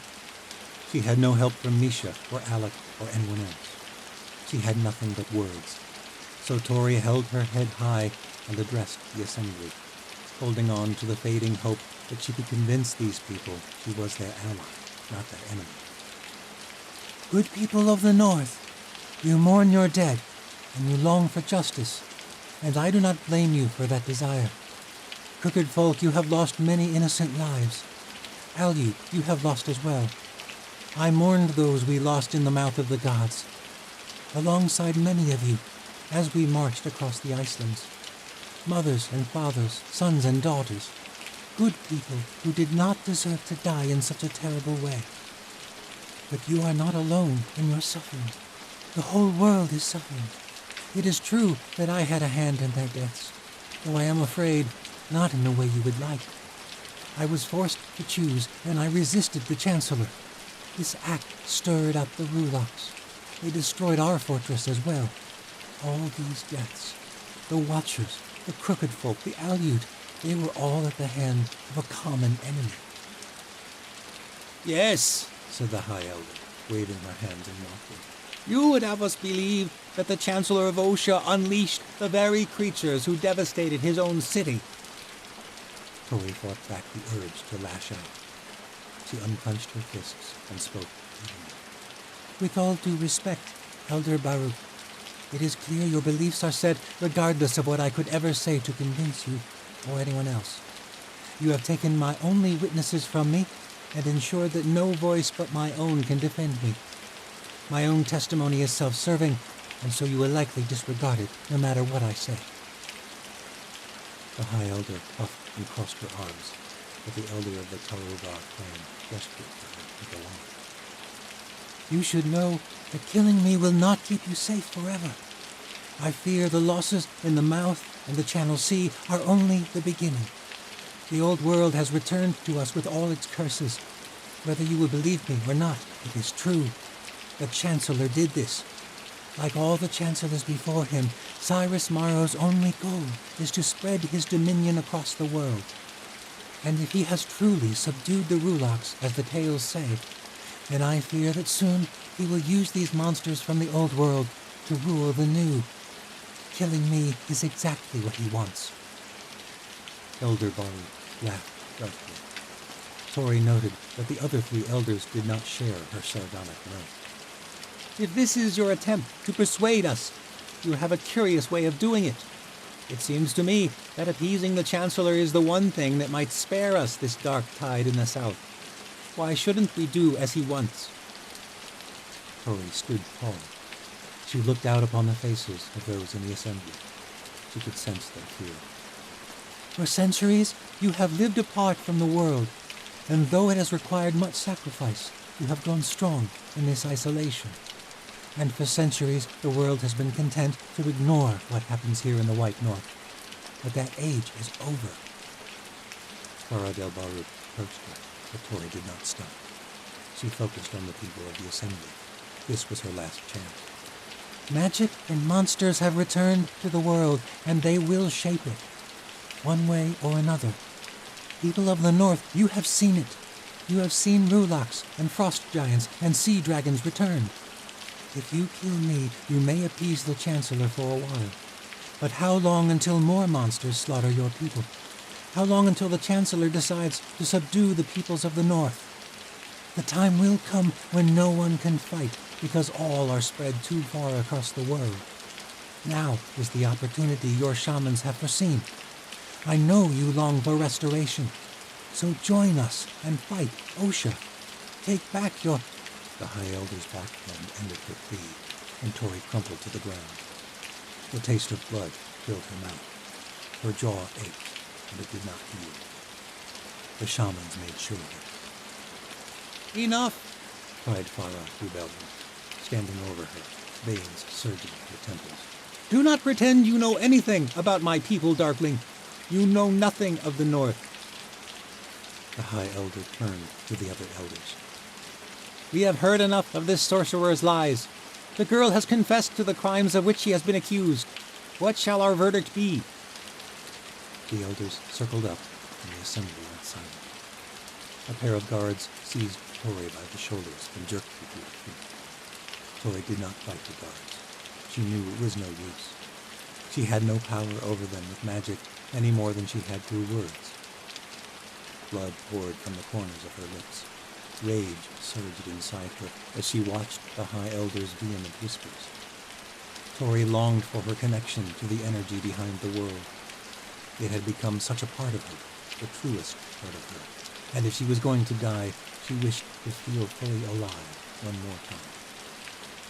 The other 3 elders nodded their heads submissively at Elder Barrow. Tori could tell that her words had worried them, but she feared it did not matter. The elders conferred amongst themselves for only a few moments before they turned to the assembly. Farah del Baruch was the first to speak. The Nukvana find Astoria Borodai, this darkling known as the Gallows Girl, guilty of murder. The elder of the 2 Vars spoke next. Guilty. And then the elder of the Igu Var. Guilty. And finally the elder of the Karu Var.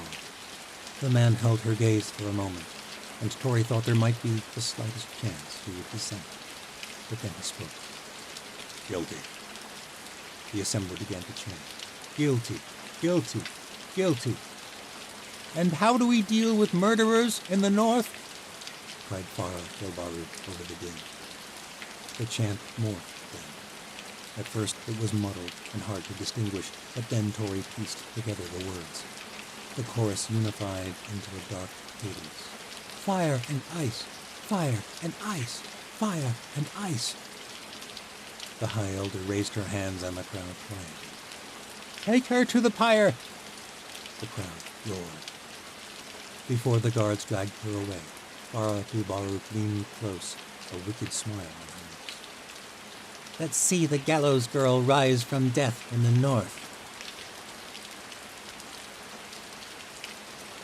Chapter 17.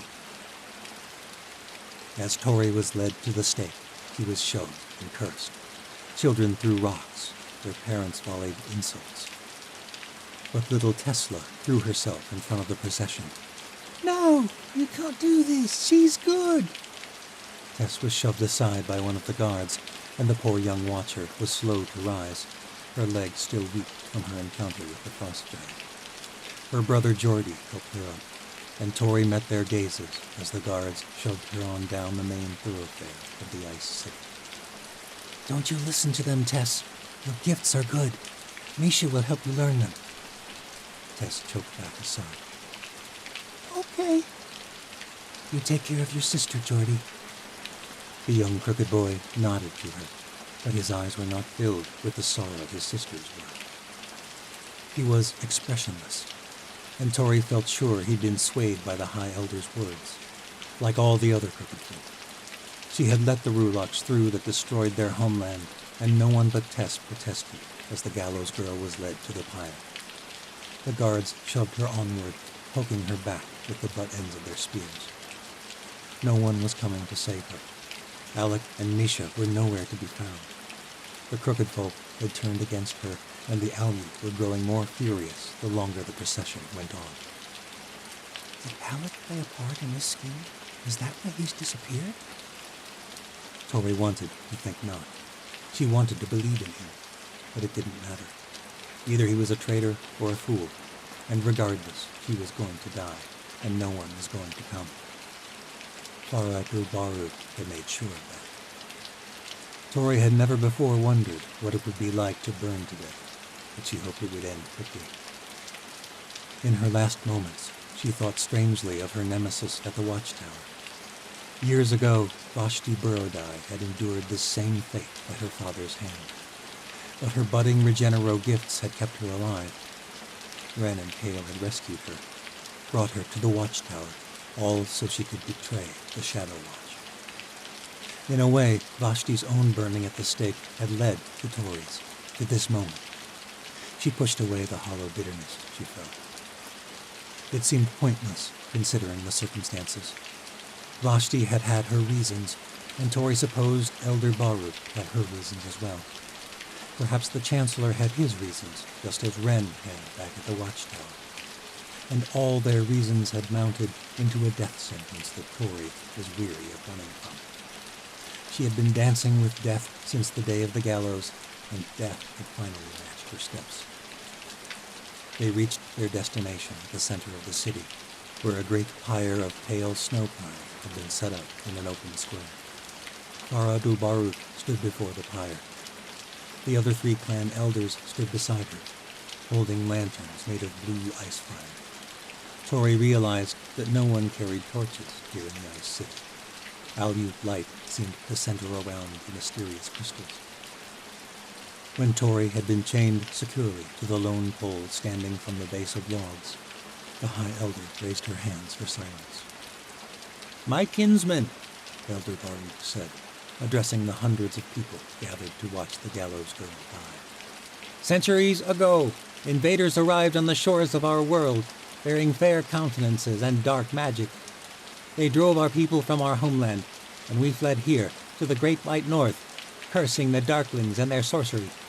Thanks to the blessings of Shalom and Enora, our shamans learned sacred arts to render that darkness useless here in the north. We have lived in peace ever since. We have made a new home, safe from the curses of the southern world. But now this darkling has brought those curses upon us anew.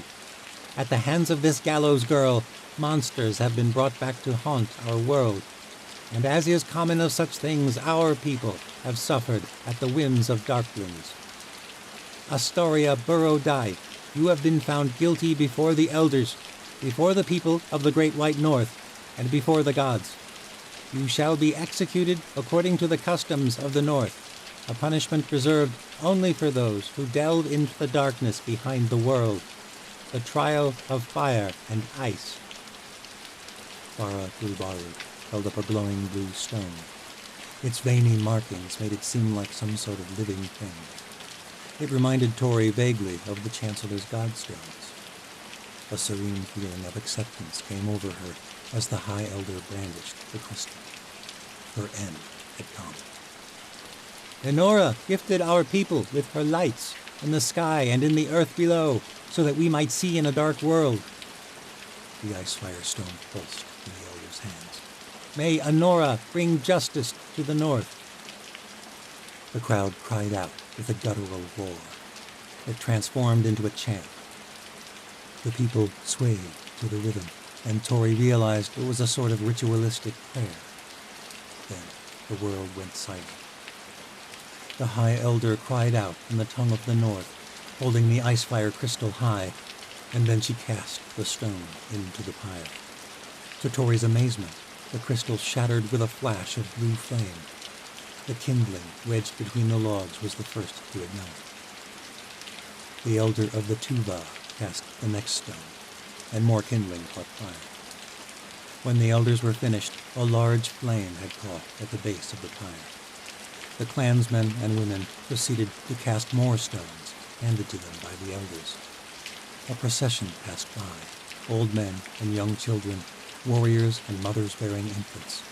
All were part of this dark ceremony. Ice fire shattered upon the wood, and the glowing blue flames grew larger and larger, rushing from log to log. Tori steeled herself for the pain to come. She resisted tears. She thought of the way Darian had once bravely faced a martyr's death. He had been so strong. Tori had stolen that death from him, but she knew there could be power in her own death now. The realization seemed to come from outside her. Do not forget those who suffer in the southern world, Tori shouted. Do not forget your restoration. Your time is near. At these words, the faces of many of the Alute people changed, and Tori thought that perhaps there was hope. But then the flames grew darker until they reached a violent hue, lapping at Tori's feet and then her legs. Tori kept expecting to feel searing, agonizing heat, but instead she only felt colder. A sharp chill cut through her woolen garments and her fur-lined coat. The ice fire consumed the wood, crackling and hissing like any fire, but this fire felt utterly different. The larger the flames, the more she shivered. Tori's boots disintegrated, and her feet grew numb. The flames lapped at her legs, up to her fingers. She could not feel them any longer. And then, with fury, the pain came. Tori screamed, only once. She clenched her teeth and held in the agony. She would not give the elders the satisfaction of her torture. She pictured Darian on the day of the gallows, and she straightened herself. She would die bravely. Her exposed toes cracked and peeled with the searing cold. She clenched her fists so that her nails tore into her palms. Sharp pangs shot up her raw and aching legs. She bit down her tongue and held in a shriek. Her spine felt like it might shatter inside her. Her chest felt heavy as the flames rose higher and higher. Her mind was fading. Elder Baruch was saying something. People were jeering. And poor Tesla was crying, down on her knees, her brother holding onto her hand. The flames grew higher, singeing Tori's hair. Her clothes began to burn and fall away. Her skin was blue, and she could not move her body any longer. Tori's mind drifted away. The numbness returned. The terrible pain faded. And in the flames, Tori saw a strange face. Ugly, but smiling. It welcomed her to the world beyond. And then she felt at peace. Chapter 18. Alec and Skaya sprinted from the throne room, and Misha ran after them, joined by Soren Latal. The main halls of the palace were empty, and so was the assembly chamber. They soon realized why. The entire city was herding down the main thoroughfare of Ikala, chanting a dark mantra in the ancient language of the Alyi. "They are taking her to the pyre," said Skaya, her eyes lit with rage. Misha's heart filled with dread. How can this be possible? How could Alec's mother be so ruthless? They can't kill her. They can't. Alec cursed and pressed into the crowd. Skaya followed, shoving her way violently. Misha wished she had access to her Watcher gifts.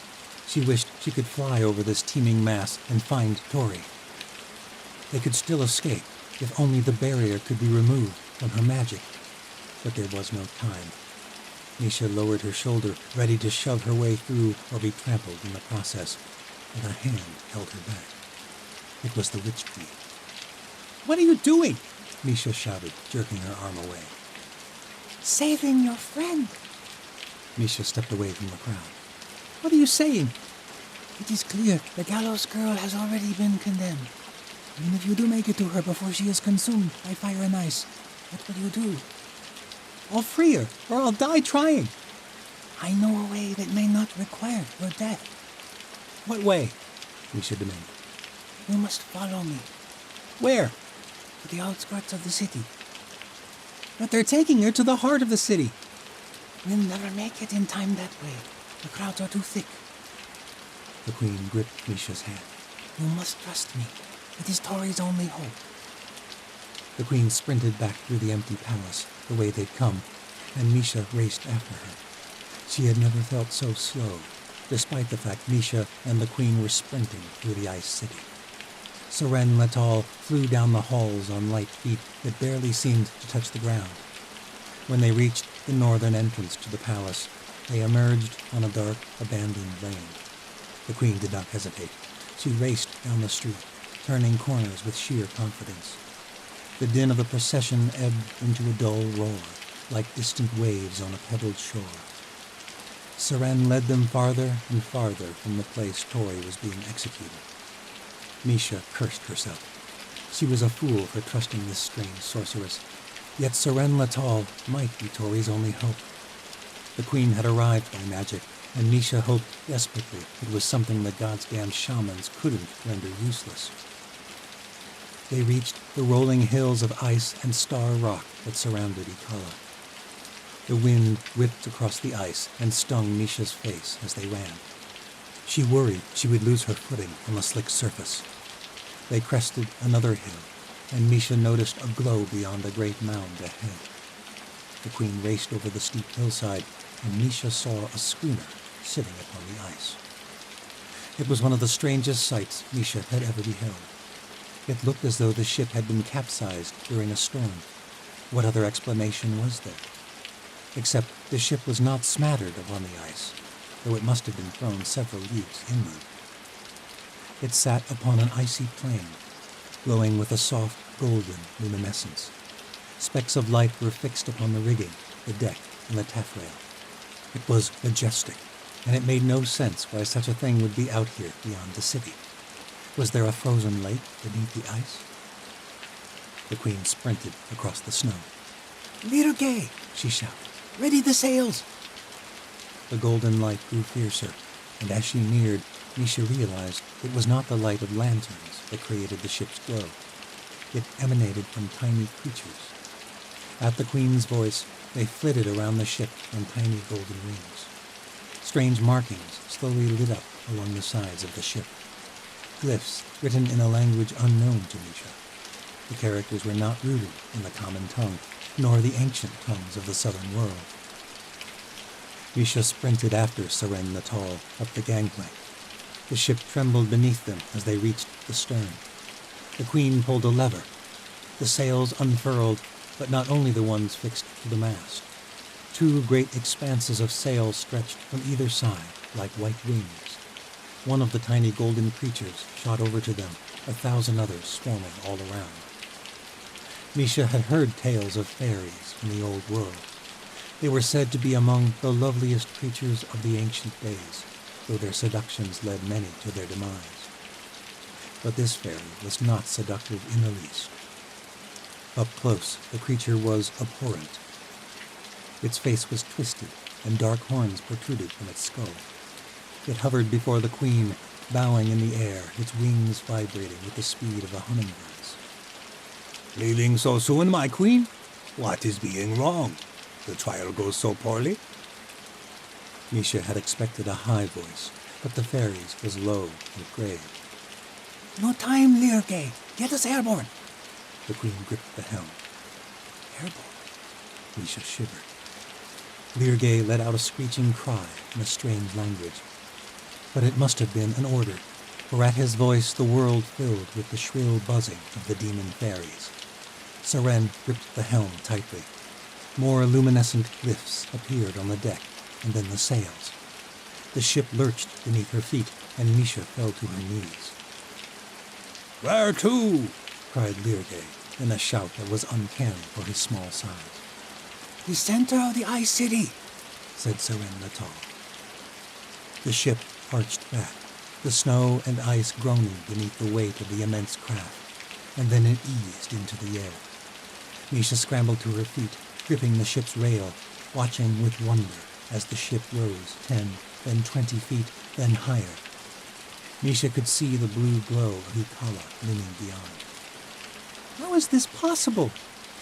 Seren the Tall grinned, the wind whipping through her silver hair. Those shamans can't stop the magic of the Kokala. We're going to save the gallows girl.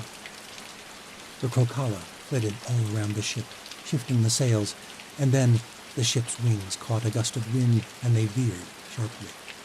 At the center of the Ice City, a great burst of blue light shot into the sky, and Misha prayed that they would not be too late. Chapter 19. A face appeared in the blue flames, but it was not who Astoria expected to meet at the moment of her death. It was small and twisted, like something from a nightmare. The world was swirling chaos. A roaring cacophony filled her ears. Flashes of blue and golden light swelled around her in madness. Tori thought she had died and been sent to the abyss to atone for all the suffering she had brought upon the world. She had heard tales of the wretched souls who lived in darkness, pleading desperately for aid from anything that crossed their path. The horrid cries grew louder and louder, the shrieks of the undying. A hellish face shot past her, and then Tori felt her hands again. She could move her fingers. They were free. Her chains had fallen away. But that was foolishness. Tori was chained to a pole of snow pine. Blue flames engulfed her with the cruel fire of the north. These were hallucinations of her dying mind. Her thoughts began to grow foggy again, and she knew she was near death. She closed her eyes. Pain returned in fury, and the numbness that had overtaken her fraught body vanished. Tori cried out, thinking the flames had reached her face, overtaking her entire being at last. Her eyes shot open. The strange, fearsome face reappeared right before her eyes, glowing in a golden light like the fires of the southern world. Its light seemed to cast away the blue glow of the ice fire. The face belonged to some sort of fiery creature with tiny horns. It hovered in front of her, long nails glistening from its slender fingers like talons. It had stung her face, or perhaps stabbed her, and she had felt the pain. By some miracle, Tori could still feel it, and she emerged from the deathly fog in an instant. The creature shot toward her. She cringed. Is this the last stage of my execution? A delusion of the dying? But the thing did not sting her again. It pulled desperately at her cloak, which hung in shreds from her frozen shoulders. And then there were more golden creatures, glowing like the floating lanterns of the triumvirate. They tugged on her body, and their tiny hands felt warm on her frigid skin. These things were not attacking her at all. They were trying to help her.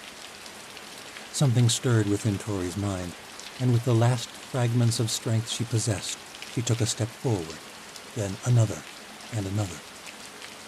Tori stumbled free of the blue hell and collapsed in the snow, gazing up at the sky. Glowing specks flickered in the heavens, and there was something more, something out of place. Massive golden sails filled her vision, floating in the sky. But it couldn't be. Alec's face flitted in and out of focus, blocking the light, but Tori's mind was fading once more.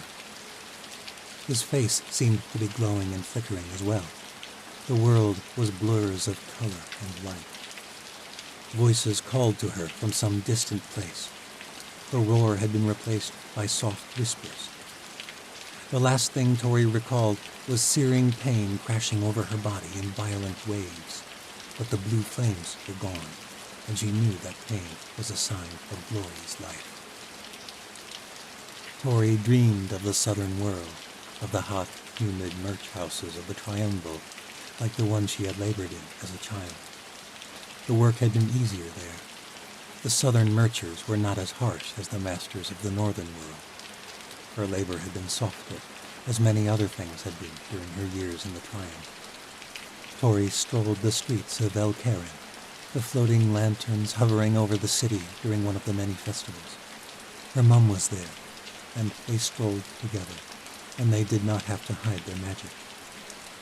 She dreamed of the beaches of Melanesia as Misha had so often described them during their journey north. Soft sand squished between Tori's toes, and gentle waves lapped at her ankles, and the sisters shone like the eyes of the gods upon her.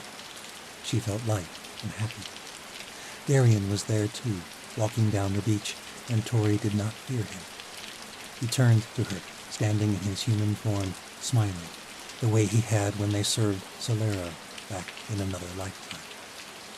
And yet it was not the same smile. It was warm and safe and free, in a way it never could have been in Maro El when they had lived to serve others. He called out to her, and his voice was light and serene. Tori ran to him, and he pulled her into an embrace, and they both cried, but they were happy tears. We made it, Darian whispered. We survived. Tori didn't speak. She just held him, grateful he was alive, grateful they were together and free. The southern world was beautiful. Insects chirped from gigantic leafy trees. Colorful birds soared across the sky in the moonlight. Everything was so full of life. But it did not last. Tori swam out of the dream world and woke in a blue light that pierced the beauty and filled her with fear. She sat up with a start, terrified that she was still in the fire, that her escape had been a delusion. She found herself not in a world of flames, but rather in a bed of soft white furs in a room beneath the ice, illuminated by the light of ice fire crystals set inside a lantern, so it filled the room with a soft glow. Her sudden movement sent waves of pain crashing up her spine. I'm alive, she thought, never more grateful to feel pain. Judging by the number of bandages that had been wrapped around her body, she was just barely alive. Her skin felt like it was boiling. She was about to examine what was hidden beneath the linen wraps, when a voice interrupted her. Alex said you can't touch those. It was Tesla. The crooked girl was smiling at her. She stood up from a chair made of what Tori guessed was whalebone. The room was carved out of obsidian stone, so smooth it reflected the light in shimmers. I can't believe you're alive. Tess said. The young watcher touched her hand, and Tori squeezed it, grateful to be able to perform such a simple task. Me too, Tess. Yes, you showed them, didn't you? Showed them what? Her voice croaked. Her throat felt dry and grainy. That you can't kill a god. Tori smiled. It hurt to smile, like her skin was stretched too tight over her jaw. She felt nothing like a god, but she did not argue with the girl. Tess fetched her some water, and Tori drank it greedily.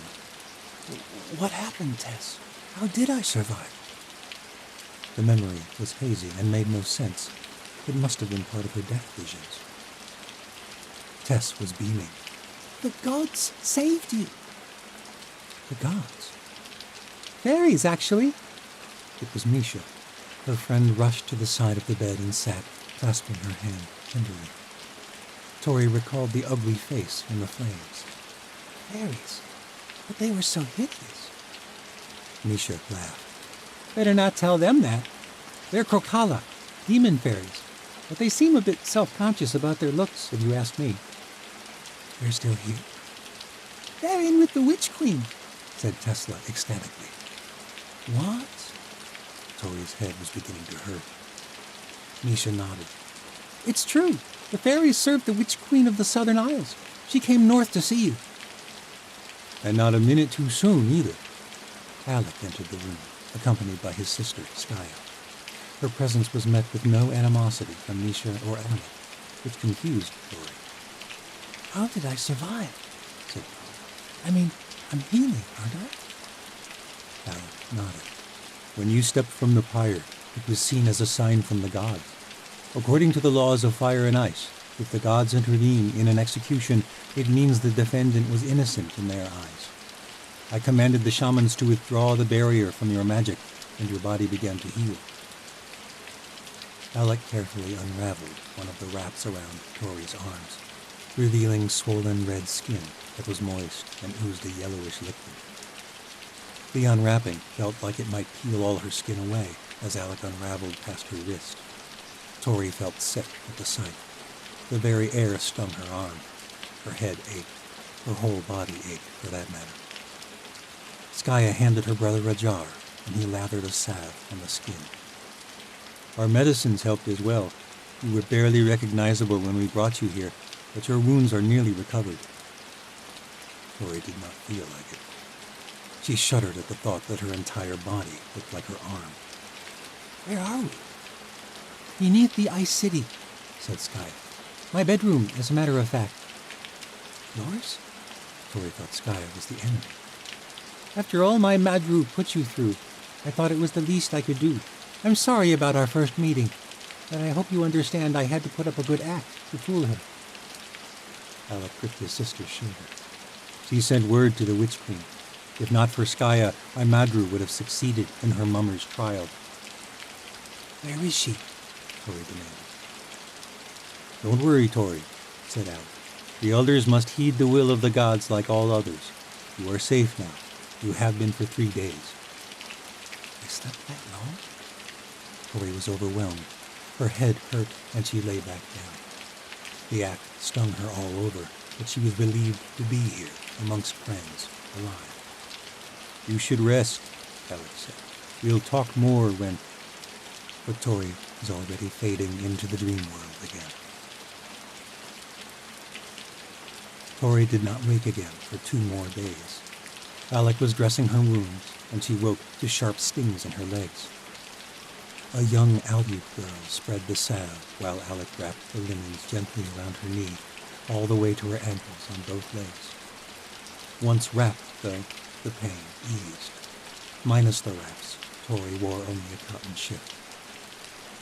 Don't see you blushing now at seeing me undressed, Tori managed. Her lips stung and her voice cracked.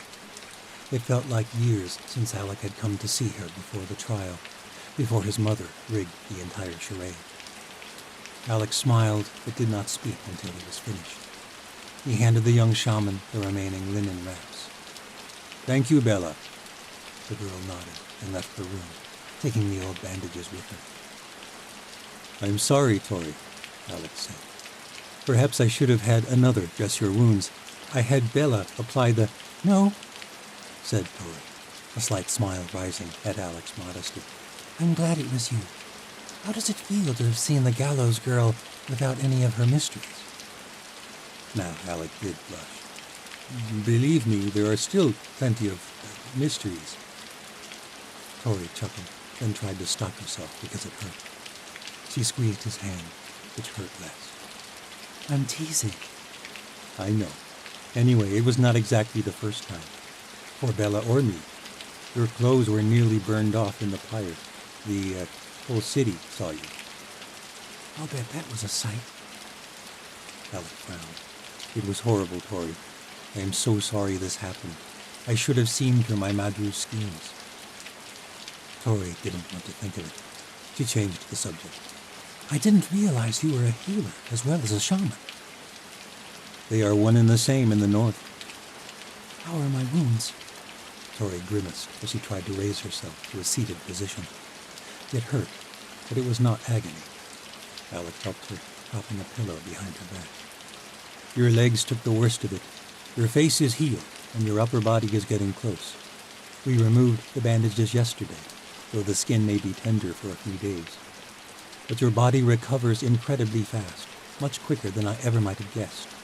I've never seen anything like it. You should be dead, Tori, many times over. That wasn't my doing. Is it true about the Witch Queen? Did she really save me? Or was that only part of my fever dreams? Not a dream. Seren Latal has been waiting for you to recover.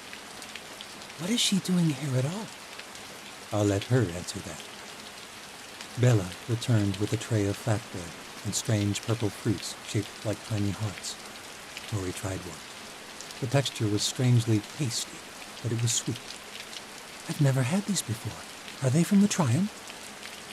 Alec shook his head. Gem stars, the only fruit that grows in the north. We harvest them from the world below. They grow only where ice fire abounds. Tori was amazed at how much life was able to survive in the Great White North. It was as though, just like the Aleut people, nature had managed to adapt to whatever surroundings it found itself in. Still, she doubted she would ever behold that strange blue crystal with positive feelings. Though it seemed to be the source of most life in the north, including the Aleut, the very light in the room made her feel uneasy. Tesla poked her head through the door. Alec, the Queen is here. Let her in. Tess smiled at Tori before she hurried off to fetch the Witch Queen. Seren Latal walked with a regal gait, but Tori could tell it did not come naturally to her. It was practiced formality. It reminded her of the way she held herself when she was attempting to appear more proper than she was, back almost too straight to compensate for years of labor. True nobles moved more fluidly. The Queen took a seat in a chair by the bedside, and her shoulders relaxed. A golden blur hovered near her shoulder, and then alighted upon the armrest. Tori recognized the face from the fire. Tori gestured to the grotesque bird. You pulled me from the fire. The Crocala's features seemed to be hardened in a permanent scowl, but it nodded to her. The Queen giggled. She was captivating without doubt. Her porcelain face shimmered in the blue light, and her silver hair was smooth as silk.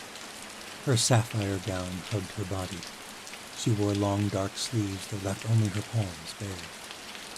She looked Tori up and down, then shook her head. Incredible. You have not disappointed, Gallows God. Thank you, milady. Seren, please. You are not one of my subjects, and if your rapid recovery is any indication, we are equals, you and I owe you my life, said I. A life I was eager to save. Why? Seren Latal leaned forward in her seat, a sparkle flashing in her eyes. Well, if we believe your shaman boyfriend here. Alec blushed. Oh, we're not. Tori enjoyed watching him stumble over his words. The Queen giggled again, almost childishly, and Tori wondered how old she was. Seren Latal waved her hand dismissively. Well, whatever he is, Alex seems to think our fates are entwined. I don't believe much in fate, I've seen too much hardship in my homeland. But Alec may convince me yet. I have been searching for you since the day you escaped the White Citadel. But my spies lost track of you when the watchtower fell. Valeria, said Tori, remembering how the southern islander had whispered words of hope shortly before she and Misha escaped. She was one of mine, yes, though I have not heard from her since, which is more worrisome than you might think. Why? Tori asked. She helped us escape the Chancellor. I'm sure she wouldn't. She ought to have come with you. Instead, she returned to the White Citadel and helped lead the defense of Maro El against the rulers, alongside the gallows boy. I fear her loyalties waver, but I won't burden you with my troubles. But they weren't Saren's alone.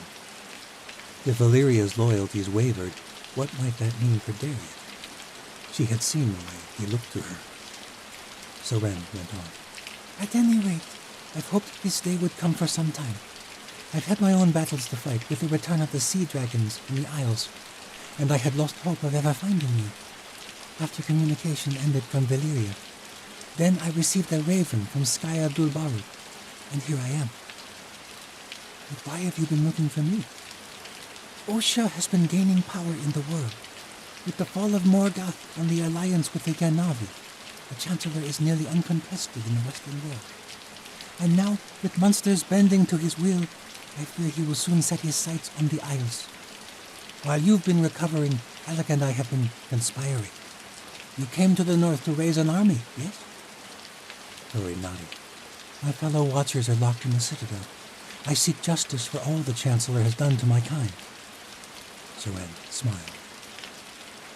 Good, but I am sure you know that a few spears, and even bear riders, will be little match for Osha's forces. My people have been free for less than a century, and that time has been turbulent. We have warred with each other as much as the oceans or the Fairish. We are not a unified nation, just rivaling island kingdoms whose allegiance moves with the wind. But that is changing. Under my rule, most of the Isles sail under one banner for the first time in centuries, and with the right show of strength, that alliance may last centuries. Show of strength, said he. That's where I come in? Where we all come in, said Alec. I want to wage war against Osha, said Saren Latal. Unite my people against a common enemy while the time is right. Bring the Chancellor to his knees. And I want the peoples of the north to join us, with you leading them alongside me. Tori shook her head with frustration. In case you didn't notice, the Aleut very recently tried to execute me. Alec squeezed her hand. Your return from death has swayed them. The elders have declared you innocent before the gods, and with Skya's support, the Bear Riders would follow you into battle. I know that my people have done a terrible wrong. They tried to kill me.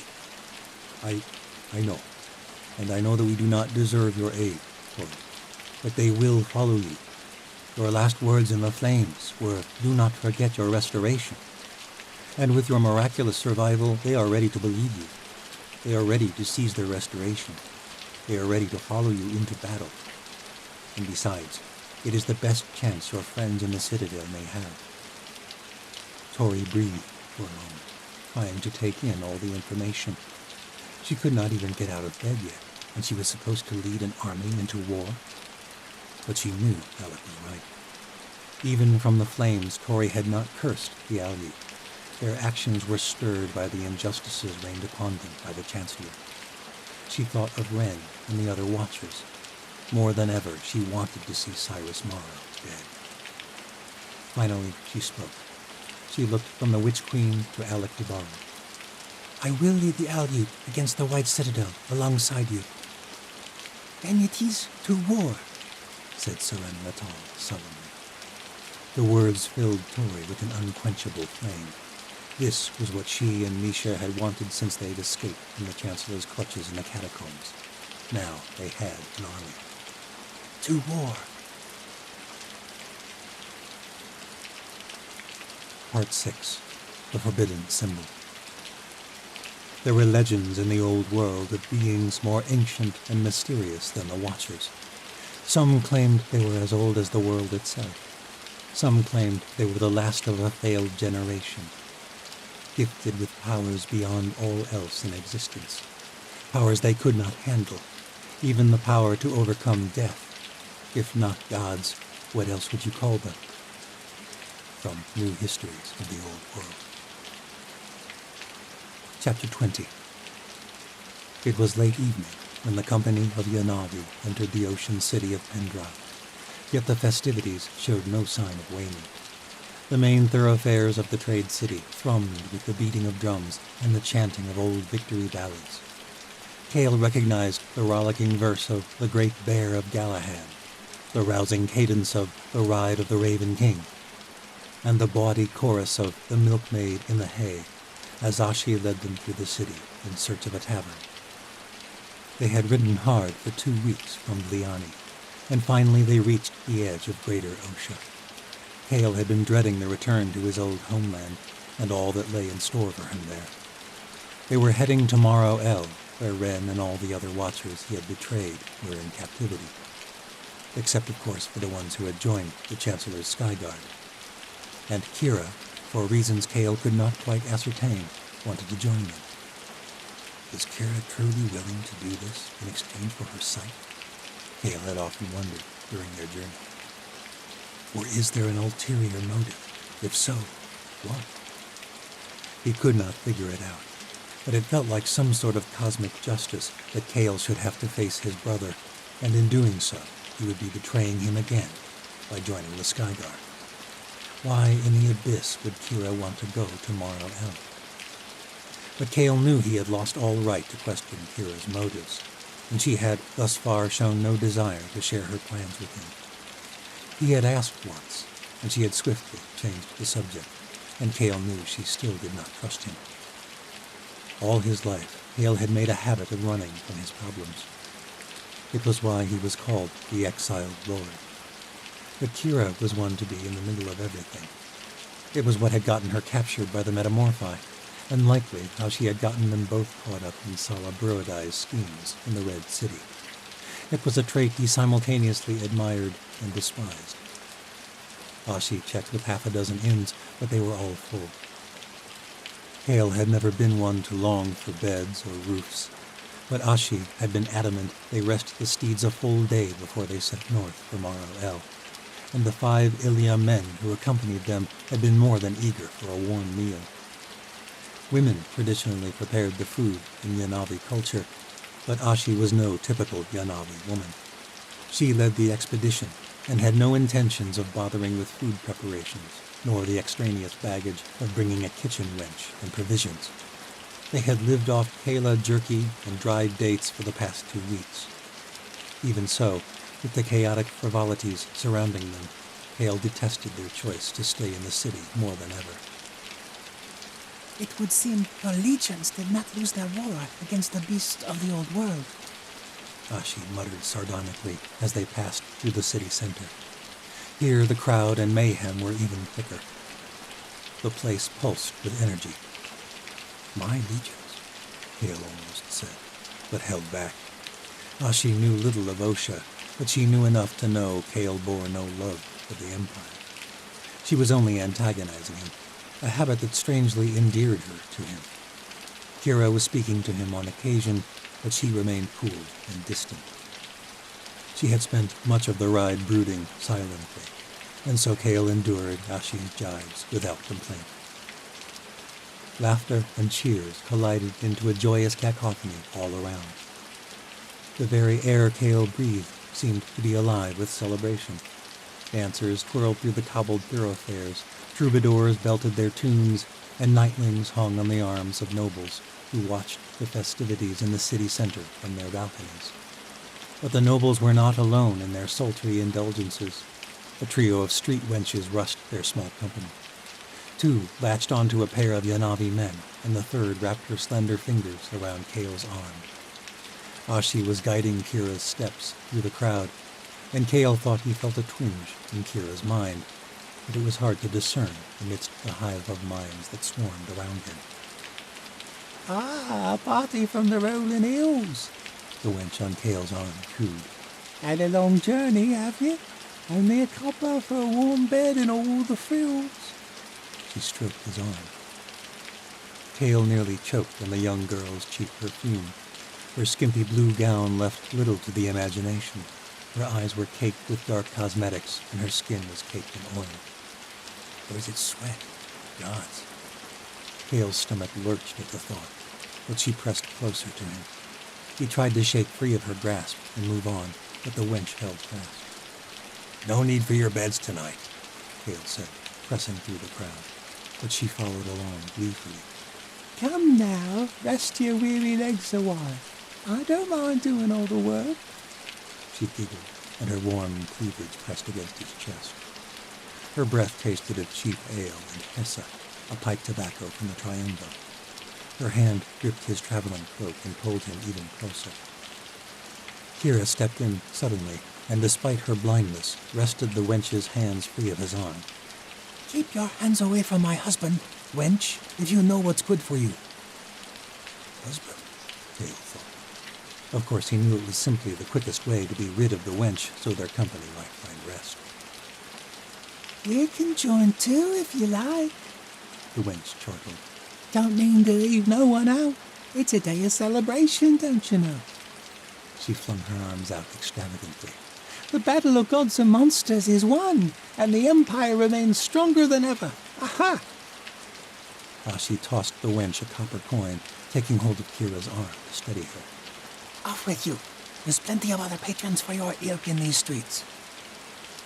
The wench caught the coin and left with a glint in her eyes, though her gaze lingered on Kale longer than he liked as she disappeared into the crowd. Ashi drove off the other wenches in a similar manner, to the apparent dismay of Olivar Raji, one of the Ilya, who grumbled about the overwhelming ratio of men on their expedition. Ashi looked like she wanted to slap him, but she held back and pressed on.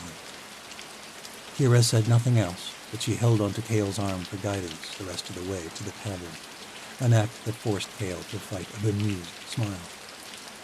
They were accosted by no more street wenches, and they soon arrived at their final destination, the Raging Boar.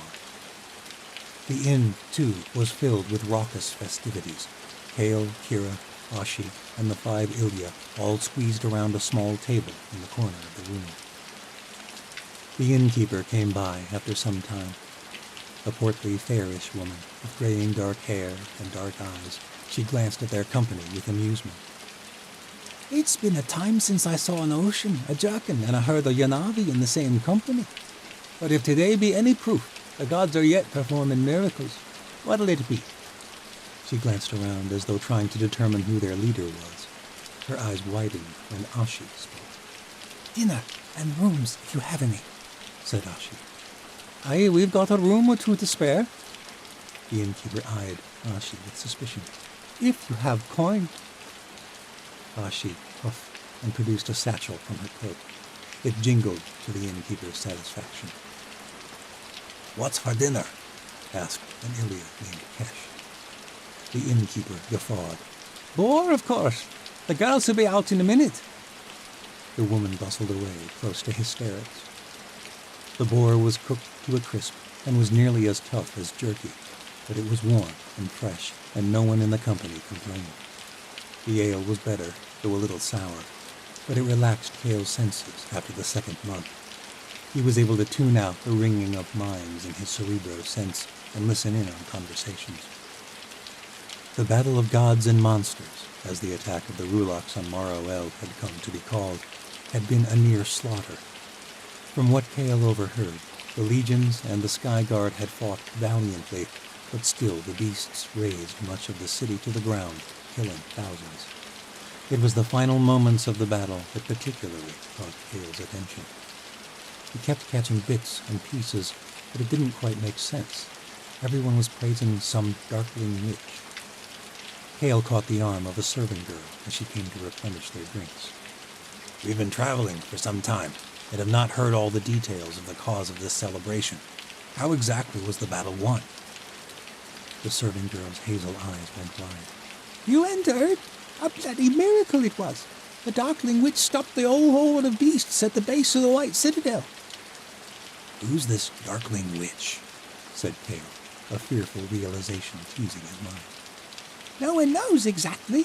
She's been close in the Chancellor's company for months now, they say. One of the sorcerers from his sky guard. Some say she's the one who turned him from the ancient ways of the Chancellors. Her name is Medea Lozar. The Darkling Witch saved the whole bloody city. The whole empire, more like. At Medea's name, Hale's stomach nodded, his suspicions confirmed. How exactly did she save the city?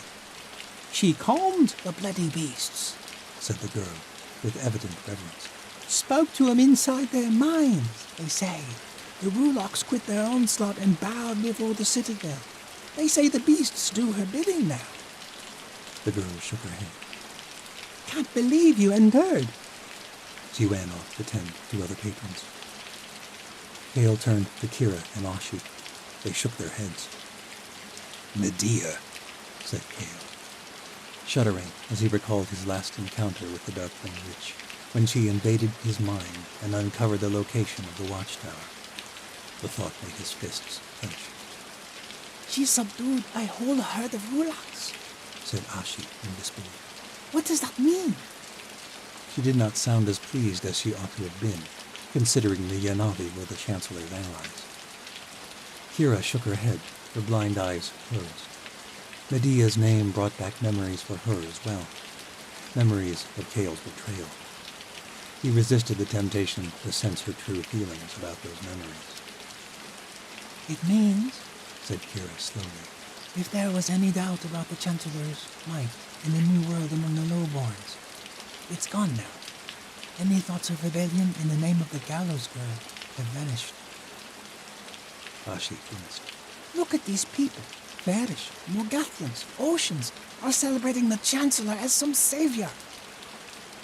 A bard struck up a new song about the victory, called The Chancellor and His Darkling Witch, and the tavern soon rollicked with a chorus celebrating the return of magic to the Empire.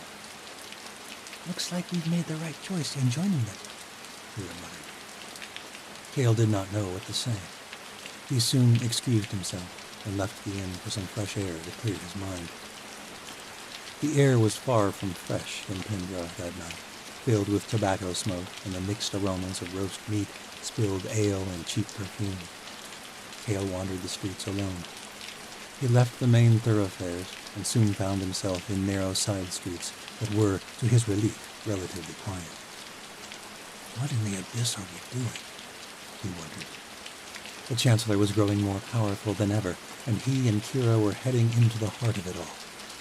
And if Kira truly wanted to join the Chancellor... The cold breeze gusted through the streets, and Kale pulled his cloak close to his chest. He thrust his hands in his pockets, and his fingers brushed against a strange bit of parchment that he hadn't put there. Where did it come from? He thought, pulling it from his cloak.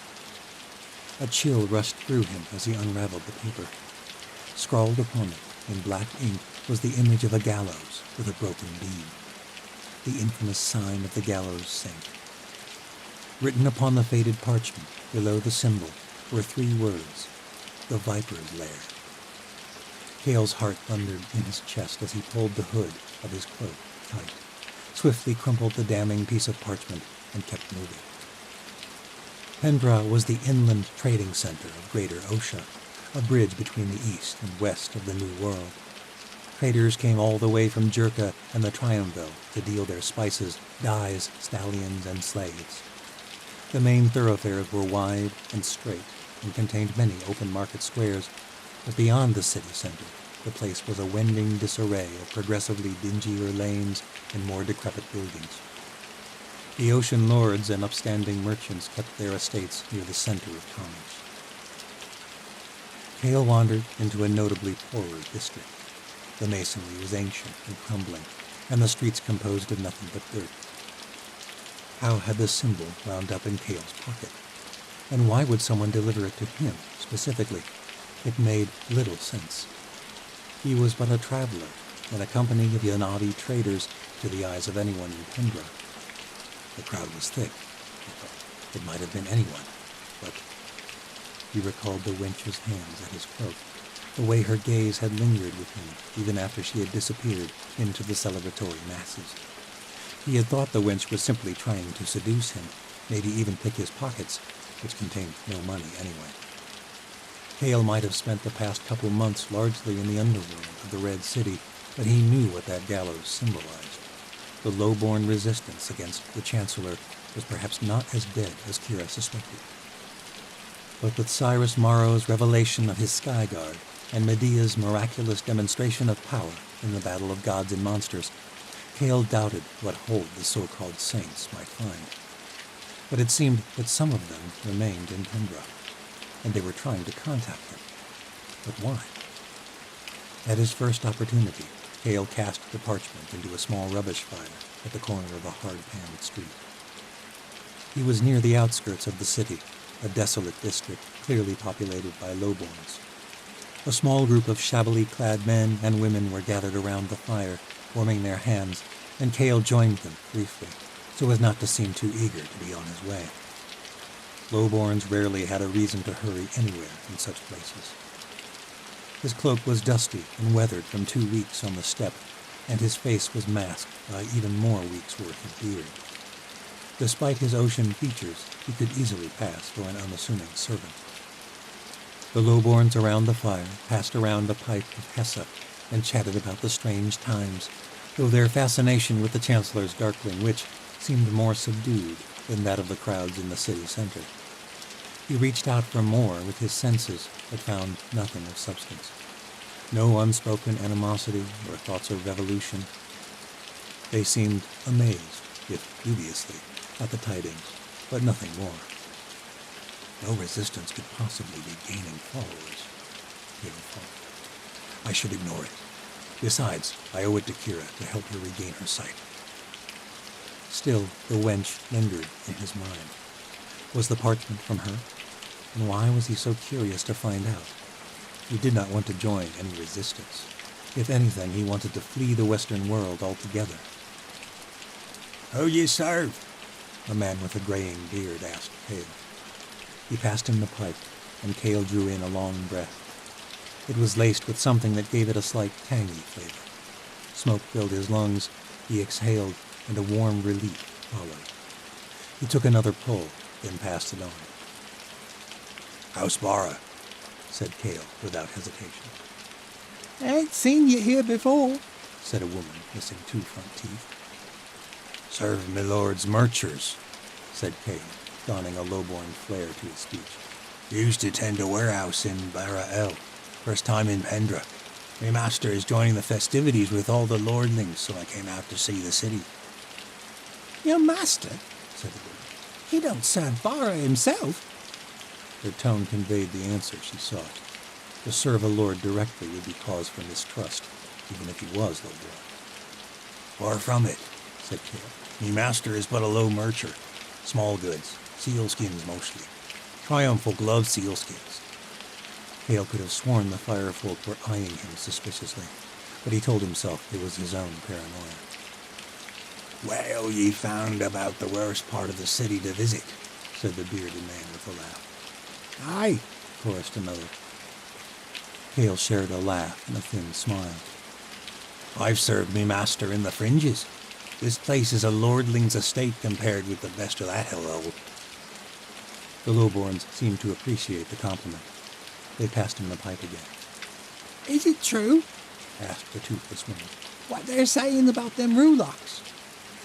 Cale nodded. Ain't seen 'em myself, but heard as much to believe it's true. Gods, said the bearded man. Rulocks. Never would have believed it in my lifetime. And that witch, said a hunchback man. she bloody calmed 'em. Cale swiftly changed the subject. Say, I'm looking for a place called the Viper's Lair. You heard of it? The bearded man guffawed. I heard of it. Looking for a bit of fun, are you? His eyes narrowed. The Viper's Lair is a night house near the city centre. Modest place, but I reckon the price is o'er your coin purse if you serve but a low mercher. Likely true.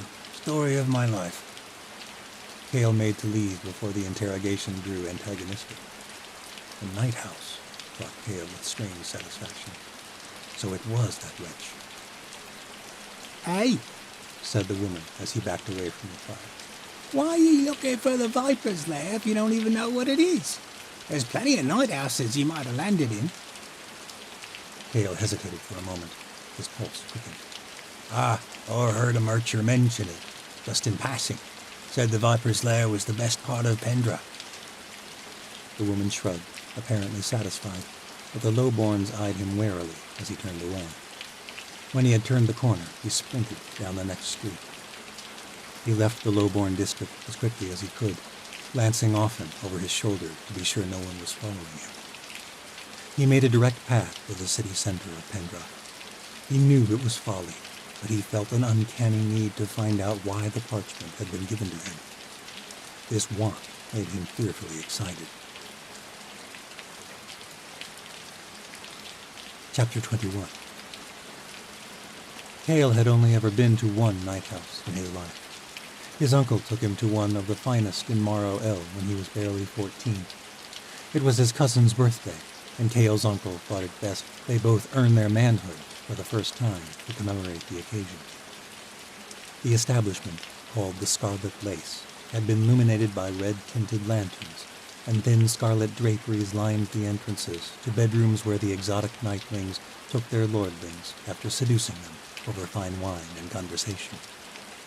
Hale's cousin, Tylen, had reveled in the evening and bragged about his conquests for weeks afterward, but Hale had been relieved when the entire ordeal was over. It was not until he met Kira that he fully realized why the place had not brought him the same satisfaction it did other lordlings. As a young girl, Kira was one of the Halcya of Jerka, slaves forced to attend their masters in whatever way suited them, much like Ashi had in the Red Palace. When Hale had first fallen for Kira on the Isle of Jala, she had been slow to warm up to the idea of romance. All her understanding of intimacy had been in the context of slavery. The thought that others had used her in such a way against her will enraged Hale, and he understood why the practice had not appealed to him in his youth. Though the nightlings appeared as though they reveled in their profession, Hale knew it was all a facade. At best, the nightlings were a product of their environment, forced to take the job for lack of better opportunity. And at worst, they were slaves forced to do their master's bidding no matter how shameful. The Viper's Lair was a modest tavern by any standard, and Hale doubted such a place would find any business from the lordlings of Morrow El. This was a house for soldiers and traders. Within, the main room looked much like any other inn. The tables were poorly crafted and packed with patrons. A bard strummed his lyre in the corner, and serving girls bustled about. These serving girls donned far more risque attire than the servants of the raging war, and there were other girls bustling about. Girls with oiled skin and dark cosmetics and slitted gowns revealing long, smooth legs that teased at what was hidden beyond their silken shields. There were no curtained doorways, as in Morrow El, but Hale made note when a sun-specked Morgothian girl led a staggering member of the city watch up the staircase to a line of closed doors above the balcony. Hale did not see the wench anywhere. He took a seat at a long table, ordered an ale, and waited, wondering if all of this was a grave mistake. The bard struck up The Chancellor and His Darkling Witch, and the patrons sang along. The song was growing popular, it seemed, though this bard spun new verses of his own. Nightlings sat on the laps of guards and common merchers, male and female alike, swaying to the music, but still no sign of the street wench. How had anyone known he was coming to Pendra? How could they know he was associated with the gallows girl? Was there a watcher in this city? Another Cerebra? He jumped when the wench from the street brushed his shoulder. Rest easy, traveler. She cooed. It's only me. Hale spun swiftly, then calmed himself. The wench took an immediate seat on his lap. He felt awkward with her bosoms in his face and her perfumes stifling his breath. He thought guiltily of Kira, though he wasn't entirely sure why anymore. What do you... The wench touched his lips gently with her fingers and shh. He flinched, but she smiled. I said rest easy. She leaned in close, her lips brushing his ear, as she whispered. No patron runs upstairs right away. The nightling arts are slow and seductive. She giggled. Kale realized her low-born accent from the street was now lost. She spoke well for a street witch. Play along, Kale. I'm Nyla. Never fear, you'll have your answers. How does she know my name? Kale's nerves were on fire, but he obeyed. He placed his hands at the wench's hips, as he'd noted the other patrons doing. Nyla sipped from his flagon of ale and leaned into his chest, bantering seductively. Are you weary?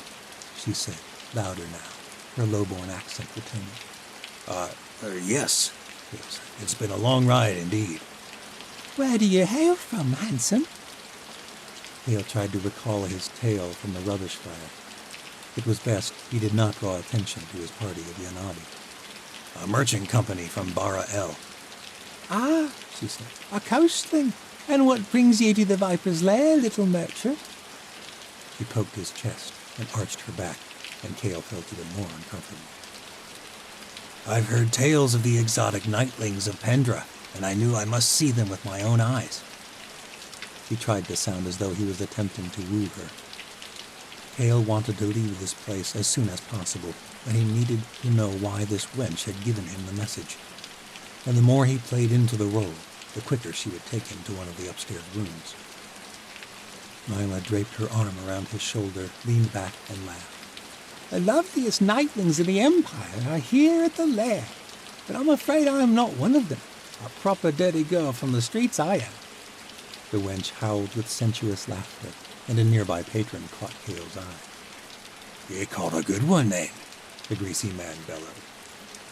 Kale managed an awkward smile in return. Nyla shrugged flirtatiously, then downed the remainder of his ale and slid from his lap, holding onto his hand. Come, little coastling, let me show you the true reason the nightlings of Pendra are renowned across the land. Kale followed. Nyla's entire gait was a practiced seduction. Her hips swayed with each step. Her fingers traced over his hands as she led him up to the door at the end of the long line of rooms along the balcony. She closed the door slowly. Nyla leapt upon the bed and sat, crossing her legs beneath her, leaving Kale standing in the middle of the room. The space was sparsely decorated, and the bed was dressed with plain linens.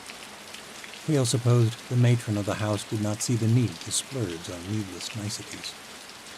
No one stays long in these rooms. Nyla giggled. It came so easily. Kale wondered if this was the woman's real laughter. There was no one to perform for any longer. You're a terrible actor, you know, Nyla said, her proper speech returning. A coastling? Gods, please, your voice has no lilt. Kale scowled. He had known plenty of coastal lords during his youth in Mara El. What do you know of the coast? Have you ever been?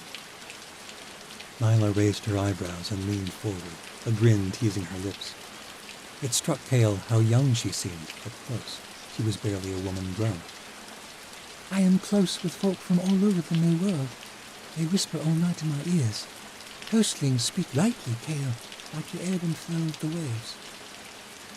The wench was well-spoken indeed. Strange for a nightling. How did you find me? Do I know you? Kale had been trying to figure out how she knew his name, but he couldn't place it. Nyla laughed. I think not. I never forget a face. Why did you give me the sign of the gallows? Shh, not so loud, Kale. She glanced at the door cautiously. How do you know me? He demanded. She lowered her voice. We share a mutual friend who asked me to find you when you arrived in the city. His thoughts went straight to the Chancellor. All this was a trap. Kale's senses flared.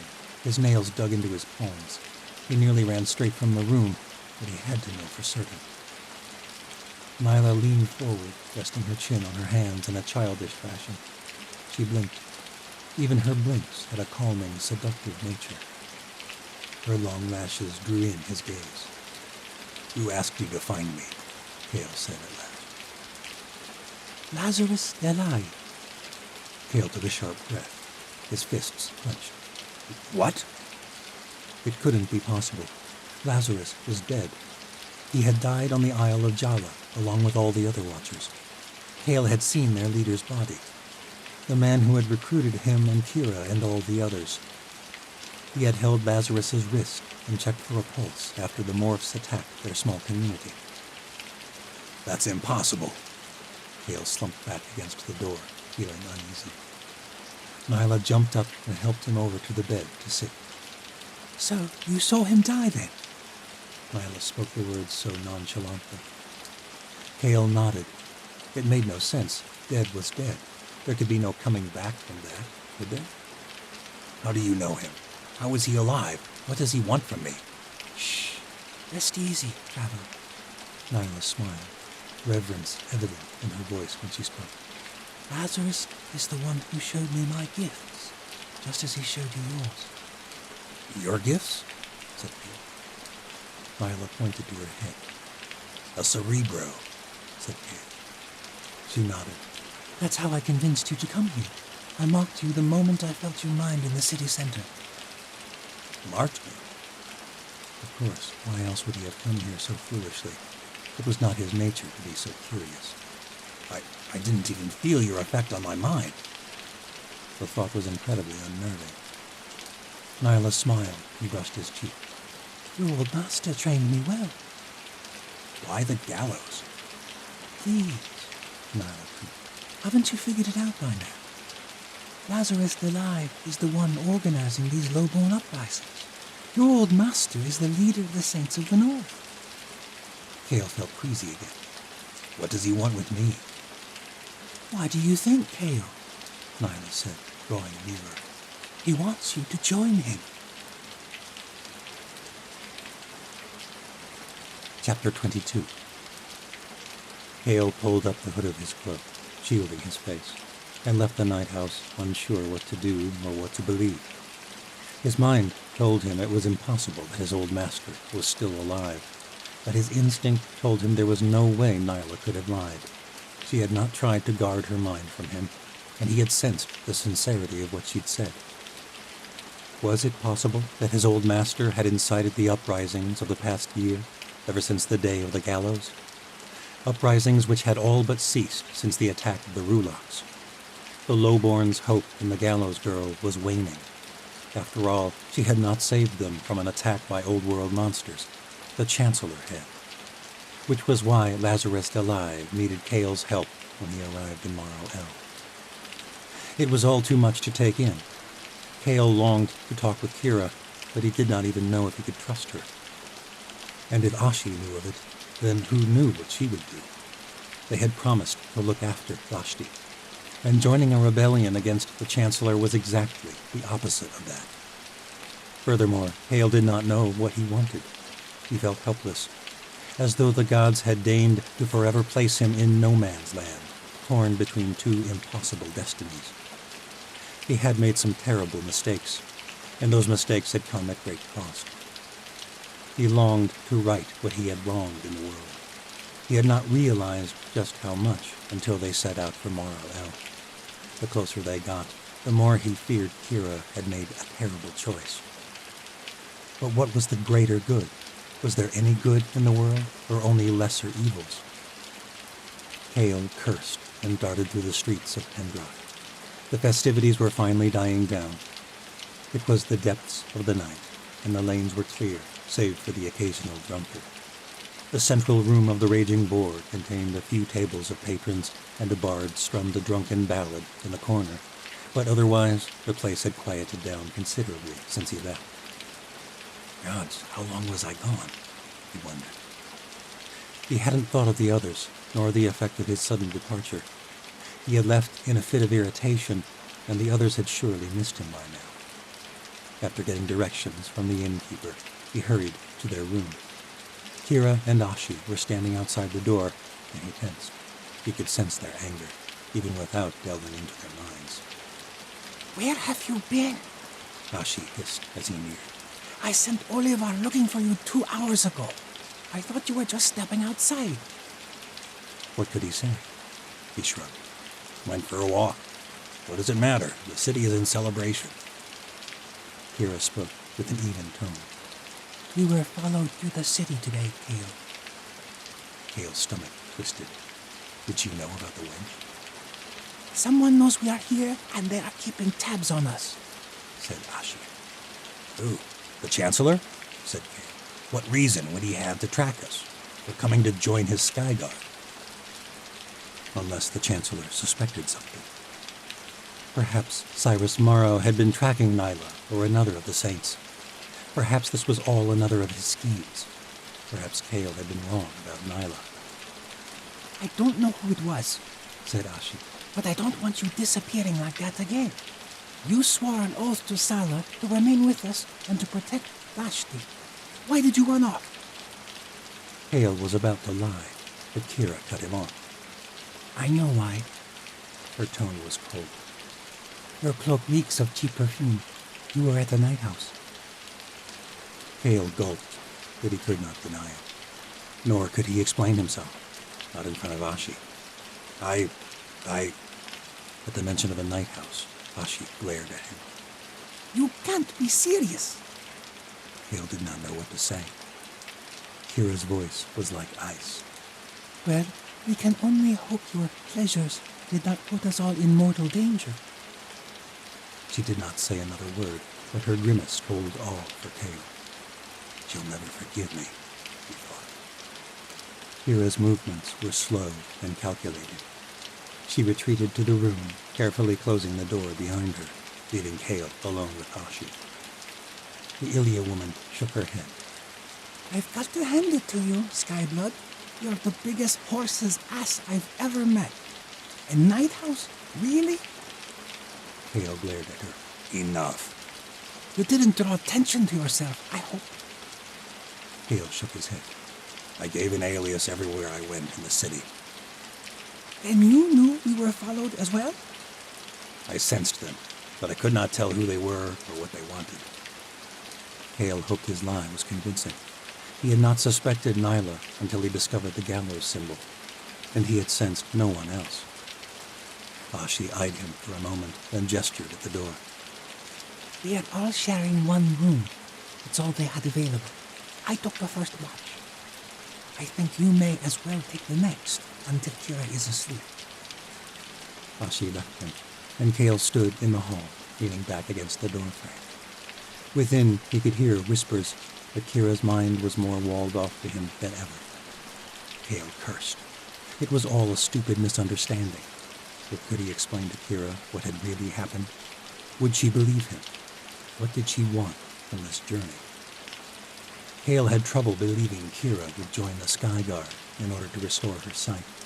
She was up to something, but he did not know what. One thing was certain. She did not trust him, and he was not sure he was trustworthy. Part 7. Army of the North. They were a silent, sleeping threat.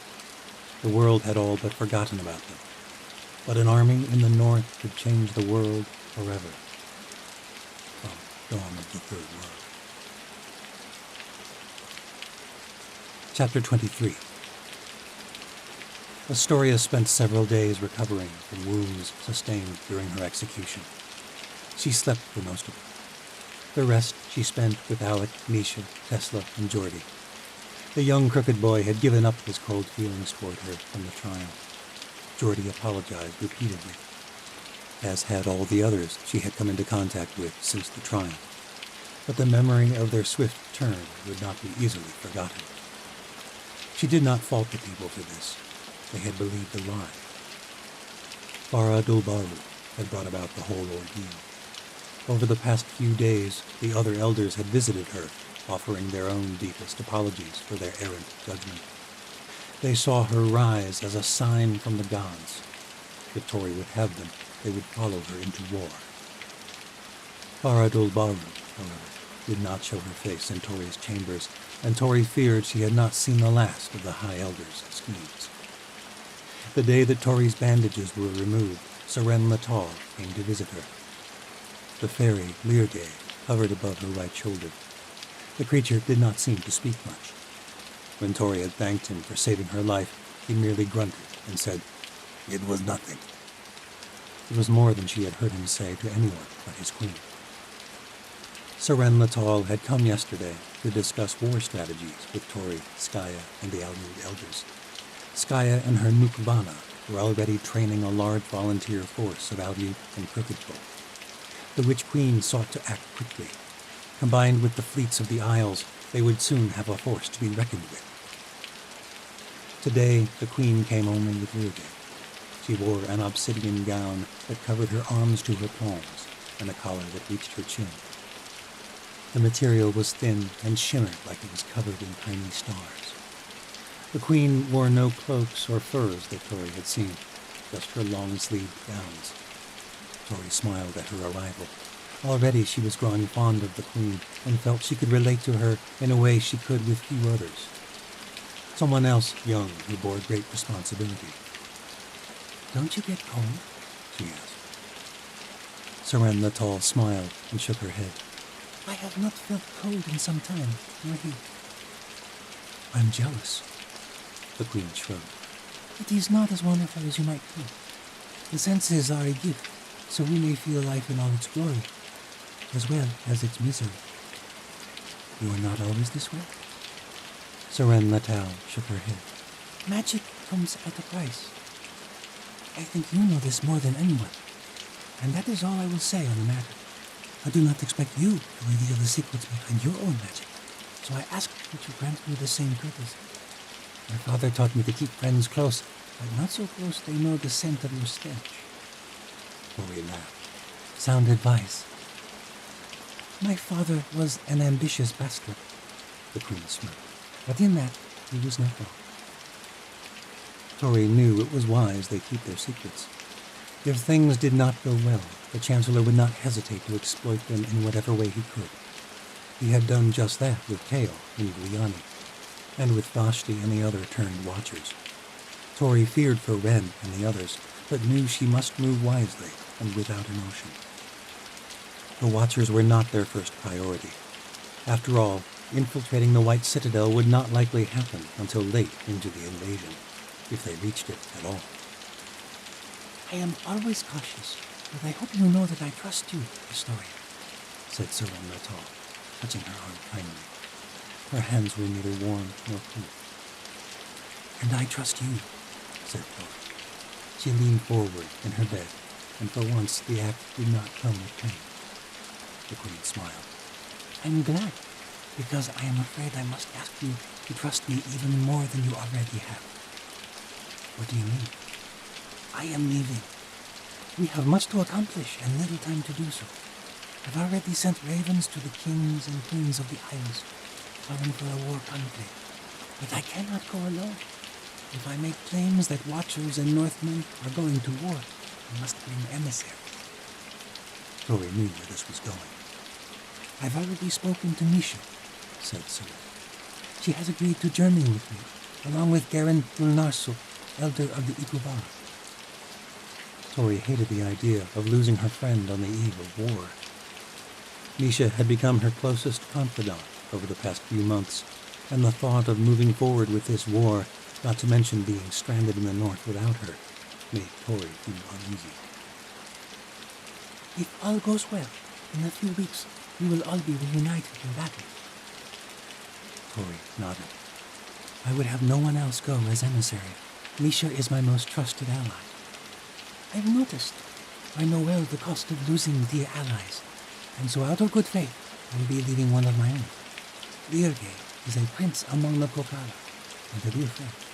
He will remain with you until I return. Lyrge made no comment, nor showed any expression on the matter. He hovered above his queen's shoulder and merely nodded to Tori. There was a knock. Misha, Alec, and Skaya entered. I'll leave you to your farewells, said Seren Latal. Misha, we fly in an hour. And with that, the Queen left them. Lyrge darted after her on soft golden wings. Misha hurried over and hugged her. Then, remembering herself, she pulled away. Gods, I'm sorry. Does it still hurt? It's all right. Tori hugged Misha again tightly. Though it stung, she didn't care. I won't be gone long. The Southern Isles, said Tori. I've known nothing but tales. I can't wait to hear about them. I want to know what the floating mountains look like. Aren't those myths? Tori smiled and shook her head. There are many things we found are not myths that I wish were, but islands in the sky are a sight I hope is real. Misha squeezed her hand. We're going to save them, Tori. We're going to kill Cyrus Morrow and rescue them all. Tori hoped it was true. She knew it would not be so simple, especially considering Vashti and the others who had joined the Chancellor. She feared that many more of her friends would likely die before all this was done. But she did not voice these fears. Yes, we are. Skaya drew near. Misha, you should get ready. I'll help with your things. There was a twinkle in her eye that Tori did not miss. She had noted the way Misha stole glances at the Aleut warrior over the past few days. Skaya brushed her shoulder, and Misha smiled in a way Tori had never seen before. "I'll meet you in the square for the send-off," said Alec. We both will, said Tori. Misha and Skaya left. Alec shook his head. "I am not sure that walking is such a good—" Tori shifted her legs to the edge of the bed. Just help me, will you? She grabbed onto his shoulder, and he held onto her waist. The pressure was uncomfortable, but she ignored it. "You planned this all along," said Alec, noting her woolen breeches emerging from beneath the bed of furs. Tori had intended to walk today the minute Bela removed the last of her bandages. She had quickly asked the Aleut girl to help her into real clothes again. She'd felt like a child lying around all day in a cotton shift. It took more energy to stand than Tori expected, but she managed. Each step was slow and deliberate, and sent slight tremors up her thighs, but she was relieved she could still move. Alec helped her into layers of wool and a thick fur cloak. Tori gripped Alec's shoulder tightly as he guided her through Skaya's sitting room and out another door, which led to a wide passage carved straight out of the star rock. The ground was warm beneath her feet.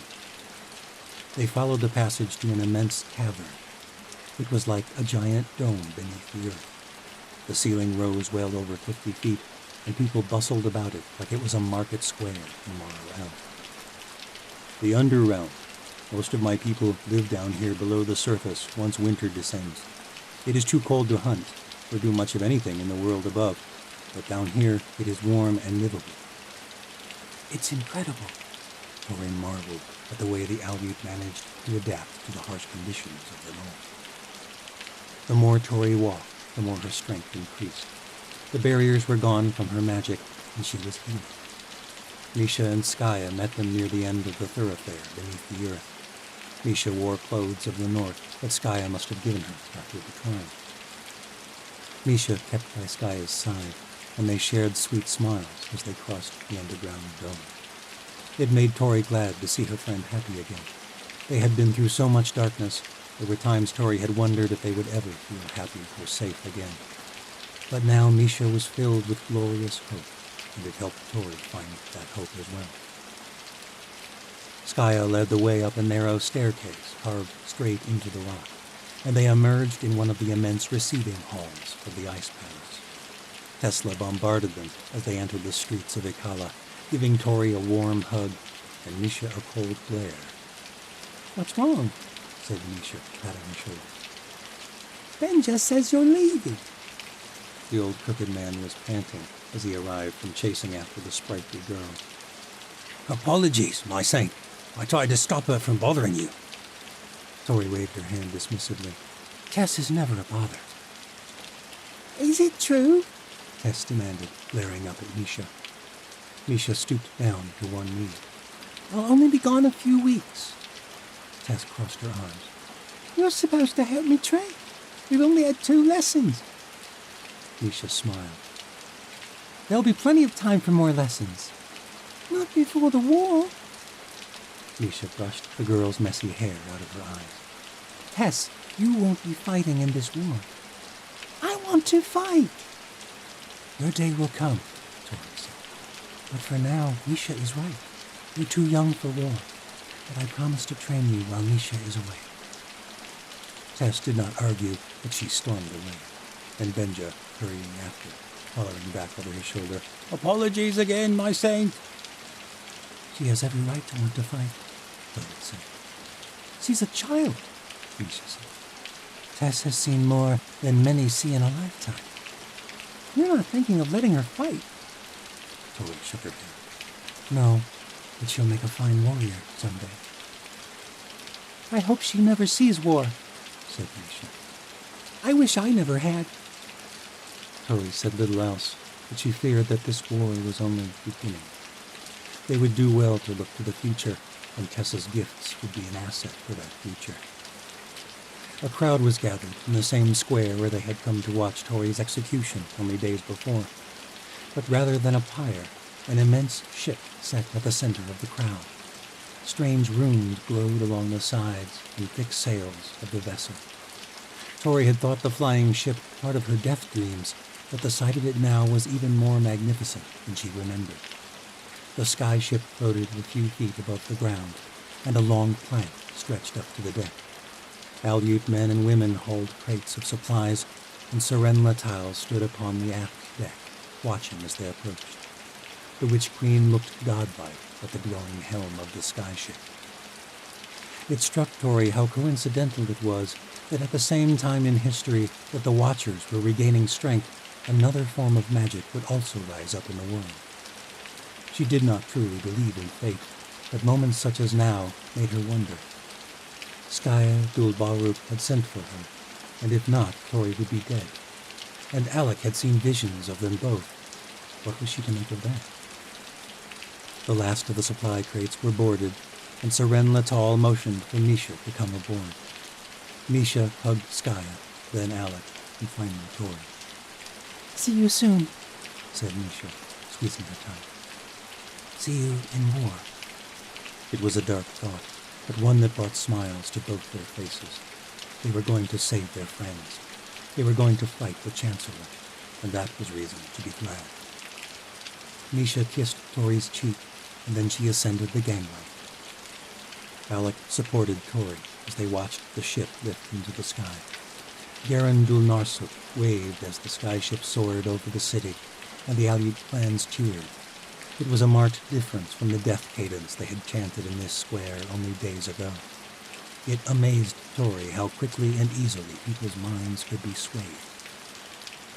As she made her way back through the crowd, her arm around Alec Dubaruk's shoulders for support, the people smiled and waved and tried to catch a brief word with her. The Aleut saw her as a god once more, or at least someone sent by the gods. But will that sentiment remain? Tori wondered. Tori had still not seen Farah Dubaruk since her execution. Chapter 24. The world was breathtaking from the skies. It was almost painful how quickly Ikala and the Icelands faded into the distance as the skyship soared. It had taken Misha weeks to reach the Ice City. Many had died on the journey, and now she was leaving it behind in a matter of hours.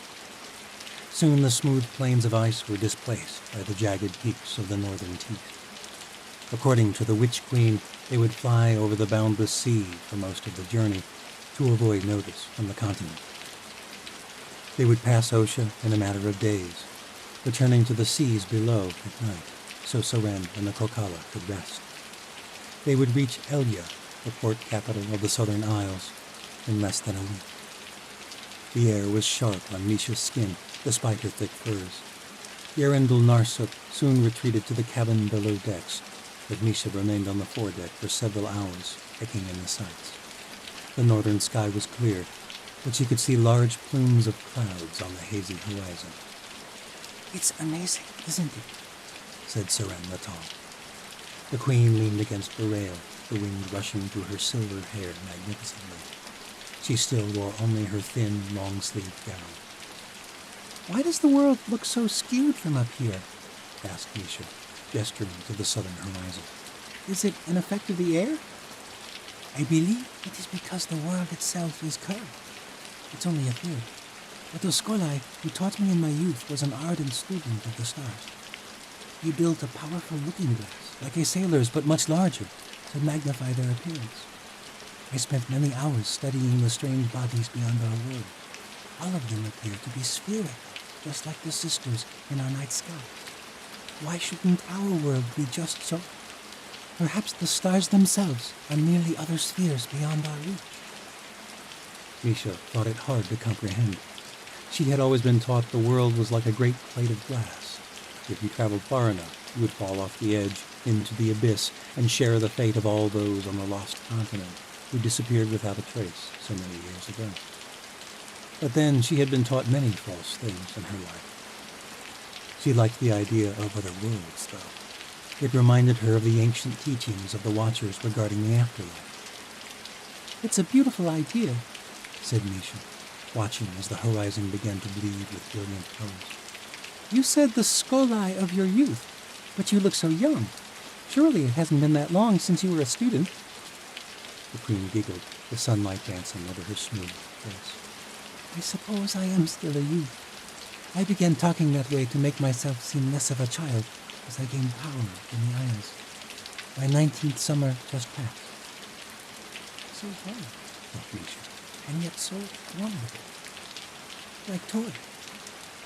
But the queen seemed to shoulder the weight of her station in a way Tori had not yet mastered. She had the stature of someone far older. You think me a child? Said Saga. Misha shook her head and smiled. Not at all. Age means little, I think. I've met murderers and privateers who act like children. I've met children who are braver than most seasoned soldiers. She was thinking of Tesla. Misha wished she could have stayed back to train the girl. Tess had a spirit she would miss while she was separated from the others. You speak wisely, said Saga. I suspect you were forced to grow up at a young age as well. Misha nodded. She was forced to grow up the day she fled Melanesia. No, even before that. Ever since the summer Tower. The Witch Queen touched her shoulder kindly. My Skolai once told me to never let anyone look down on me for my age. He said that the hope of the world lies in young folk. Your Skolai sounds like a good man. Yes, indeed. Seren's face twitched, like there was more she wanted to say. Your house must not have been as lowly as I've heard to afford such a brilliant teacher. Seren smiled, but shook her head. He should have been the most expensive one in the Isles. But like most people ahead of their time, he was an outcast among the southern Scholarat. And on top of that, he was blind. No one wanted him. He was the only teacher my family could afford. Blind? Yet he built a looking glass for the stars? Said Misha, bewildered. He could work better with his hands than most men, even with their sight. He used to say that losing his eyes helped him discover everything there is to see without them. But he was always saddened he could no longer see the night sky. I described everything I saw through his night glass. In exchange for my assistance with his studies, along with his daily household tasks, he taught me everything he knew, which turned out to be far more than my parents ever could have dreamed. Misha detected a tremble in her voice the more she spoke of the Skolai. Does he still teach you? Seren gazed out at the stunning sunset. He died for teaching me about the old world, about magic. Morphs? Asked Misha. Seren Latau shook her head. Osha is not the only place where magic comes at a cost. The jaw clenched. But things are changing, aren't they? I hope so. The Witch Queen said no more and soon returned to the helm. Once the sun had set, Misha retreated to the cabin. Her room was small, but then Misha had never required much space. She had brought only a rucksack with a change of clothes and a small trunk of extra furs, which she was glad for. Though they were traveling south, it was still frigid up in the sky, even in her cabin. Misha sat on the bed and dug in her pack, retrieving a small blade that Skaya Ubaru had given her. It was no ordinary knife, however. It was a small shank made of ice fire. I hope you won't need it, Skaya had said, but this will kill anyone you stab in seconds. The crystal shatters and poisons their blood. You don't trust the queen? Skaya took her shoulder. I trust her, but I've never seen a transition of power that went uncontested. And the Southern Isles, of all places, is not known for peaceful conclaves. I doubt the Queen is bringing you along only as proof of our alliance, and I'd personally like to see you come back to the north. Misha held on to the memory and smiled. She could nearly feel the warmth of the Bear Rider's fingers. Skaya was nothing like Vashti or Alla or Zaya. Vashti had been fierce, but had never been one to share much affection. Alla had been too soft for this world, and the world had overcome her. And Zaya, the Medici had always been a mistake. A feeble attempt to move past Vashti. Now Zaya was dead too. Another tragedy left in Misha's wake to haunt her dreams. She pushed the thought away. Skaya was different, and Misha liked this about her. She shared Vashti's fierceness, but she had a soft side as well. However, Misha's feelings were torn even about considering such a thing right now, and not just because they were going to war. Despite the betrayal, despite all the horrible things Vashti had done, Misha still cared for her. It was not the same. It could never be the same. But as much as Misha longed to finally move on, she was unsure she was ready. She toyed with the ice fire blade in her hands. The handle was made of whalebone, wrapped with seal skin, and it glowed softly when she removed it from its sheath. The same strange stone that had nearly killed Tori might very well save her life. Misha hoped she would not need it. A chilly draft coursed through the room. Misha stowed the blade away and went to her trunk to grab her Kendrak furs. But when she undid the latch, she found no furs. Instead, a small head of bushy dark hair popped out of the trunk. Misha instinctively struck the flints at her wrists, forming a swift flame. But she let it die just as quickly when she realized who was in her trunk. Tesla?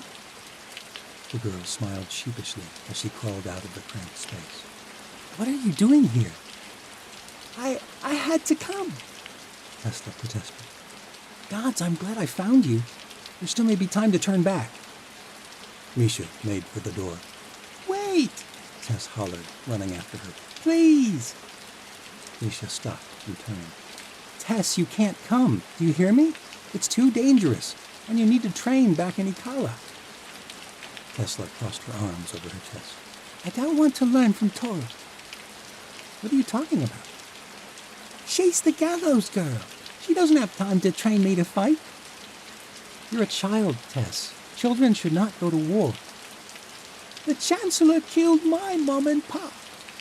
The girl's voice was shrill, and she shook with anger as tears streaked down her cheeks. He ruined my home. You don't understand. I have to fight. Misha stooped to a knee and placed her hand on the girl's shoulder, meeting her gaze. Tess's eyes were alight. I do understand. I want to learn from you, and I want to help at the war meeting. How will you help? Said Misha. You can't control your gift. I could hear what you and the Queen were talking about on deck.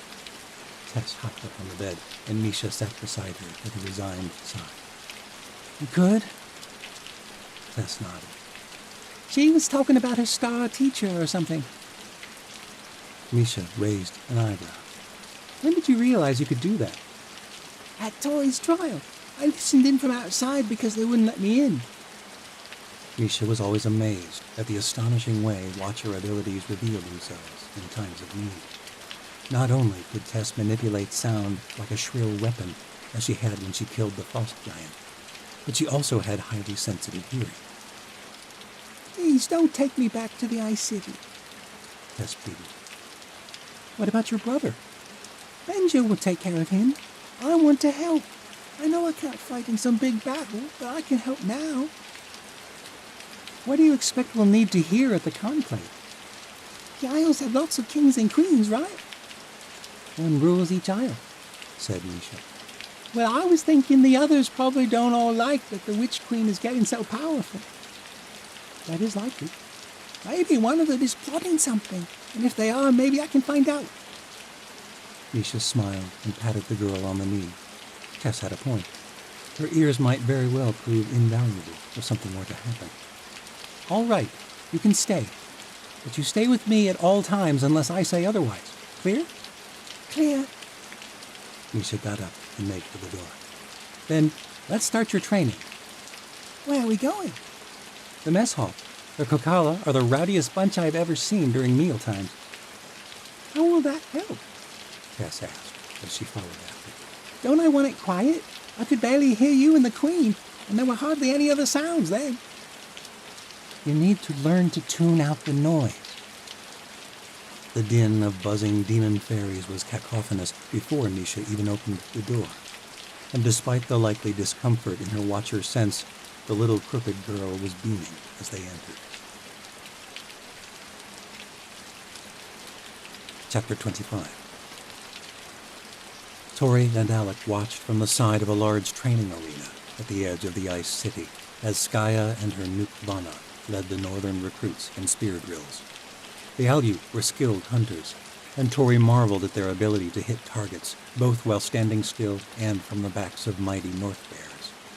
Their skills with bows and the few muskets that had found their way this far north also proved encouraging to watch. Their hunting prowess would prove invaluable in the war to come. The crooked folk were untrained, but many had some experiences in close combat from their ruthless cage fights. Most of the Alyu had very little training in proper combat. The Northmen had few human enemies. There were small rogue clans farther north, like the ones Tori and Misha were sure they'd glimpsed during their journey across the Icelands.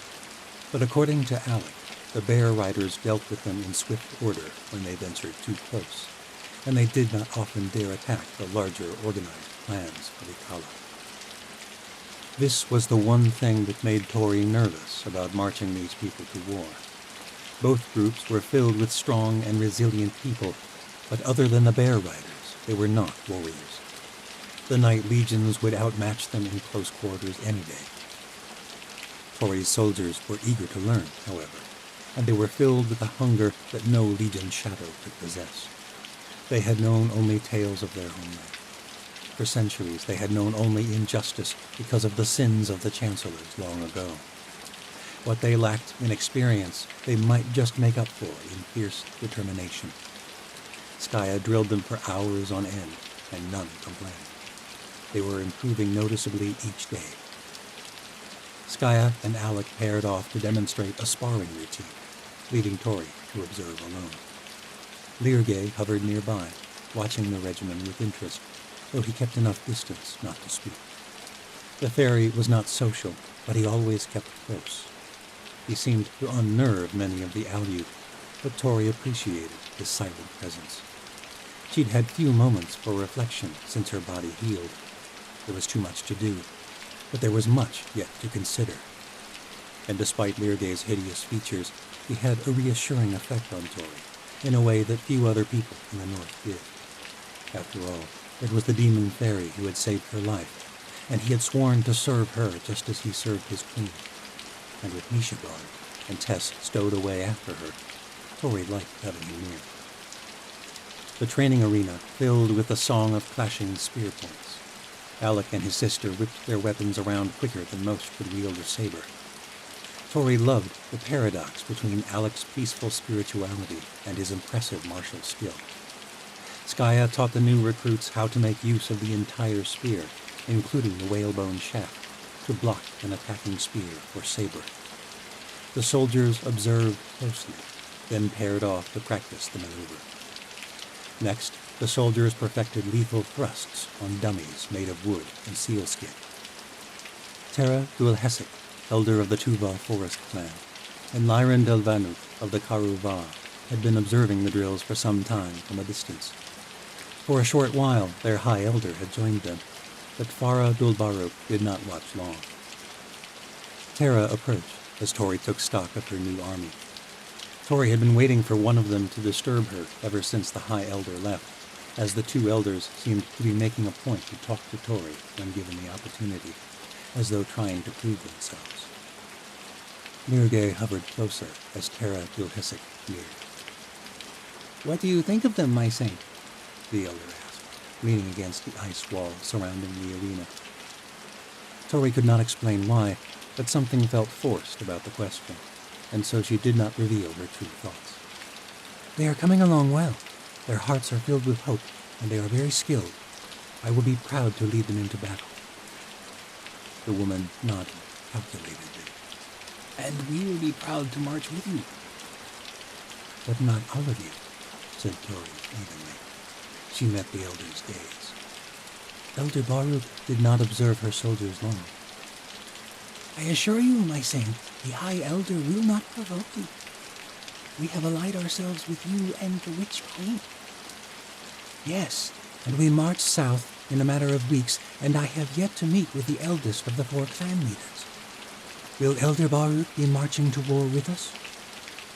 Elder Hesek eyed Learday, who hovered in place with rapid wings. I cannot speak for her, my saint." It was as good as a no. "Well, I am glad to have your support, Elder Hesek," said Tori, gripping the woman's arm in a comradely fashion. Her tone conveyed the necessity of that continued allegiance. The elder managed to smile. "You bear the support of my people. That is all that matters, my saint. A good chieftain heeds the will of her clan." "But does Faradul Baruch feel the same?"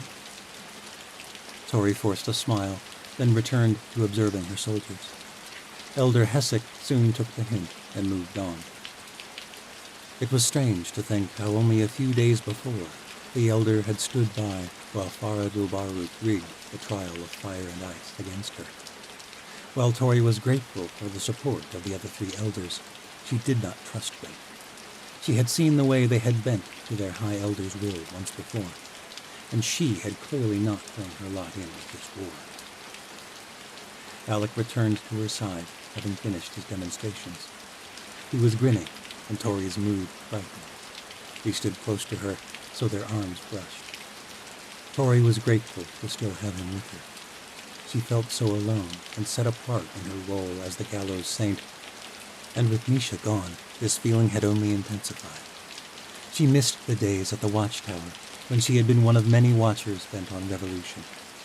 Sure, she had still borne the weight of being the gallows girl, but she'd had Ren to look to for leadership and guidance.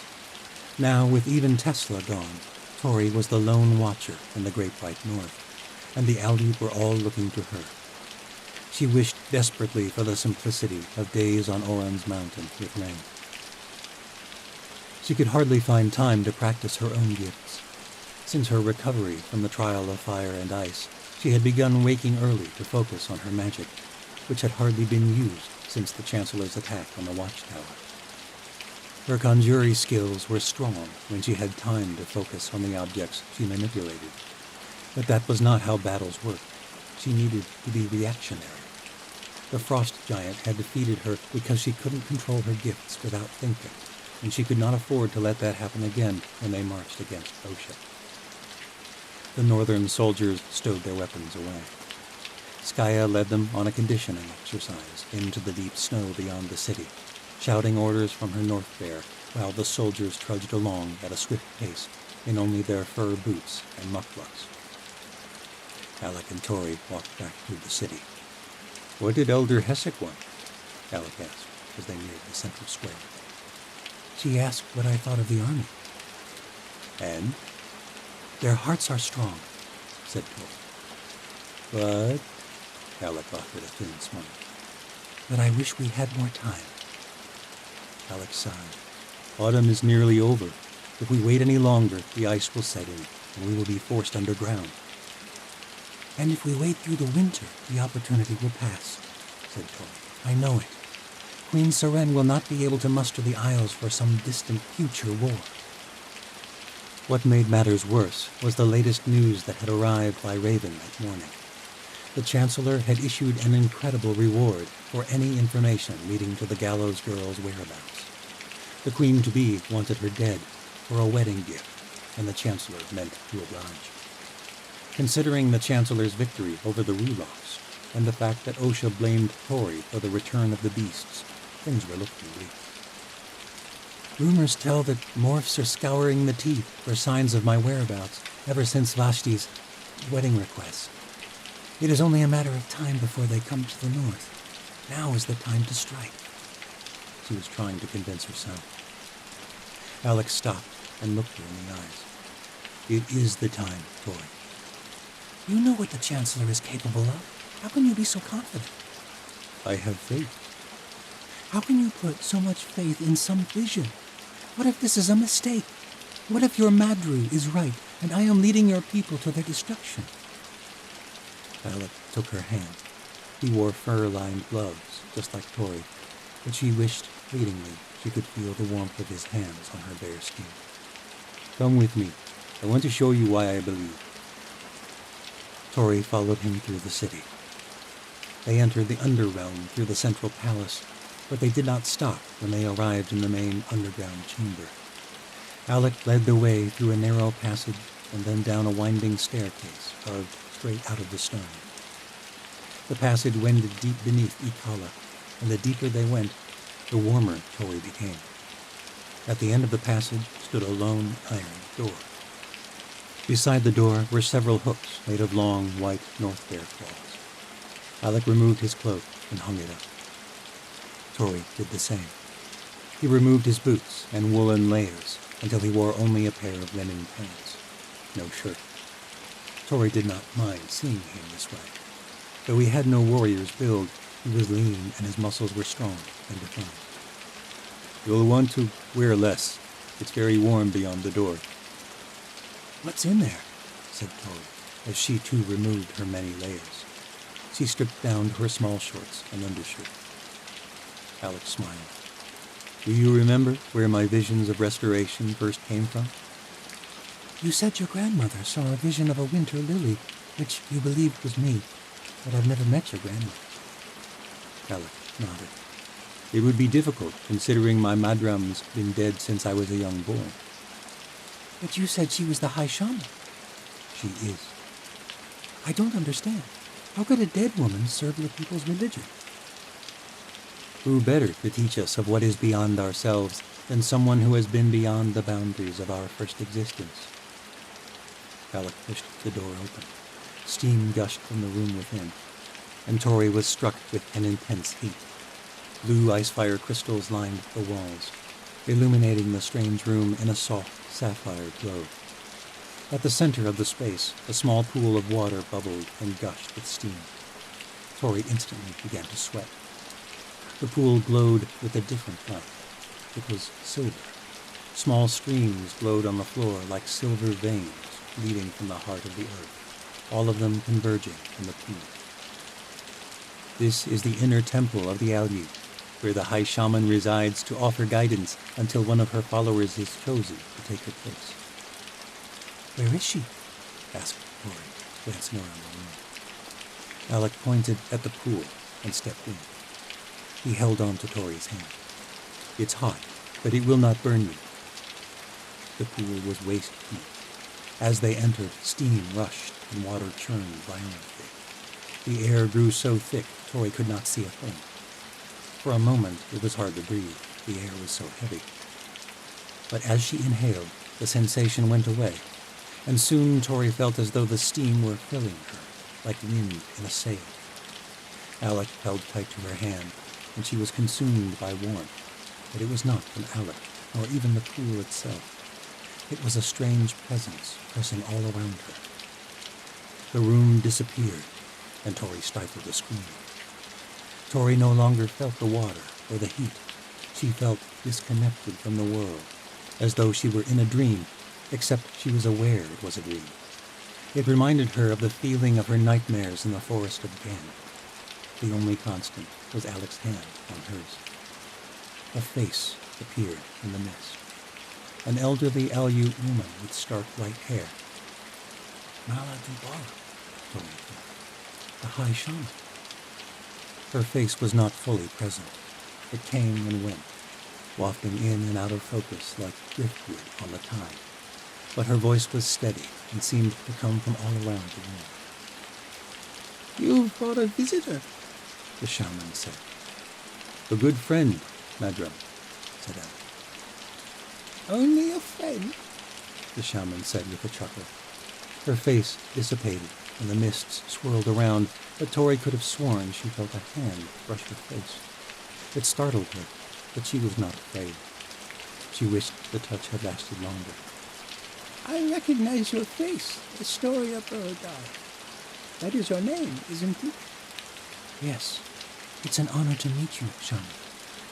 Call me Mala. The shaman's face drifted back with the mists. She was smiling, and Tori felt warm all over. You've seen me before, said Tori. Aye, Said Mala. the aether is full of eyes, and many of them have been watching you with much interest. Alex said you knew I would come to the north. You knew Queen Seren would come too. The face disappeared, and Tori was engulfed in mist, as though she were being consumed by a mystical warmth. The air echoed with faint laughter. Nothing is known, child. There are many eyes, and they see many things. Though I am pleased you did decide to come to the north. But Alex said you saw the restoration of the Allies. Mala's face reappeared and nodded. Years ago, I envisioned a dream built on hope, not sight. You want me to tell you whether you are doing the right thing, whether you will win this war. And I am afraid I cannot give you the answers you seek, Astoria. Well, what are we doing then? Tori instantly regretted her demand. I'm sorry. I've never spoken with the dead. Mala chuckled. That's not what the dead say. They remember you. Suddenly, Tori was taken back to the forest where many ghosts had tormented her. The forest of Gen. It's like this room, isn't it? The veil between worlds is thin in Gen, as it is here. Our temple is far more controlled than the haunted forest, said Alec reassuringly. How can you bring back the dead? Said Tori. There is no such thing, Said Mala. As death? Mala laughed. Death is an idea invented by those who've not experienced what lies beyond the corporeal world. What does lie beyond? That knowledge is reserved only for those who lie there. Some things must remain a mystery. It is the way of things. Can you see anyone from this temple? Tori asked. Or is it only for you, Mala? This temple is merely a looking glass, but it was not made for me, nor my people, for that matter. We discovered this veil, as we discovered the veils in Gen before the alien races stole that place from us and let the ghosts run free. Only the gods know the limits of this veil. There is someone you wish to see? Tori nodded. Your Madri. Said the High Shaman. I am not sure that would be wise, my dear. Please, Mala. You've seen her before. In Gen? That memory haunts you. Said Mala.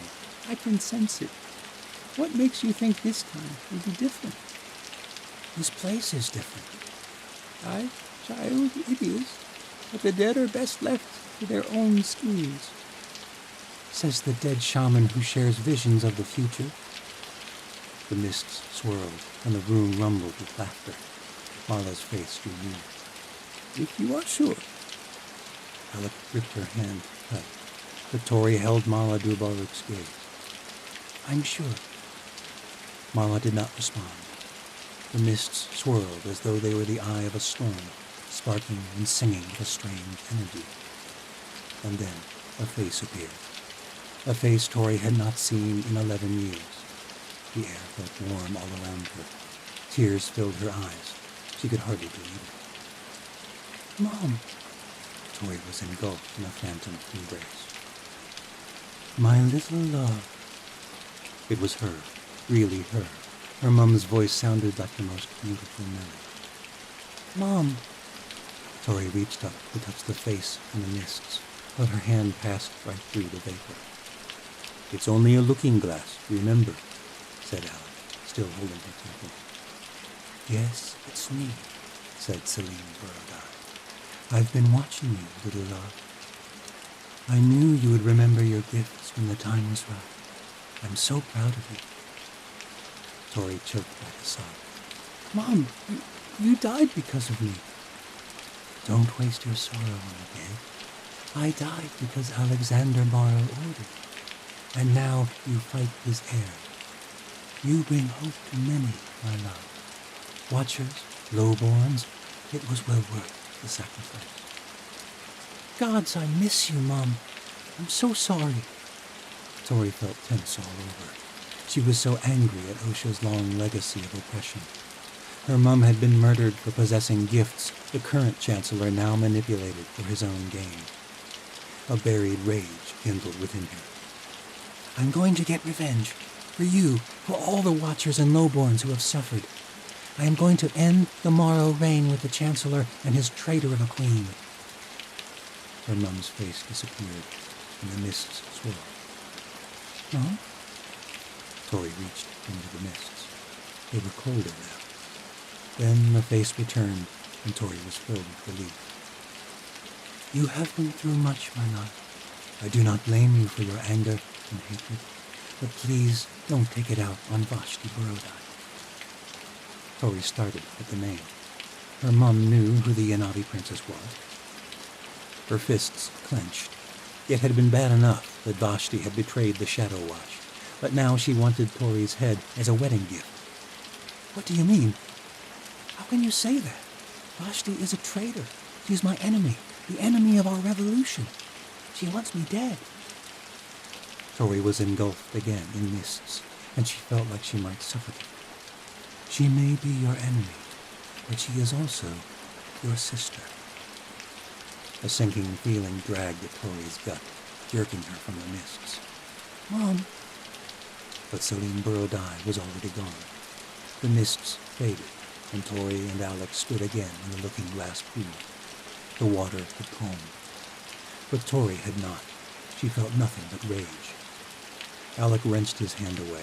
It had gone white from her furious grip.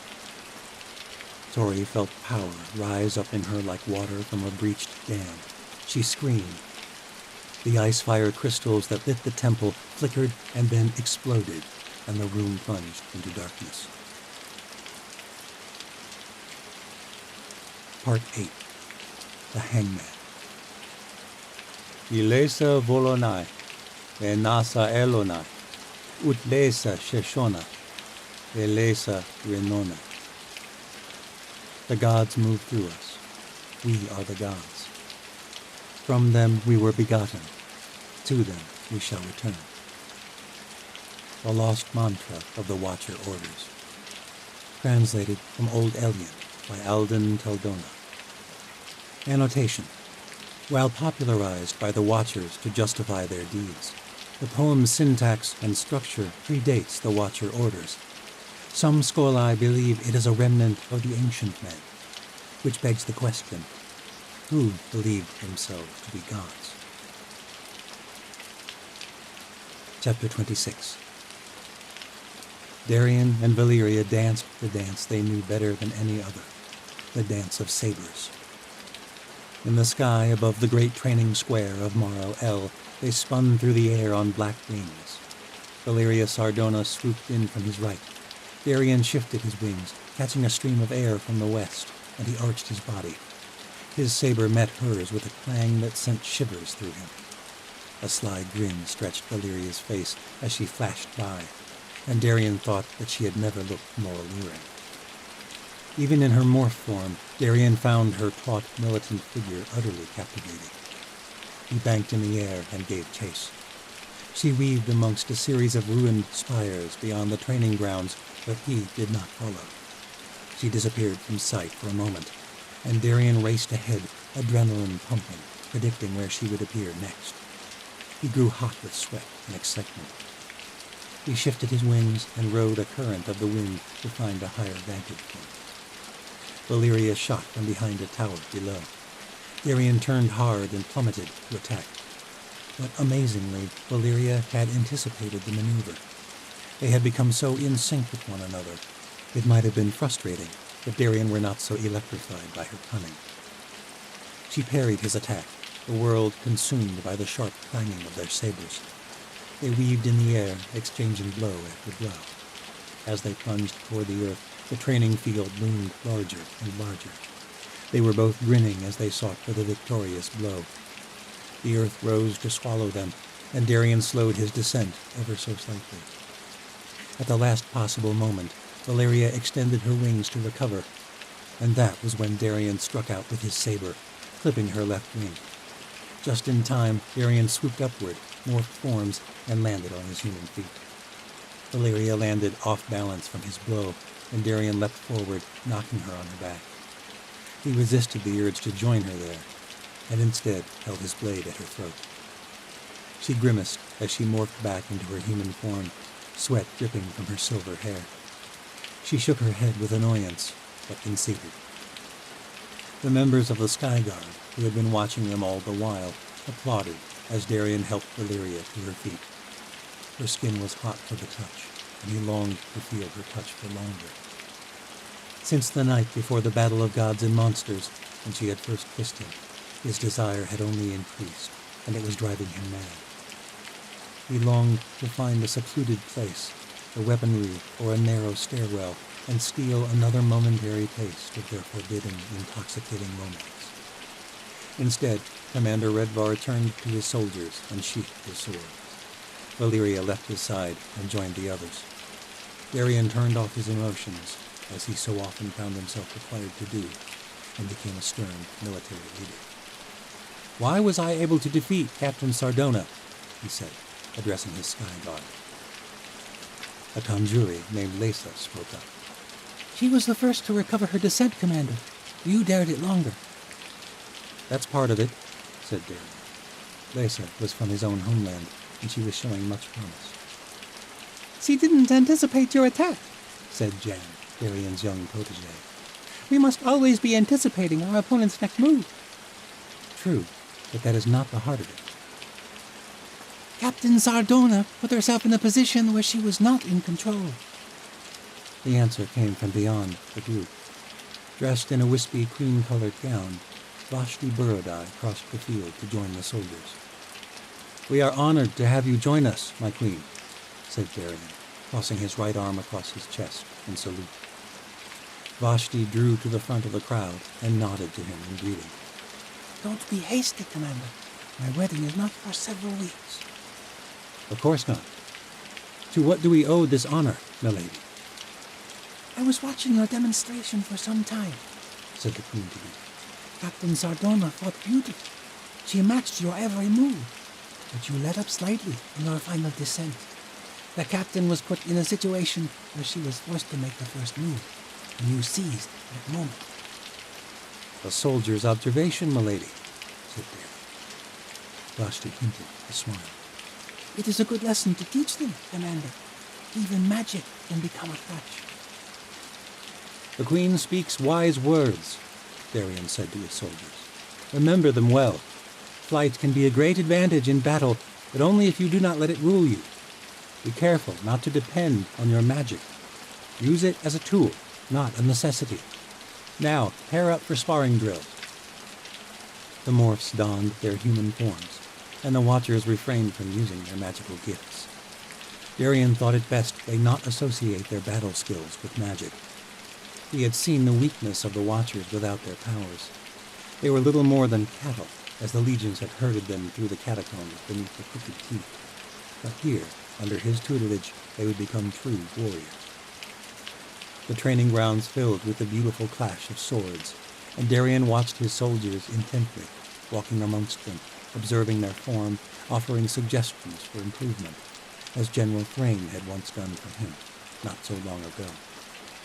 It was several minutes before Darien realized that Vashti Borodai had not left them. She stood at the edge of the field with arms crossed. Darien commanded his soldiers to take to the air. They formed two groups and began practicing attack maneuvers, this time without swords. They weaved through the air, assuming battle formations, attacking the opposing group, and then banking to miss their opponents by the mere breadth of a hand. They were coming along well. The Sky Guard had been thrust too soon into battle against the Rulocks, but it had worked for the best. The Morphs and Watchers had been forced to work together, despite their bitter pasts, and they had been unified by a common enemy. The Rulocks were subdued, and Osha was more unified than ever. As Darien observed his soldiers from below, Vashti Borodai made her way to his side. "My queen." I hope you don't mind me watching, Commander. "My lady, you are welcome on these grounds any time you like. In a few weeks, your word will command them. We are honored to have you." I never thought I'd see the day that Watchers and Morphs would fight side by side.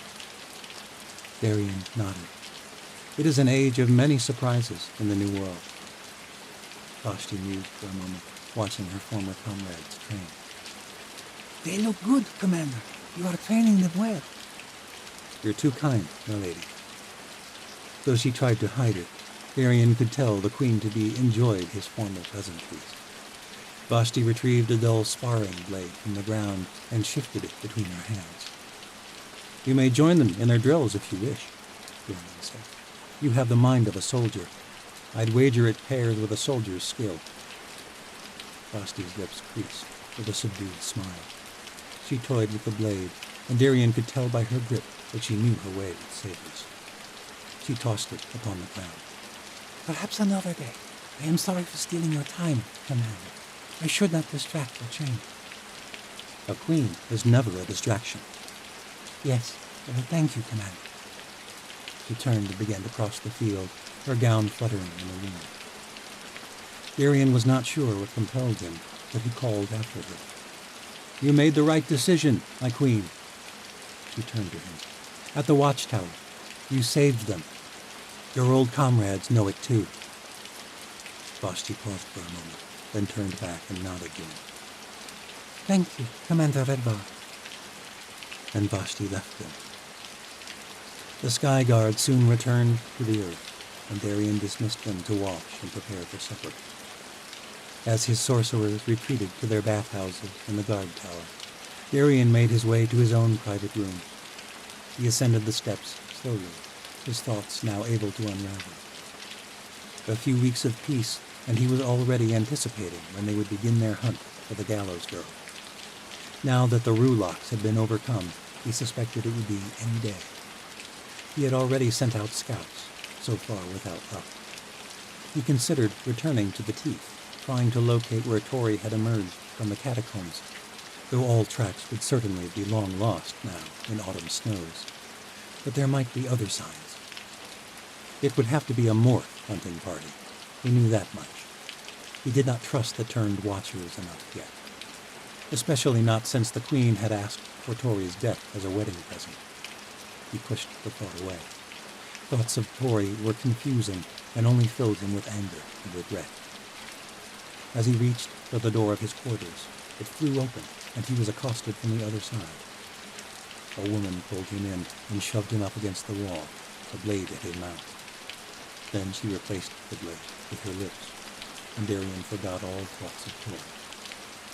Valeria's kiss was soft and warm, and she tasted of sweat, which was an oddly alluring taste. Her body pressed against him, still clad in her leathern armor. How had she managed to beat him up here? It did not matter. He savored the moment, letting his mind fall into the abyss of her presence. But as with all their moments, this one did not last long. Since the battle of gods and monsters, he had not again come to his estate. Of course, Darien saw Valeria in the citadel regularly, and daily in the training fields, but he could appear as nothing but a comrade. He was her superior, after all. It pained him to be so close, and yet to feel such distance between them. His skin tingled as she pulled away from him. You're not falling for the Queen, I hope, Valeria said with a sly smile. Darien laughed. Hardly. Good, said Valeria, pulling off her leathern armor. I don't want to be tried for regicide. Darien kissed her again. She bit his bottom lip playfully. We can't have that. I don't want to have to hunt you down for regicide. Valeria pulled away. Ever my honorable comrade, what did the Queen want? I think she missed training for war. Don't blame her. I would go crazy locked up in a palace all day. I offered for her to join the exercises. Really? The Chancellor goes to war. Why not his Queen? If she does train with us, let me spar with her. There was a sparkle in Valeria's eyes that Darian wished he could enjoy for hours rather than such brief moments. Gosh, she is breathtaking. But Darian felt a twinge of guilt again. She was a comrade. She might beat you, she teased. She saw through my maneuver. Please, said Darian. I let you in. Darian grinned and kissed her again.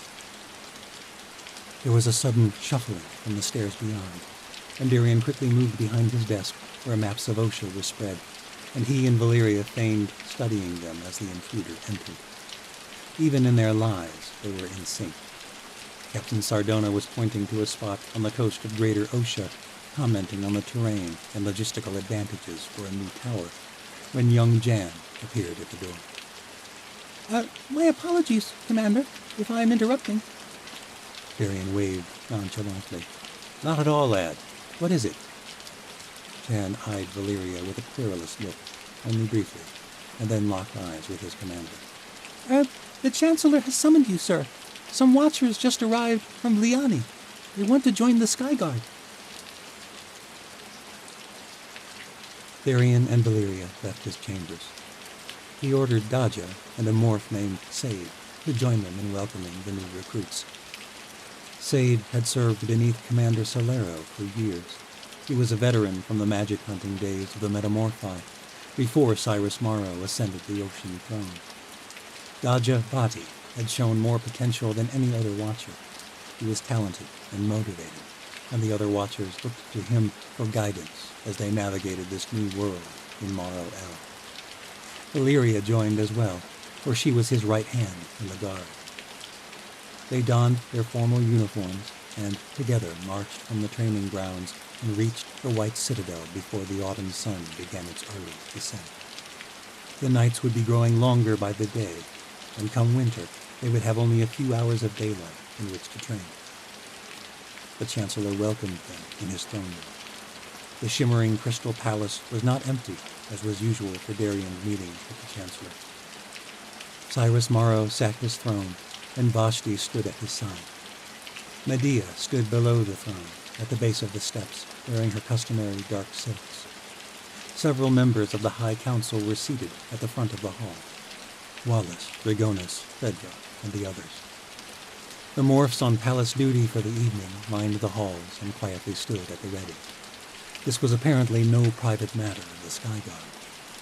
Darian and his comrades bowed before the crystal throne, and the Chancellor bade them rise.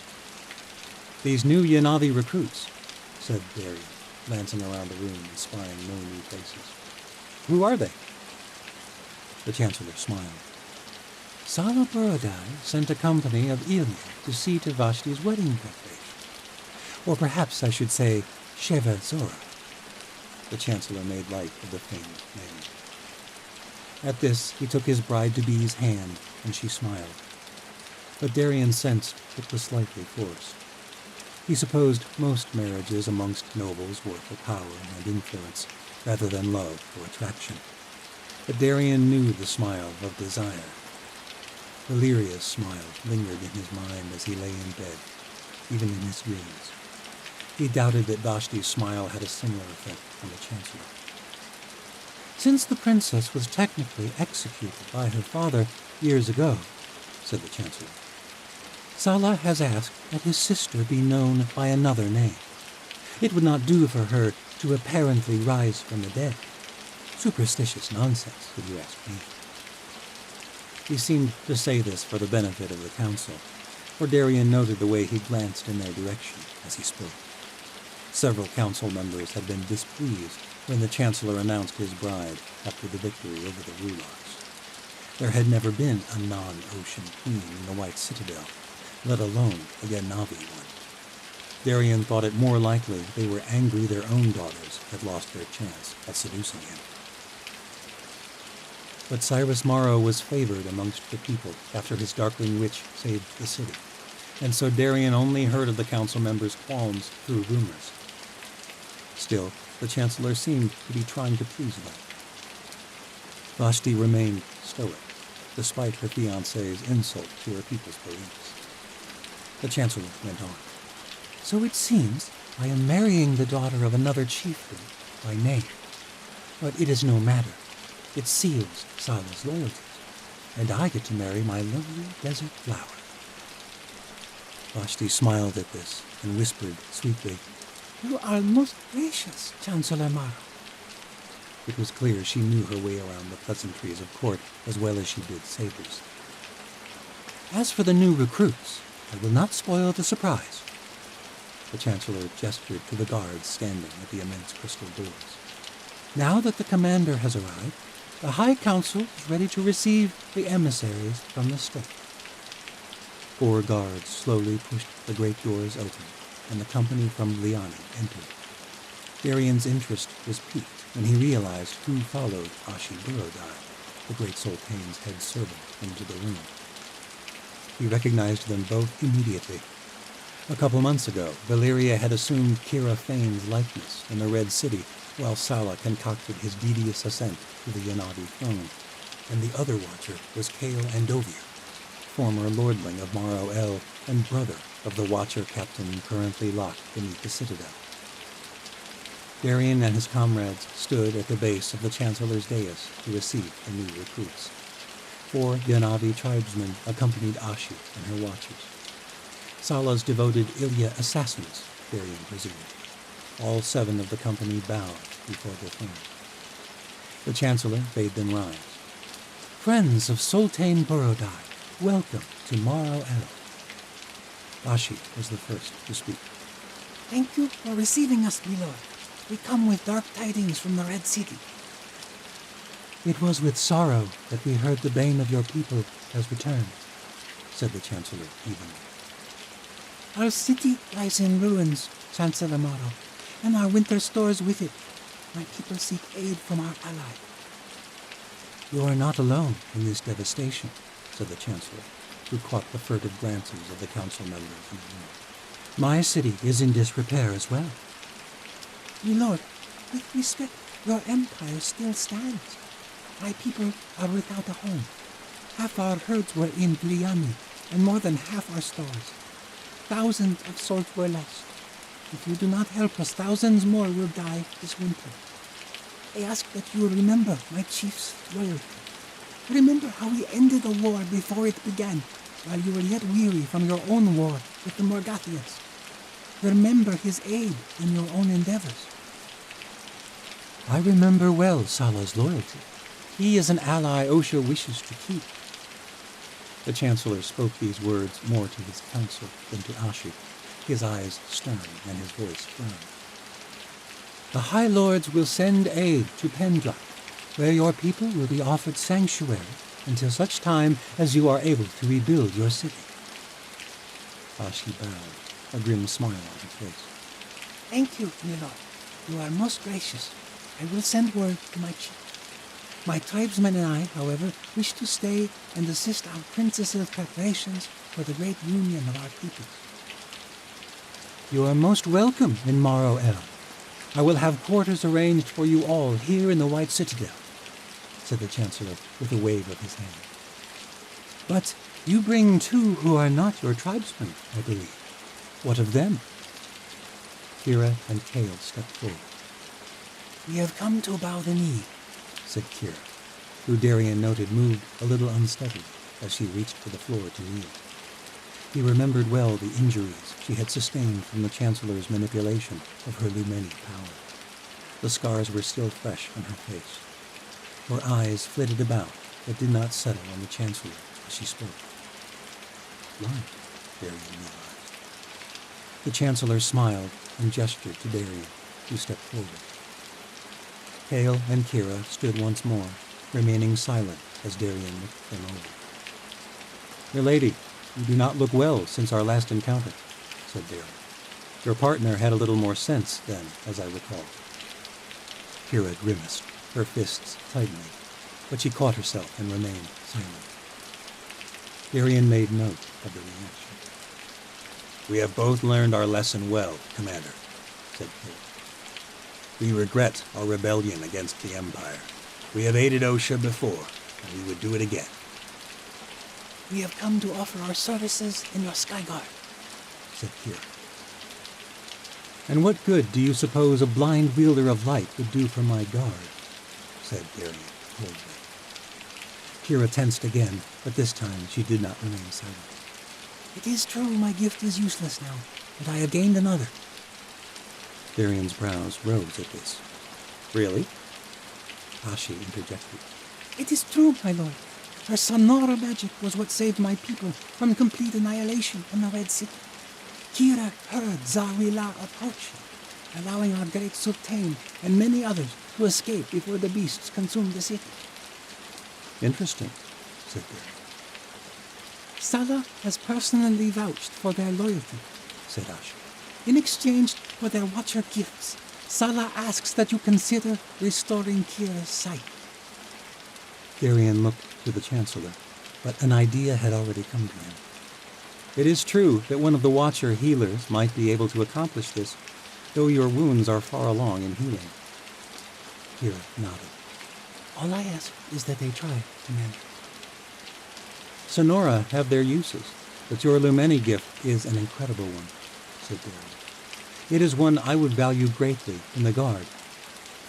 I would like to see your gift restored as well, but first I must have proof of your loyalties. Hale Andovier crossed his arm against his chest and saluted. We will be yours to command, sir. I am glad to hear it, said Darian, because you're the one who will be demonstrating your loyalties. I have a task for you, Lord Andovier. Should you complete it satisfactorily, I will have Kira's sight restored, and you will both serve the Empire as the Chancellor sees fit. Hale did not answer at once. He and Kira conferred briefly. But Darian could tell that, though they were joining his guard together, there was tension between them. Kira's face tightened whenever Hale spoke. Finally, Kira turned to him. She faced him directly, despite her lack of sight. We are yours to command.